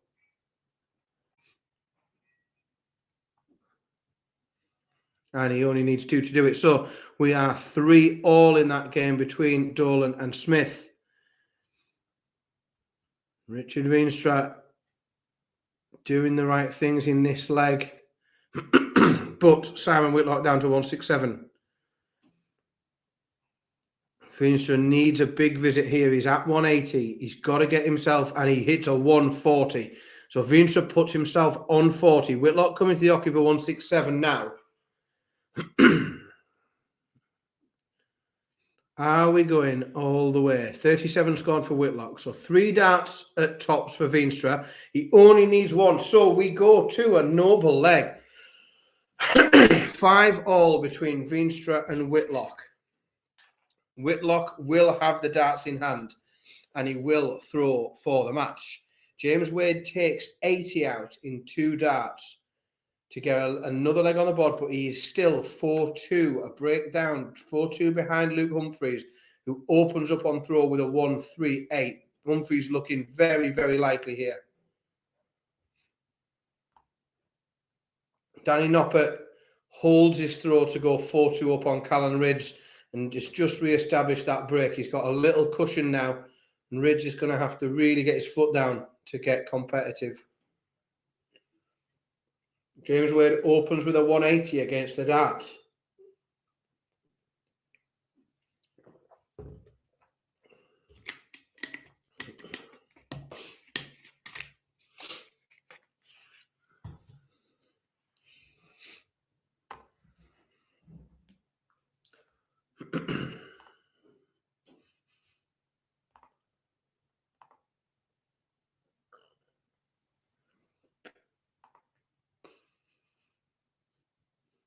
Oh, another 180 in this leg from James Wade. James Wade leads 56 after 9. Humphries on 117 after 9. Standing in this game has been superb. Simon Whitlock needs 70 for the match and takes it out.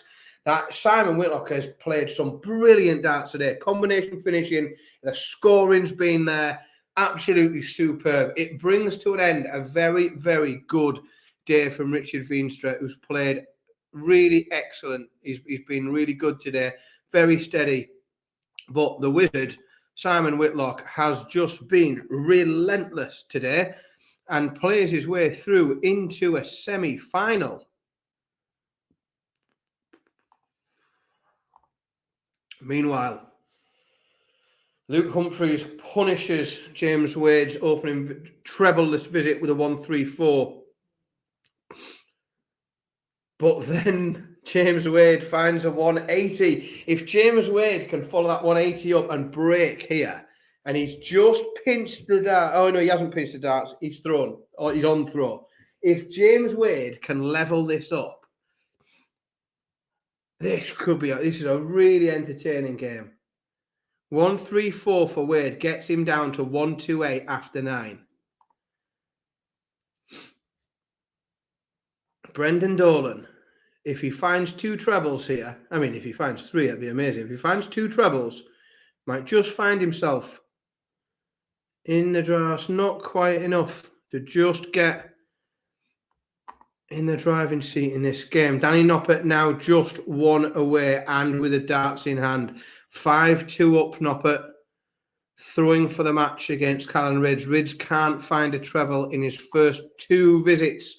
James Wade takes out 28 to level the match up 4-all. James Wade averaging 99, and I have said it all day. James Wade doesn't look like winning, but he doesn't look like getting beat. Just at no point does he look like he's going to lose a match. He's not doing anything particularly amazing, but well, apart from opening again with a 180. Keep doing that, James. Make me look daft. Pressure from Danny Noppert, capitalise on this lack of trebles from Ridge. That 140 hasn't done much else well in this leg, Noppert, but a 140 going in will put him first to a finish, throwing for the match. Brendan Dolan, 5-3 up on Michael Smith. Another break for Brendan Dolan, and is now throwing for the match with the darts in hand. Luke Humphries, however, finds 2 180s in this leg. James Wade, after opening with a 180, has found himself behind him. He can't find another, and he can't. Humphries needs 60 for the leg. And he does it. So Humphries 5-4 ahead. That was, I mean, amazing. 3 180s in that leg between the two of them. James Wade now throwing to try and force a noble leg. Massive leg this from Dolan as Michael Smith, only a 39. Brendan Dolan, couple of big scores. 1-6-1 left after 9 for the Irishman. What can the world number 1 do to pressurise that? It's got to be a max. And it's nowhere near. It's 43. Brendan Dolan under no pressure, throwing for the match here, can relax and take as much time as he wants to clatter around with 161. He doesn't though. 129. 32 remaining after 12. Looking for a 13 dart leg. Brendan Dolan to win another treble-less visit. 40 for Michael Smith. Really fell off a cliff at the back end of this match, Michael Smith. One treble, and there we go. Brendan Dolan, absolutely superb. 14 dart leg from Brendan Dolan.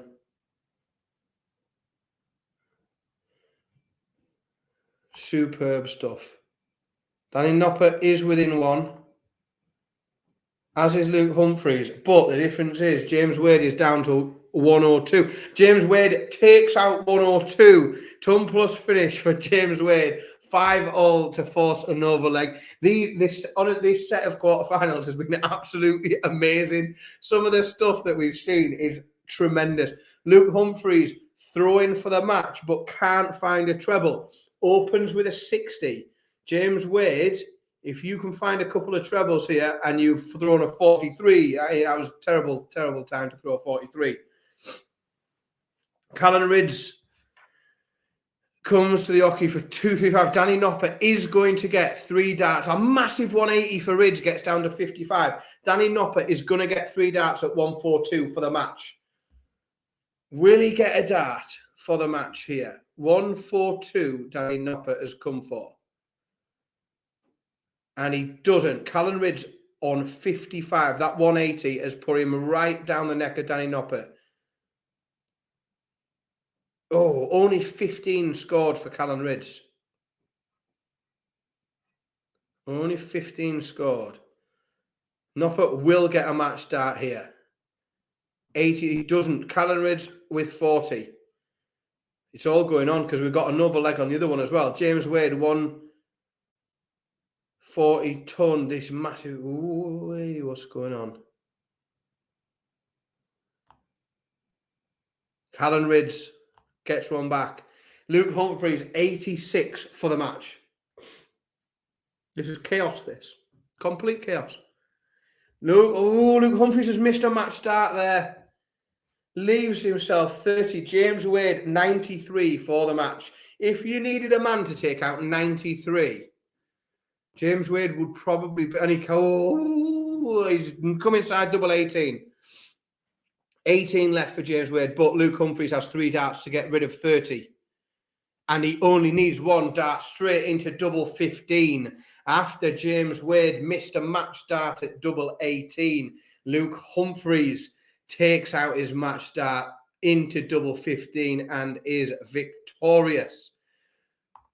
Wow, this is crackers. So we are now only short of 1 semi-finalist, and it will be either Callan Ridds or Danny Noppert. And depending on how many trebles Callan Ridds can't find there, it's now looking more likely to be Danny Noppert as he throws for the match. Just a few too many treble-less. Go! That's a massive 180 from Danny Noppert. Perfect timing. Just too many treble-less visits cost Callan Ridds in this game. There's another one, 41, just to make sure there is absolutely no pressure on this 66. He could throw all 3 of them off the board and still be the favourite, Danny Noppert. Oh, however, but this is the result of 2 treble-less visits in a row. Callan Ridds a country mile away. That's still not big enough to make Danny Noppert sweat, I wouldn't have thought. He'll go for double 6 here, and he will only need 1 dart to do it. Danny Noppert wins 6-4. I will not be changing into my Newcastle strip for the final, which Mrs. S will be very pleased about because I get into trouble for creating too much washing.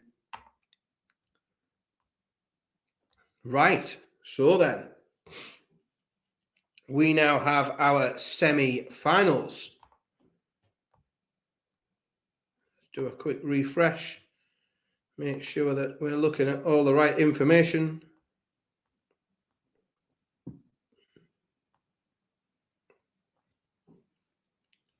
And our finals today Our semi-finals today will be Luke Humphreys against Simon Whitlock and Brendan Dolan against Danny Noppert,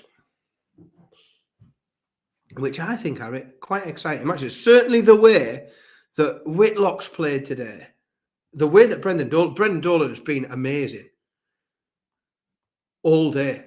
Like he started the match playing ridiculously well. Sorry, started the day in the first round. He was tremendous. And then he's just gone from strength to strength. Again, another player, a bit like James Wade, just doesn't look like getting beat. Started the day thrashing Gary Anderson 6-1 with 105 average. And whilst he hasn't quite maintained that 105 average for the rest of the day, he's kept his average above 90 all day, hasn't fell off at all.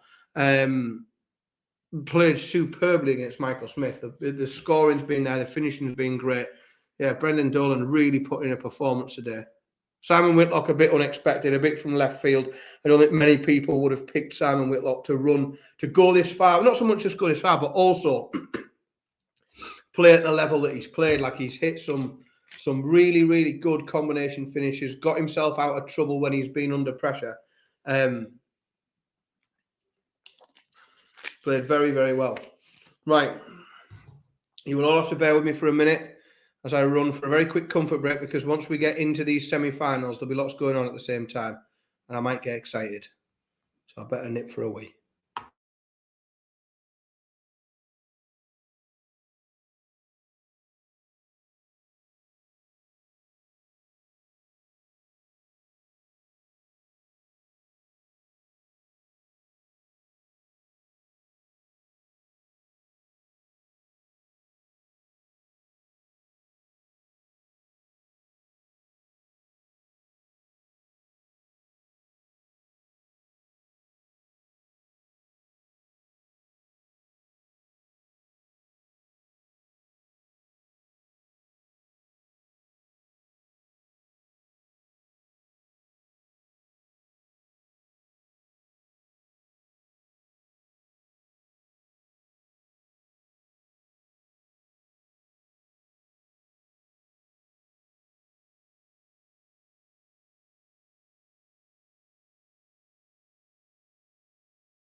And we're back. Hopefully we're not waiting too long for our semi-finals to get up and running. There's nothing up and running as of yet. I will give a quick warning again, as I did earlier on. I'm about to talk about the World Seniors. If you don't want to hear any of the results, you can mute me in the next 5 or 6 seconds and then take me off mute in a couple of minutes' time. But I'm going to do a real quick check-in with the seniors, so mute me now. Last result that we had in, so we ran through some of the results earlier on, is Richie Howson beat Phil Taylor 3-1. Leonard Gates beat Daryl Fitton 3-1. Kevin Painter beat Mark Dubbridge 3-1. And because we are only allowed one score in the quarterfinals of the World Seniors, Robert Thornton beat Neil Duff 3-1. We are doing a full clean sweep of 3-1s today. However, that's impressive though. I'm happy with that. My House and Gates double that I backed this morning has come off. So we've got semi-finals tonight starting at 7:10 of Richie Howson against Leonard Gaines and Robert Thornton against Kevin Painter. Very, very interesting matches there, and I am very much looking forward to, once I've finished this stream, opening up a beer or 8 and maybe even a bottle of wine and enjoying that this evening. If a player hits a treble 1, does it count as a treble in terms of a trebleless visit? So trebleless visits, I'd count it as a trebleless visit, but it's more me using it as a term of like it need a big treble. So for me, it's a treble 20, treble 19, treble 18. I treble 17 perhaps, depending on where you're switching to. Everyone will measure that different. Sky did go through a bit of a period of actually showing trebleless visit as a statistic for a little while. I don't know if they still do. They did. All of a sudden it came up, and then they started tracking, like showing it at the end of games. It's I don't know if they count that or not. I don't know if Sky do. I don't imagine they would. I reckon it'd be treble 17 up over is what, or maybe treble 16 up over, depending on when people are. But as soon as you hit that, you start to look into finishing combinations when you start to go for treble 16 rather than scoring. And I also don't know if they only count your first 9 on for Sky. I don't know. It depends what the Sky stats people will be putting together. Once again, it looks like we're going to have a few minutes longer to wait for the action to get underway. So it definitely looks like I'll be eating my Sunday dinner warmed up today, because we are still waiting for our semi-finals to start warming up. However, if you've got anything that you would like to ask, talk about, discuss, please feel free to pop it into the chat. Try and keep it darts related. This isn't a counselling session, but if you've got anything you want to ask about anything really, feel free just to bang it in the chat room and give us all something to talk about for a few minutes until we get up and running. It's a bit of a shame that the Premier League has started now, because it means that we don't have to constantly just get to talk about who will be in the Premier League. That is a massive fallback. Certainly if you're on your own and there's no darts on, we can talk about the Premier League for a bit. We could talk about who wants to be in the Premier League next year maybe, but if you've got anything you want to have a chat about, bang it in the chat room and we can have a look.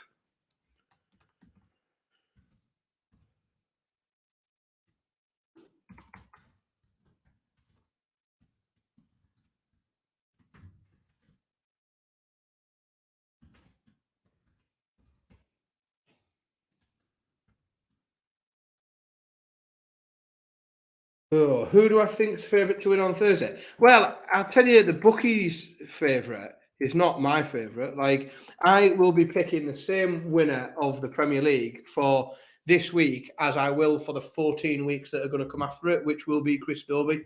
As I picked Chris Dobey to win night 1 of the Premier League, and I picked him to win night 2 of the Premier League, and I've already been right once, so I will be right again. Even a broken clock's right twice a day. So I have big faith that our man from the Northeast is going to put in at least another big performance. I don't know, like realistically, I'd love it if he was in the top 4 at the end. I don't know if that's something that he will be able to sustain. It's a long and arduous task,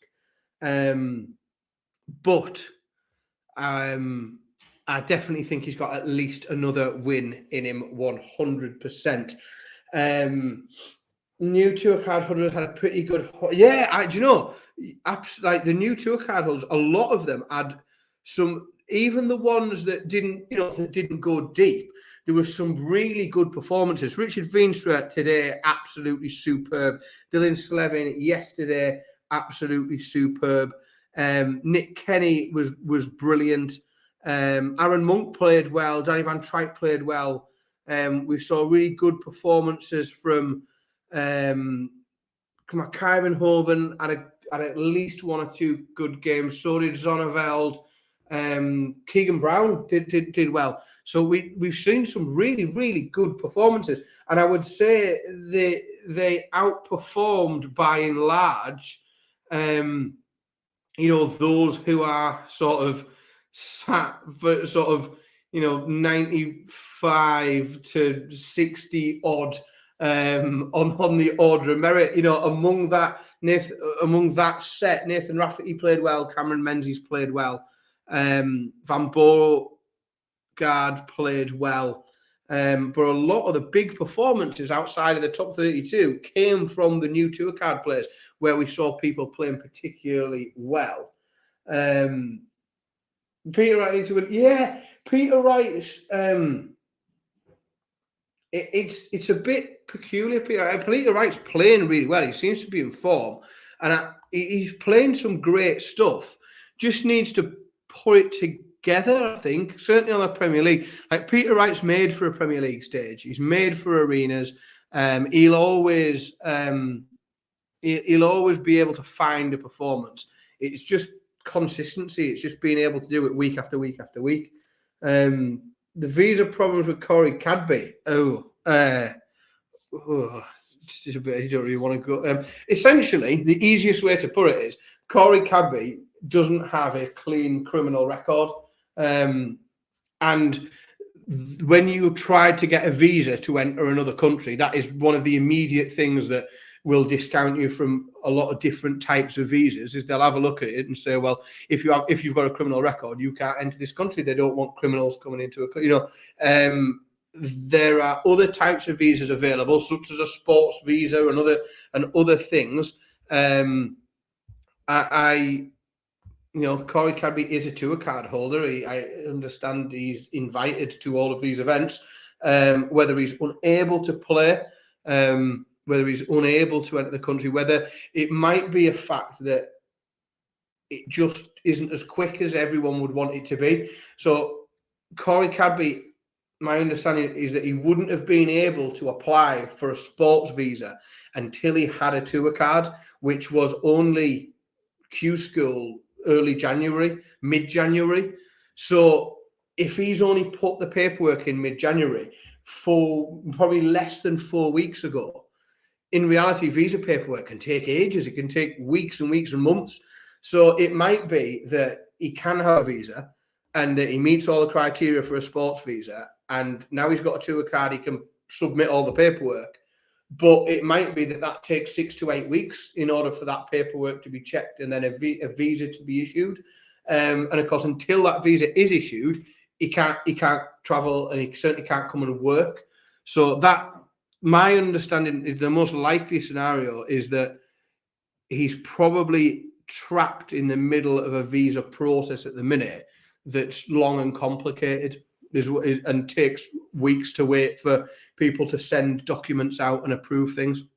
Thankfully, we are warming up in our 2 semi-final matches, so we shouldn't have too long to wait before we see Brendan Dolan against Danny Noppert and Luke Humphreys against Simon Whitlock. We are very, very close to a marathon solo session today. We are not far off, 5 hours in. It's been a rather interesting experience for me. No problem, Bob. I hope it makes sense. And as I say, I explicitly say I assume a few things in there because I'm pretty sure that that's probably where it is. But without a statement from the player or the management company or whoever clearing those things up, we are all just left to sort of speculate what we think might be the case.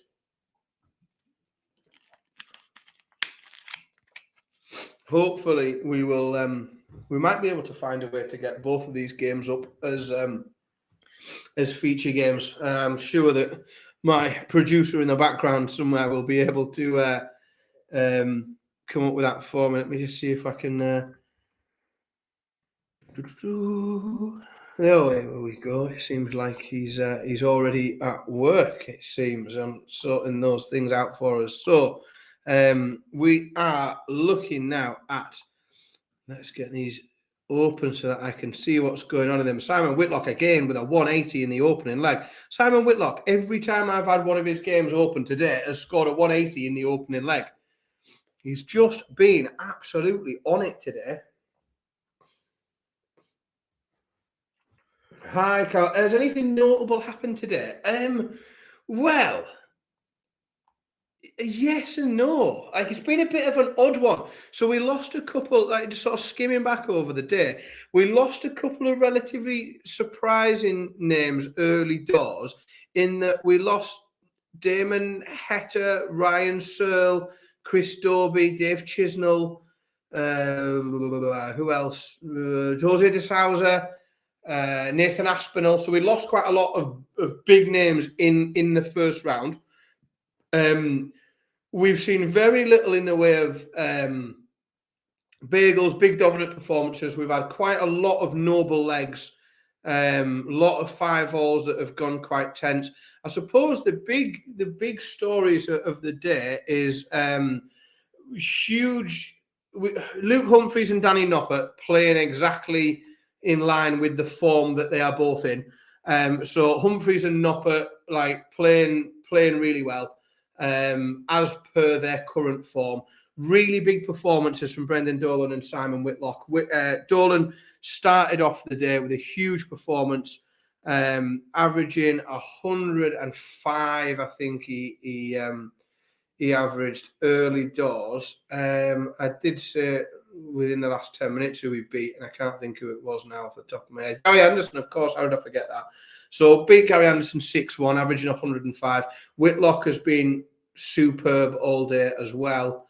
So they are the big stories, really. Richard Veenstra, probably the best performing of the new tour card. Holders made it all the way to the quarterfinals and only just lost a noble leg to Simon Whitlock. Good runs as well from James Wade, Callan Ridds, and the world number 1 Michael Smith went out in the quarters. So no major stories. We haven't seen a 9 unless I've completely missed it. I don't think we have. We haven't seen any huge surprises, really. The big players were beaten by other big players playing well. Humphries with an early break against Whitlock and looking very likely to maintain that with 3 big visits. He'll get 3 darts now at that 32, as you can see there.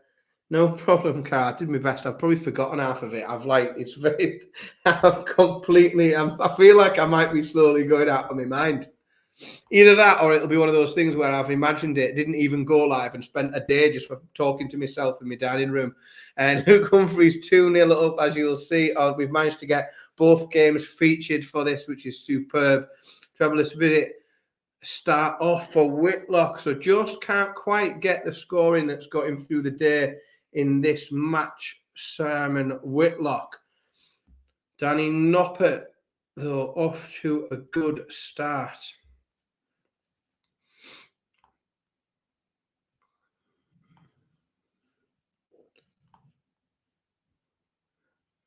Big scoring again from Noppert. 1-2-4, 1-3-4. Bit of pressure from Brendan Dolan, but on throw, Danny Noppert will look to put a bit of distance between him and his opponent now.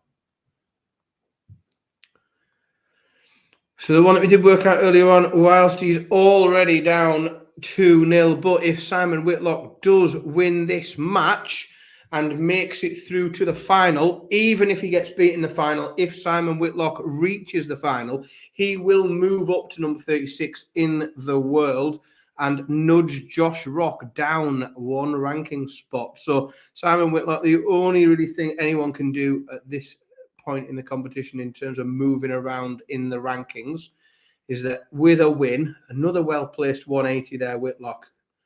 This 35 goes, and it's not. These are the mistakes that are just creeping in this game. Noppert off to a flyer, 2-0 up, 140 opener. Dolan 2 visits without a treble, lagging way behind in this leg. And Danny Noppert is looking to get this one done quick. Whitlock pulls one back. Just for those of you who don't know, when we get to the semi-final stage of these Players' Championship events, we are playing first to 7. We've played first to 6 all day, so when your favourite player gets to 6, don't celebrate just yet, because we are now playing first to 7 in these semi-finals. Danny Nopper is 2 legs along the way to that, and again looking favourite to make it 3. Scoring's just dropped off a little bit in that other game between Whitlock and Humphreys.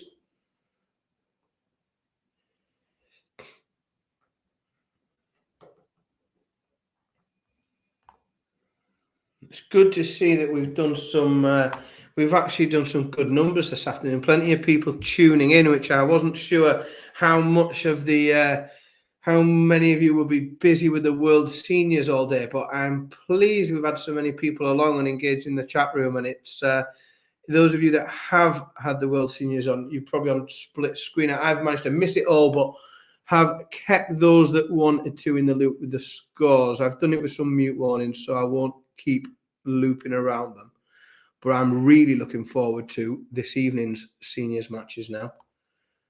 Certainly after I will be rewarding myself with a little drop of something or other once I finish this.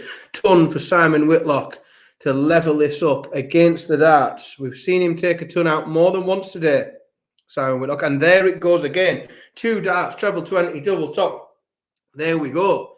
Simon Whitlock with the game back on throw, darts in hand. And after a lacklustre first couple of legs, the Wizards back in this.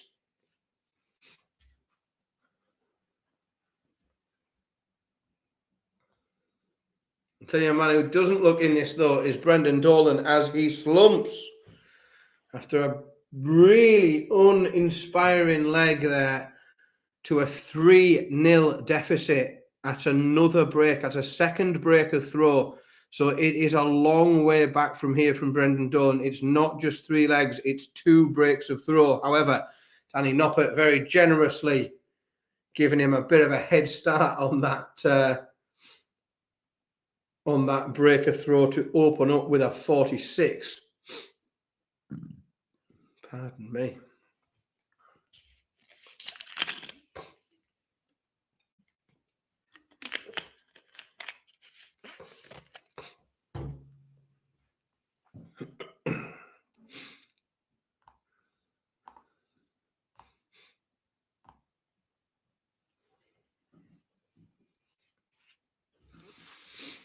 Needs another big visit probably here from the Humphreys. Oh, that'll do. 180, ton 140, down to 40. Pressure all of a sudden on this 106 for Whitlock, where it didn't look like there would be much pressure. Oh, and another ton plus finish from Whitlock. Absolutely superb. Simon Whitlock is known as a power scorer. He relentlessly finds 180s. Today, he's found 180s here and there, but his finishing has been absolutely tremendous. 106 out. That's the second ton plus checkout in 3 legs. Against the throw now, opening with a 180. If he follows it up, I'll get excited because his ton plus checkouts have been unbelievable. So if he follows this with another 180, we're on for it. Oh, we're not on for that 9. Still mega though, Whitlock. Really, really good. Doesn't know when he's out of any leg in this match. Every time I think he's not going to win a leg, he just seems to pull something miraculous out. Brendan Dolan, 111 required. Needs to pick a leg up sooner or later here. Danny Noppert, 78. Under some pressure on that 60 because that is a 2-dart combination that you would expect Dolan to make light work of. But he's not going to get chance because that's another solid checkout. 78 taken by Danny Noppert as he goes 4-0 up. And Danny Noppert looking to get things done quickly this afternoon. Simon Whitlock breaks 4-1. Another big 180 in that leg. 180, 97, 180. The 44 goes. Every element of Simon Whitlock's game has been amazing today. Scoring's been good. He's been finding 180s at the right time. His finishing, his combination finishing has been superb.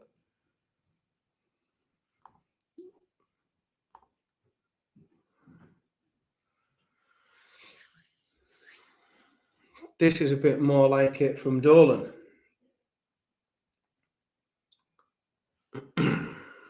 But even if he picks this one up, it's just a hold, and he is way off. He's going to have to break and break and break. As is Luke Humphries. And that's a little bit of a slip, that. After the start that he's had, Whitlock just starting to peg him back with that 140, and then to slip that 57 in for Humphries, it's a bit of a slip. If Simon Whitlock finds a big visit there, which he does, down to 70, Luke Humphries, after the 180 and the 134, has managed to end up second favourite in this leg.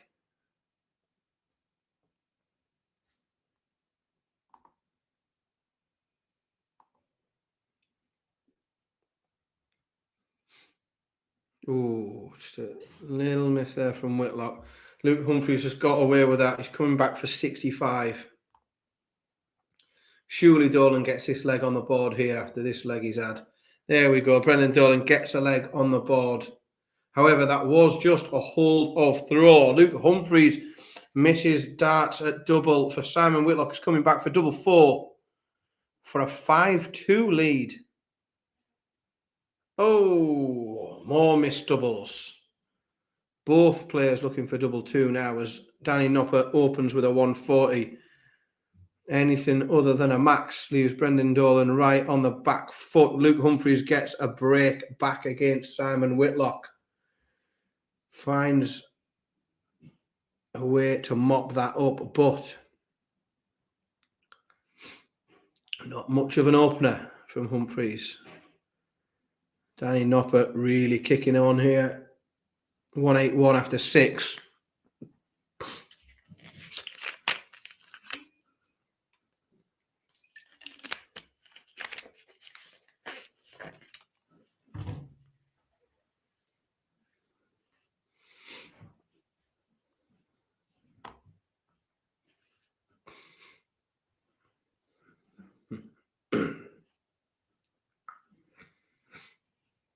It's another good visit from Humphries at 140. Keeps him well ahead and certainly the more likely to come out of this. But that 180 means Simon Whitlock will get the first go at a finish. Humphries can just try and tee up the best thing he can. That's not amazing from Humphries. Whitlock will get a go at 144. And if he doesn't take it out, he may just leave it very handy and really pressure that 93. That's a really good visit from Simon Whitlock. 94 scored, leaves 50. So Luke Humphries on throw here. Nowhere near Simon Whitlock. For a break of throw requires 50 now. And this is the sort of finish that he's taken out all day long, really comfortably. 2 darts again, Simon Whitlock. 2 darts at 50. And breaks once again. Simon Whitlock within 2 now. Danny Nopper also within 2. 5-1 up, Danny Nopper here. And it is a long, long way back for Brendan Dolan. Simon Whitlock opening with a 180. Luke Humphries, no answer at all. Will we see a 9? Will we see one today? We've got eyes on both matches. Oh, come on, Simon. You can do this for me. 180, 180. I'll be celebrating on my own. Come on. 141 required. Simon Whitlock. 180, 180. Will we get a 9 dart live on the stream? On the feature game? Oh, Simon. Never mind. There's always There's always the next leg. Anyway, Danny Noppert down at 75. Brendan Dolan a mile behind. Just completely different levels in that game. Danny Noppert flying. Simon Whitlock again, 2-dart combination. Nothing missed. Straight in. 6-3 ahead. And within one leg, Luke Humphries is going to have to win 4 legs on the bounce if he's going to get through to the final. And a 59 opener will not put him on the right path to do that. Not by a long shot. 59 opener, Simon Whitlock with a ton, already looking to try and break and get this one wrapped up. Brendan Dolan needing that massive 148. Big ton, bit of pressure, but the way Danny Noppert has played in this game, you would expect this 40 to go, certainly with 3 darts in which to do it. And there we go. He needs all 3, but Danny Noppert now 1 away, 6-1 up. That was yet another break of throw.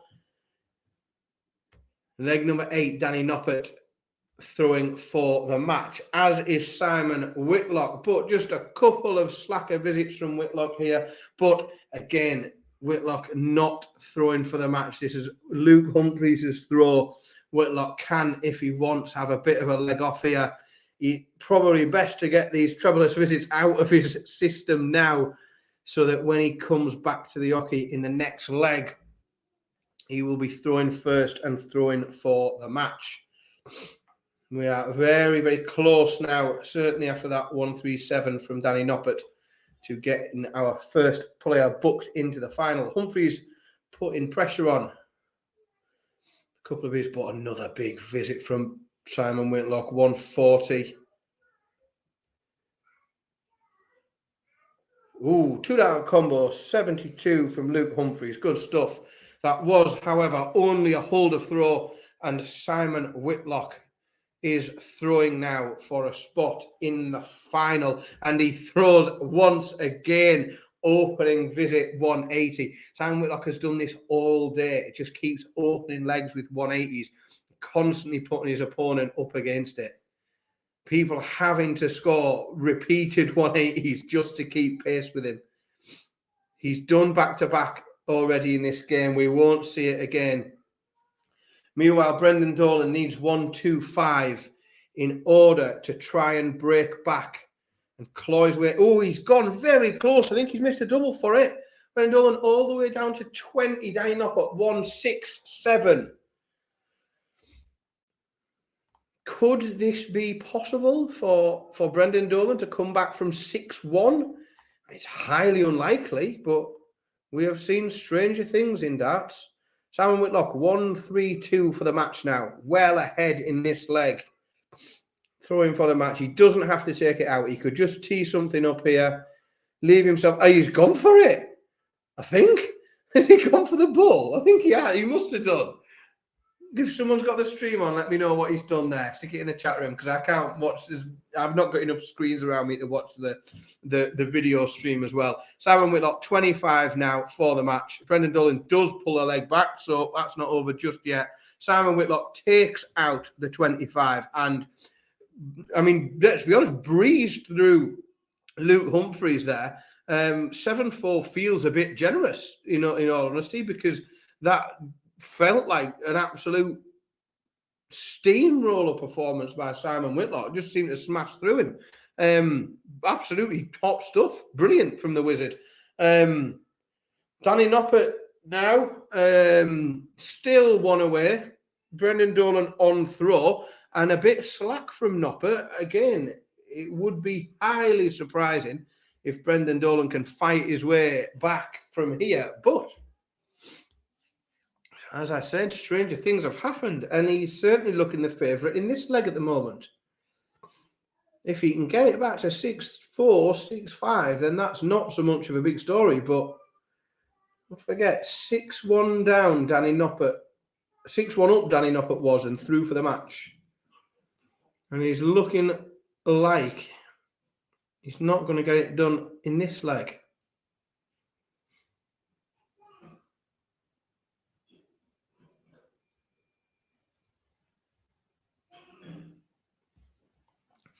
Dolan down to a finish now.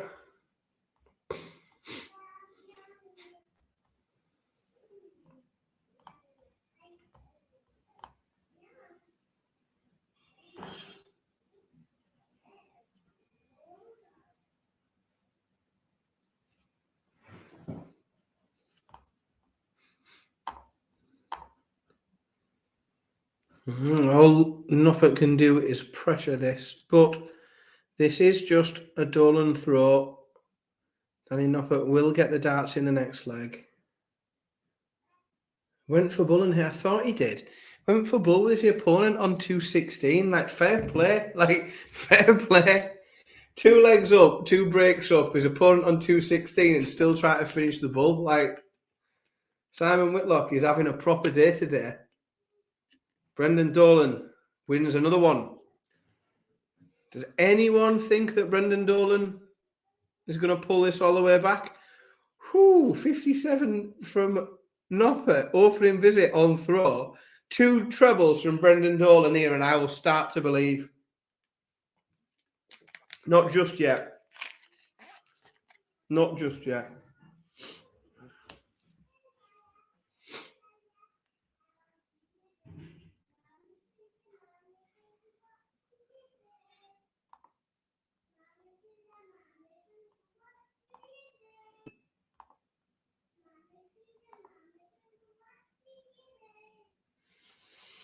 You do feel this needs to be big, and it's a decent one, but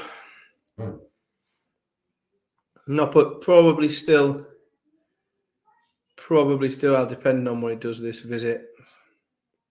It's going to be tight this leg, I think, but it could very well be the one that Noppert gets it done. Dolan's going to have to play as good as he's played in this match.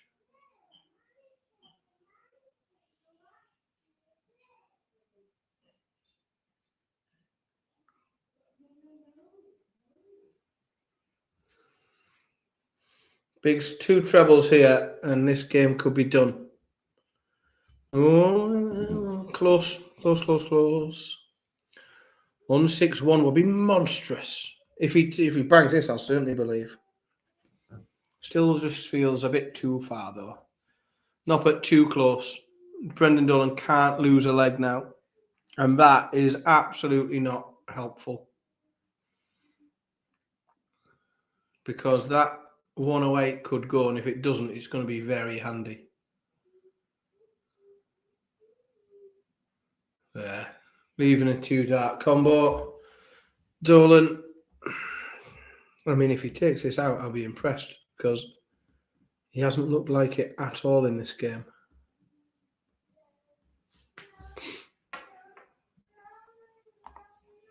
I can't quite work out how Dolan's averaging 3 points more than Noppert. That's beyond my understanding. Match starts incoming for Danny Noppert.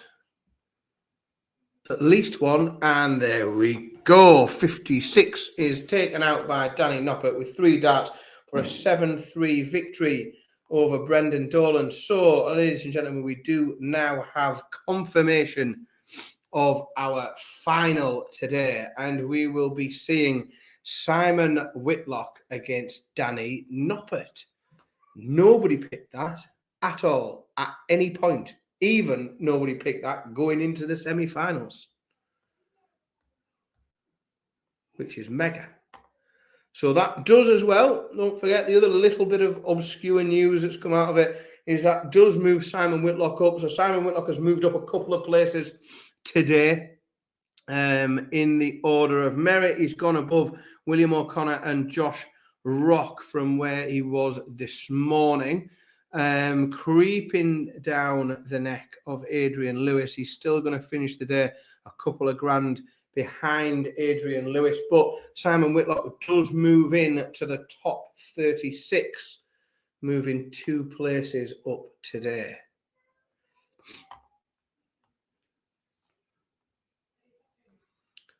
So, Simon Whitlock or Danny Noppert? In the chat room, please can you let me know who you are picking for victory? I am going to have to back Simon Whitlock, because he's just been too good.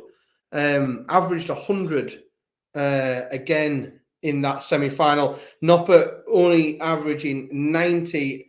For me, it's got to be Simon Whitlock's got to finish it off. Let's have a quick look what we're thinking. Bob's going for Whitlock. Jeffrey's going for Noppert. We've got another Whitlock. Whitlock very much coming out the favourite. I don't know if that's people, is it whether it's thinking or wanting? Because I'm not even sure. I'm definitely on Whitlock, but I don't know if it's thinking or wanting. I definitely want him to win. I think it'd be great to see Simon Whitlock pick up a Players' Championship event win. Carol wanting, yeah, definitely. Also, don't forget that these runs are this is event 2 of the Players' Championship events, but this is all about, whilst there is money to be made on these Players' Championship events, and all the way through the season, players are going to be picking up money and picking up points in their order of merit. What we are going to be looking forward to is the Players' Championship finals in November in Minehead. So, and realistically, some of these people now, some of these players are pretty much already guaranteed to be in the top 64. So Simon Whitlock has probably secured his place, as has Jamie Hughes. Jamie Hughes, a couple of really, really good, solid days. So I think we are probably already going to start to see people that we know are going to be there come November.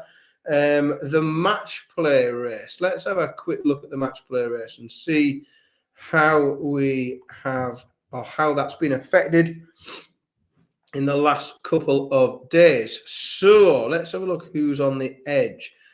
So there's a few players made some strides up there today, actually. So we had a couple of good runs. Jim Williams and MODUS Rasma have both had decent runs, as had as well Raymond van Barneveld, who made it through to the 4th round today, just missing out on a quarter-final. So Raymond van Barneveld is also creeping up that ranking for a spot at the match play. Who else has done well today? Richard Vinstra, of course, but he didn't have anything really coming into it. But he's got himself really a big leap to, over all of the other new tour card holders that with the run that he's had, other than probably Dylan Slevin after his run yesterday. Steve Lennon has made a big boost forward, also as has Brendan Dolan, who's moved considerably up the match play race this morning. Probably, I can't see where he was this morning. He's up to 30th now and started the day, I'd guess, roughly around the mid-50s. So doing quite well. Simon Whitlock, the only one still in who can really affect and change today. He's currently 11th with a win in the final today. That would put him on 23 and a quarter, which would put him up to 5th, the jump over Chris Dobie. So big potential strides to be made for Simon Whitlock in terms of securing his place at the match play today. So we are warming up in the final now, which is marvellous news. Very, very close to being underway in Barnsley for the final. Yes, good, Dan. I spotted the same thing as well. So really, once he's up to 5th, you've got to assume that that's pretty much got him safe, I would have thought. Oh, it's the Super Bowl tonight, apparently.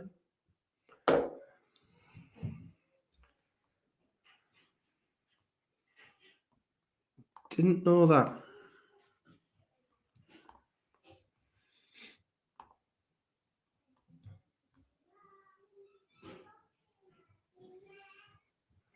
I don't care who's in the Super Bowl, but does anybody know who's doing the halftime show?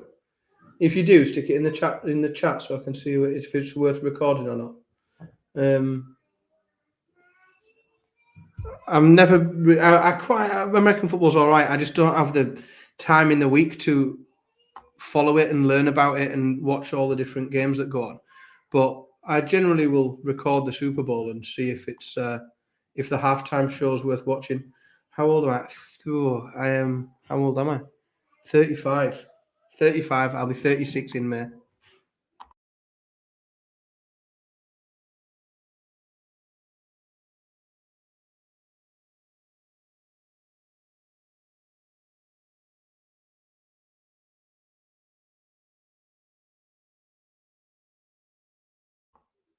Rihanna. Oh, I'm probably not going to record it to watch Rihanna.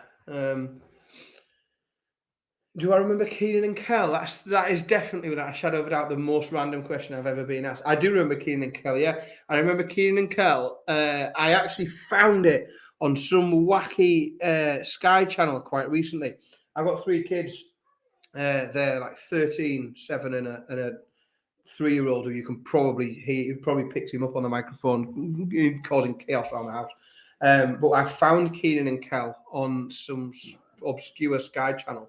And got my kids to watch it, and they thought it was amazing. The orange soda, and I put the screw in the tuner and all that shenanigans. Sister, I think used to be on after it, wherever you used to watch it when I was a kid on Nickelodeon. It was like Kieran and Kel, and then Sister, I think Moesha. Standard, like come home from school, Nickelodeon. Chris Stapleton doing the anthem. Oh, that might be worth watching. I'm certainly not staying up to watch Rihanna. Is the game worth watching? Is it exciting? Like the whoever the 2 finalists are, is it going to be an even game? If anybody knows, I'll probably record it and watch it. Fresh Prince, absolutely amazing. The best show of that era, wasn't it? By an absolute mile. Drake and Josh. No, I'm too old for Drake and Josh. That came after me. I think that not only I was too old to watch it, and then by the time I'd had kids, it wasn't on anymore. So I don't think I've ever seen an episode of that. I have seen an awful lot of the Fresh Prince, and it is still, even now, it's like a guilty pleasure in it if you're flicking through Sky and there's an episode of the Fresh Prince on, especially if it's the one with the one where Uncle Phil plays pool. That's the best episode. Yeah, 2 best teams in the NFL. Oh, that's interesting then. I might watch it. I wish I had time to take more of an interest in it, but it just takes so long to try and watch games. And I have so little time that I've never managed to get into it enough where I've learned about all the teams and I follow somebody. I understand the game and I quite enjoy watching a match, but hard to follow all the time. I keep doing those quizzes every now and again. There's loads of quizzes online, like if which NFL team should you support? And every time I do one, it comes out with a different team. It sort of asks you loads of questions about different things, and at the end it says, you should support whoever, Miami Dolphins, whoever you've got at the end. So that's what I think I need to do. I need to pick a team and then follow it from there. Those who know about American sport, what I need to do is I need to find the team that is the closest to being like Newcastle United. That's what I need to find. The NFL team that is the most like Newcastle United. Are any of them like amazing and legendary and filled with legends, but absolutely ruined by an awful man for years and years? If any of them do, like that's what I need, a team like that. Kel doesn't like orange soda. Kel loves orange soda. He doesn't like it. He loves it. Best thing in the world. Still warming up in this final. We're not underway just yet, so we can talk more about Keenan and Kel. And I'll tell you what was good. This used to be on when Keenan and Kel was on. Sabrina the Teenage Witch. She was good. Dallas Cowboys. Right. Is that the team, is it? That's the team I need to look for. I will look into them. I think if I had a team that I supported, I would find it. The order micromanages it brings forward. Yeah, that's cool. That sounds a little bit well, and I felt like my team would naturally be. So I think Tony Khan's quite a cool guy. I quite like this whole sports data and sports analytics approach that he has. And I think he's doing quite a good job with Fulham. I think it's interesting what he's done with AEW, and I just think he's an interesting fella, which naturally sort of thought, well, maybe Jacksonville Jaguars, just on the basis that I quite like Tony Khan and think he's a decent fella. They might be a team to pick to support, but I haven't quite settled on one yet. My plan is next season. I'm gonna start at the beginning of the season with a team that I've selected, and I'm going to work my way through a season trying to support one. That's wow, that's an interesting take. I've never heard anyone else think that in the world. We look to win 8-5. Yeah, that's where I'm at. Exactly the same, James. I think it's Sam Whitlock's just played so well today. Everything that Sam Whitlock does well, he's done well all day. His 180s have been unbelievable. The amount of legs he's started with a 180 as well. It's not even just finding them at obscure moments, and he keeps opening legs with a 180 on and off throw, which has just given him so many opportunities to break. But it just means that his opponents aren't getting near him. They're having to hammer 140, 140, 140 after 3 visits, just to keep pace with him because his scoring's been good.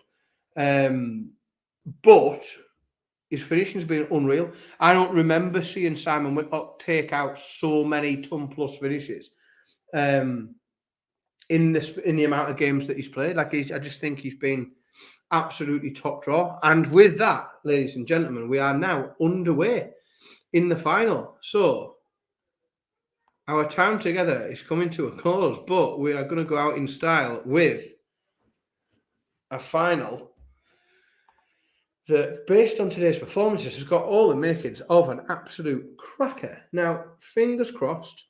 Let me just stick a little message on to my producer in the background.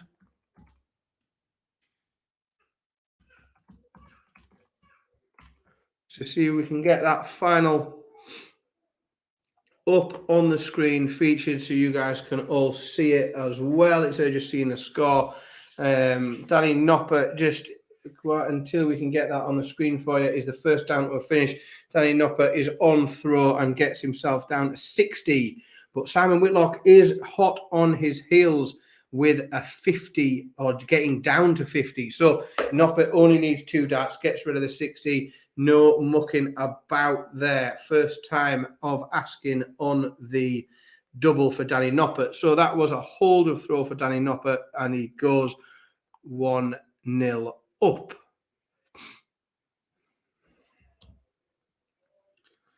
Let's see if we can get that game up on the screen.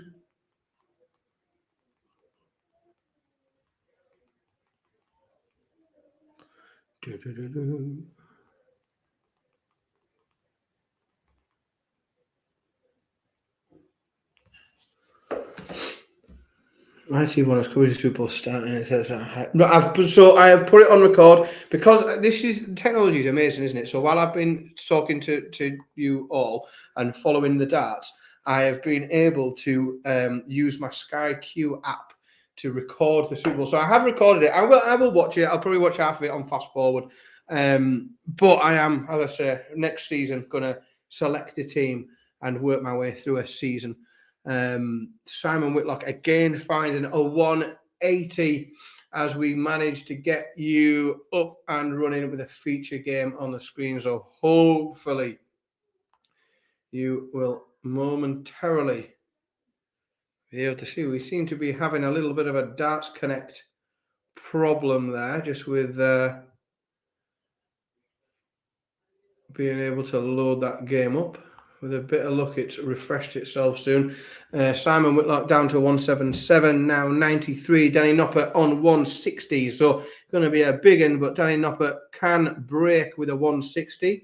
If he can't break the 160, then Whitlock will be back for 93, which is exactly the type of finish we've seen Whitlock take out all day today. So 80 scored for Noppert, leaves him 80. 93 for Whitlock, who leaves tops. So now, there we go. You can see that on your stream now. You can see what I can see. Danny Noppert, 3 darts to get rid of 80 for a 2-0 lead. An early break. And there we go. Noppert off to a flyer.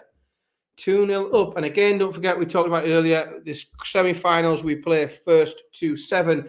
In the final here, we say first to 8. So don't start to cheer when your favourite player gets to 7 because they aren't over the line just yet. So first to 8 here in the final. Another big opener, this time from Danny Noppert.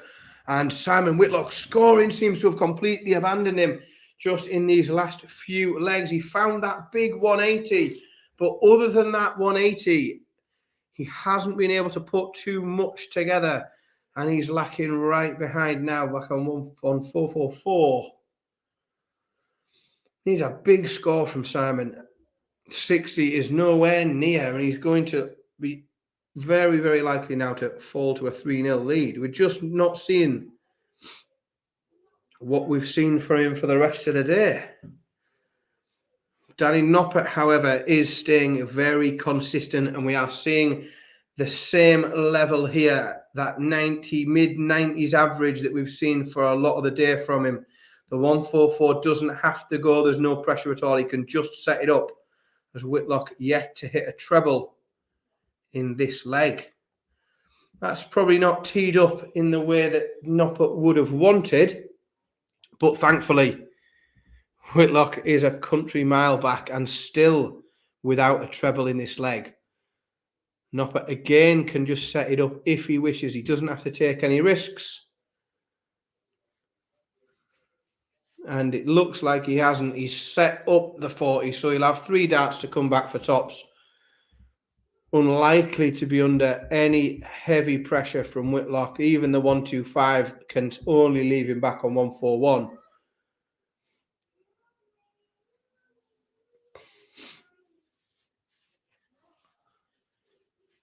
Oh, mind you, there is just a chance here. Just a chance that Simon Whitlock might do something wacky, and he doesn't. But Danny Noppert has missed 3 darts to close this leg out, and he doesn't miss any more. Goes first time. It's just a hole for Danny Noppert, but he's now 3-0 up and 3 legs of the 8 he needs to get this match won. Whitlock's average has dropped to 84, which is probably the worst it's been all day today. He has saved his worst performance for the final thus far. Noppert just looking consistent at the moment.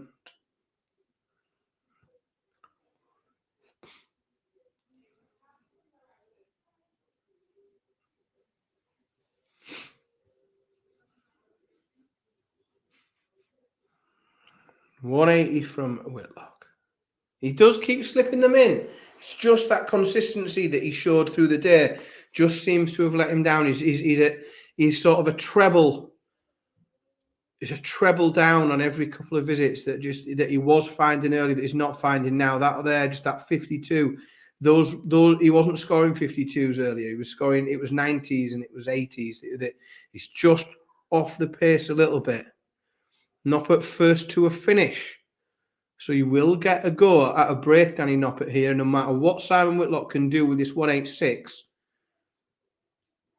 And that is a good shot, but it doesn't stop Danny Noppert from at least getting a go. And he's going to get a go at the biggest fish of them all, the 170. Can Danny Noppert reel it in? And he can't. So Simon Whitlock, surely with his 52, gets his first leg on the board and holds throw. And he does. Takes him 3 darts to do it, but 3-1. Do you think Dylan Slevin will win a Players' Championship event this year? Oh, I think he's got half a decent chance, you know. I think he's a real treat of a player to have come through and get a tour card this year. he's certainly got the potential to do it. The problem he will have is, let's be honest, there's probably 50 odd players who, if they turn up and play their A game, have got a really good chance of picking up in these Players Championship events. I do think if he turns up and plays his A game, finds the consistency through the day, and gets a reasonable draw, because that, let's be honest, we've seen some people who've got Players Championship wins on their record, and that's amazing. And when you look at who they played to get it and how the draw opened up for them, you can sort of see, all right, okay, yeah, you did get the title, well done. But I certainly think he could. I don't know if my 50 pence, at the start of the day, whether or not I'd be putting my 50 pence on him, but I wouldn't surprise me. I wouldn't think it was a big shock if he did. I think he's a cracking player and a really, really good addition to the tour this year.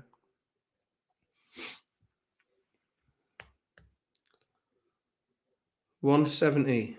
We saw Danny Noppert have a go at this in the previous leg. He couldn't take it out. Simon Whitlock does a much better job with it, though, and posts a 130, gets himself down to 40. So he's gone treble 20 bull, and now Simon Whitlock will get 3 darts to break back. And this final might start to get interesting. 3 darts at tops to break. And he only needs 2. So now Simon Whitlock on throw to try and level this final up. It just seems to have clicked a little bit for Simon Whitlock. And Danny Noppert seems to be playing a very consistent level. So if Simon Whitlock can kick on a bit, I'm not sure whether Danny Noppert, the way he's playing today, is going to go with him. But I'm not sure that 47 is an indicator as such. The workings should reset after every World Champs. Ooh, that is a big decision, that, isn't it? It's a big. Without wanting to bore everyone with my view on it, I don't think the ranking system is perfect as it runs at the minute on a 2-year basis. I'm in a small group of people that thinks it should be slightly weighted, and that your 2-year order of merit total should be 100% of your last 12 months ranking points and 50% of the year before. So still a 2-year cycle, but that you would have all of the money from the year you're in, like the last 12 months, and that the 12 months before it would be 50%. That's my preference. There is only a small group of people that seem to think that, but I think it's a really good system of the overarching rankings. And obviously you've got these various other things that are going on the match play race. Danny Noppert 107 after a 180 to break back, as Simon Whitlock was playing particularly well in that 134 from Simon Whitlock put him in a really good position. But Danny Noppert was having none of it after that 180, 107 straight out. 4-2 regains the break. So the 50% will be so if you look back and you say the last 12 months are year 1 and the 12 months before that are year 2, I'd use 100% of year 1 and 50% of year 2. That will be your total ranking. So it's more weighted on your current form than it is on what you did a year and a half ago. It's a lengthy conversation, isn't it? That's what I would do. That's my view on it. Danny Noppert scoring well here. That 135 is great.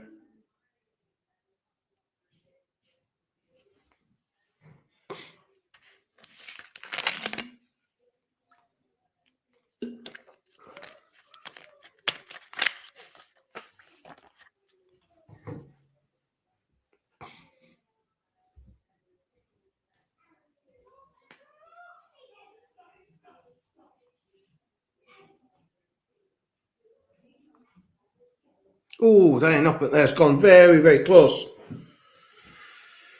Very close to holding through there. Simon Whitlock, this would be absolutely monstrous. I mean, unfortunately, he doesn't get quite near it. That 15's odd, though. I don't know which way he'd go. If someone's on the stream, whether he takes it out or not, let me know. Oh, 2 goes in 2 darts. Let me know which way he went. Obviously, there's loads of ways you can do 15. Just out of interest, whoever's got it on, stick it in the chat as to which way he went for that 15. 180. There we go. That's Simon Whitlock, what he's been doing. 180 opening visit. This is just for a holder throw, though, so he's still lagging behind in the match. Danny Noppert within 3, but that 84 isn't a great deal of help against that 180. Simon Whitlock has gone back to back today. Let's see if... Oh, still a big score now. 184 after 6.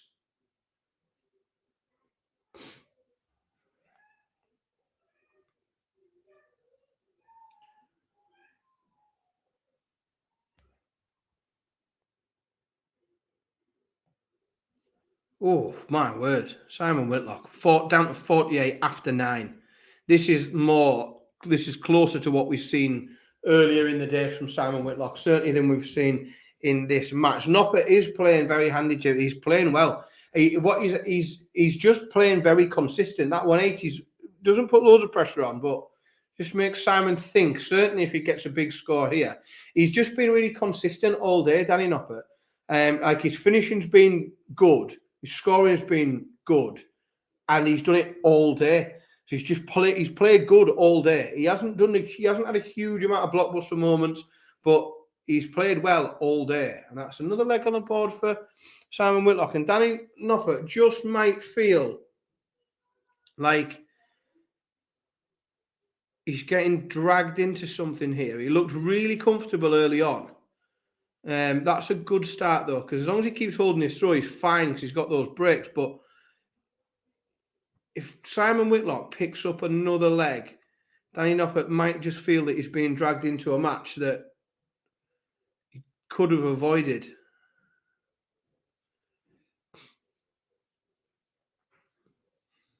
That's a good second visit from Danny Noppert, though. Just shutting out Simon Whitlock. Only a max will do now.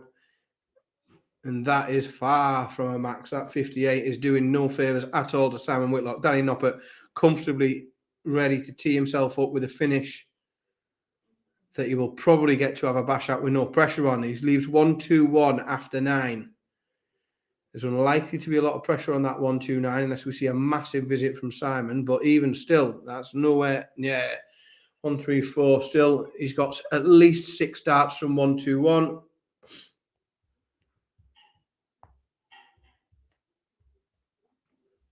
And he tees up 40 beautifully. Really good work that from Danny Noppert. Very, very professional. Knows Simon Whitlock's a mile away from him. Gets the 40 ready. That's another big 180 though from Simon Whitlock. And all of a sudden, that tops that he's teed up. 1 dart straight away. Danny Noppert. No problem whatsoever.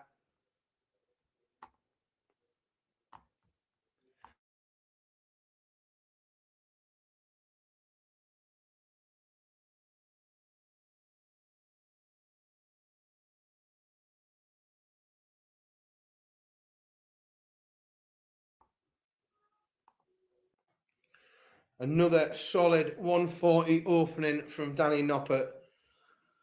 Capitalising on Whitlock not being able to pick a treble up, and Danny Noppert now looking like he's on the home stretch here. Certainly with that start. 140. That's 2 legs in a row, back-to-back 140s. 2-2-1 after 6.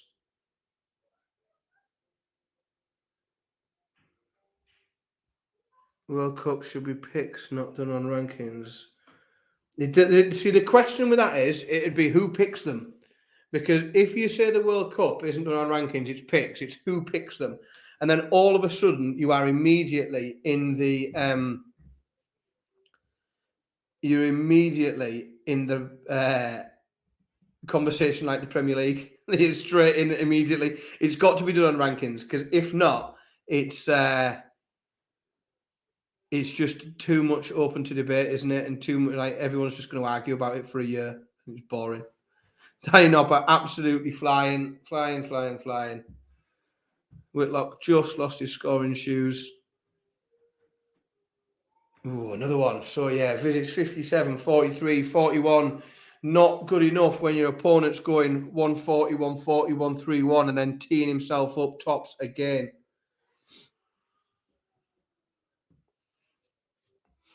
Three darts. Danny Noppert tops. He is absolutely motoring now. That average is up to 101. His finishing in this game has been ruthless. Like, Danny Noppert has been getting to a finish first and then taking it out. And the only time, Sam, that's the third leg in a row Danny Noppert's open 140.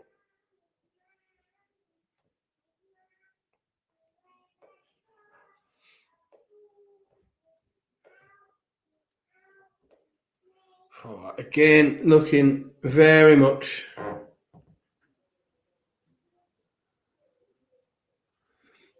Oh, another perfect. Danny Noppert has been absolutely superb in this final. Really, really good.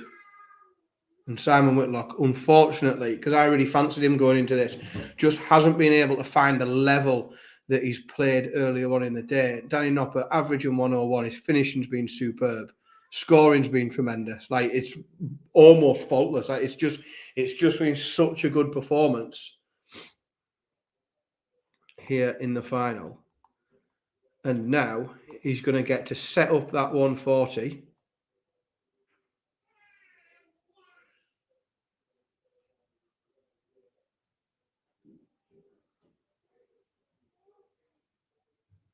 And there we go. He's done it once again. Once again, Danny Noppert, massive, massive scoring, and just leaves himself 40 left with Whitlock a mile behind. PB, it could happen, but it's very unlikely. 3 match darts for Danny Noppert. Well, 6 match darts for Danny Noppert, in fact, because Whitlock's a mile behind, and he takes them. Danny Noppert wins Players' Championship event number 2. A very, very, very good performance there in the final. Danny Noppert has been incredibly consistent all day. Really, really, but the performance in the final there was tremendous. The amount of times that he just kept scoring over a ton all the way through relentlessly. Finishing was superb. Loads of doubles taken out first dart. Two dart combinations taken out in 2 darts. Absolutely no messing about. 100 average. Really, really impressive stuff from Danny Noppert. And with that, after 20 minutes off 6 hours, I am going to thank you all very much for your company today. It's been a thoroughly, thoroughly enjoyable experience, as stressful as it has been to be on my own for the day. Thank you all in the chat room for those of you that's weighed in and had a bit of banter and some crack. It's been really, really fun. And I will see you all again on, I think, 18th and 19th. We're back for Players' Championship events again. So have a really enjoyable Sunday evening. Don't forget seniors finals tonight. I still haven't told you who's in them out loud. Maybe I have. Yeah, I did. I told everyone to mute. Have a smashing week ahead, and hopefully we'll all catch up soon. Thank you very much. Congratulations, Danny Noppert, and good night. Devil.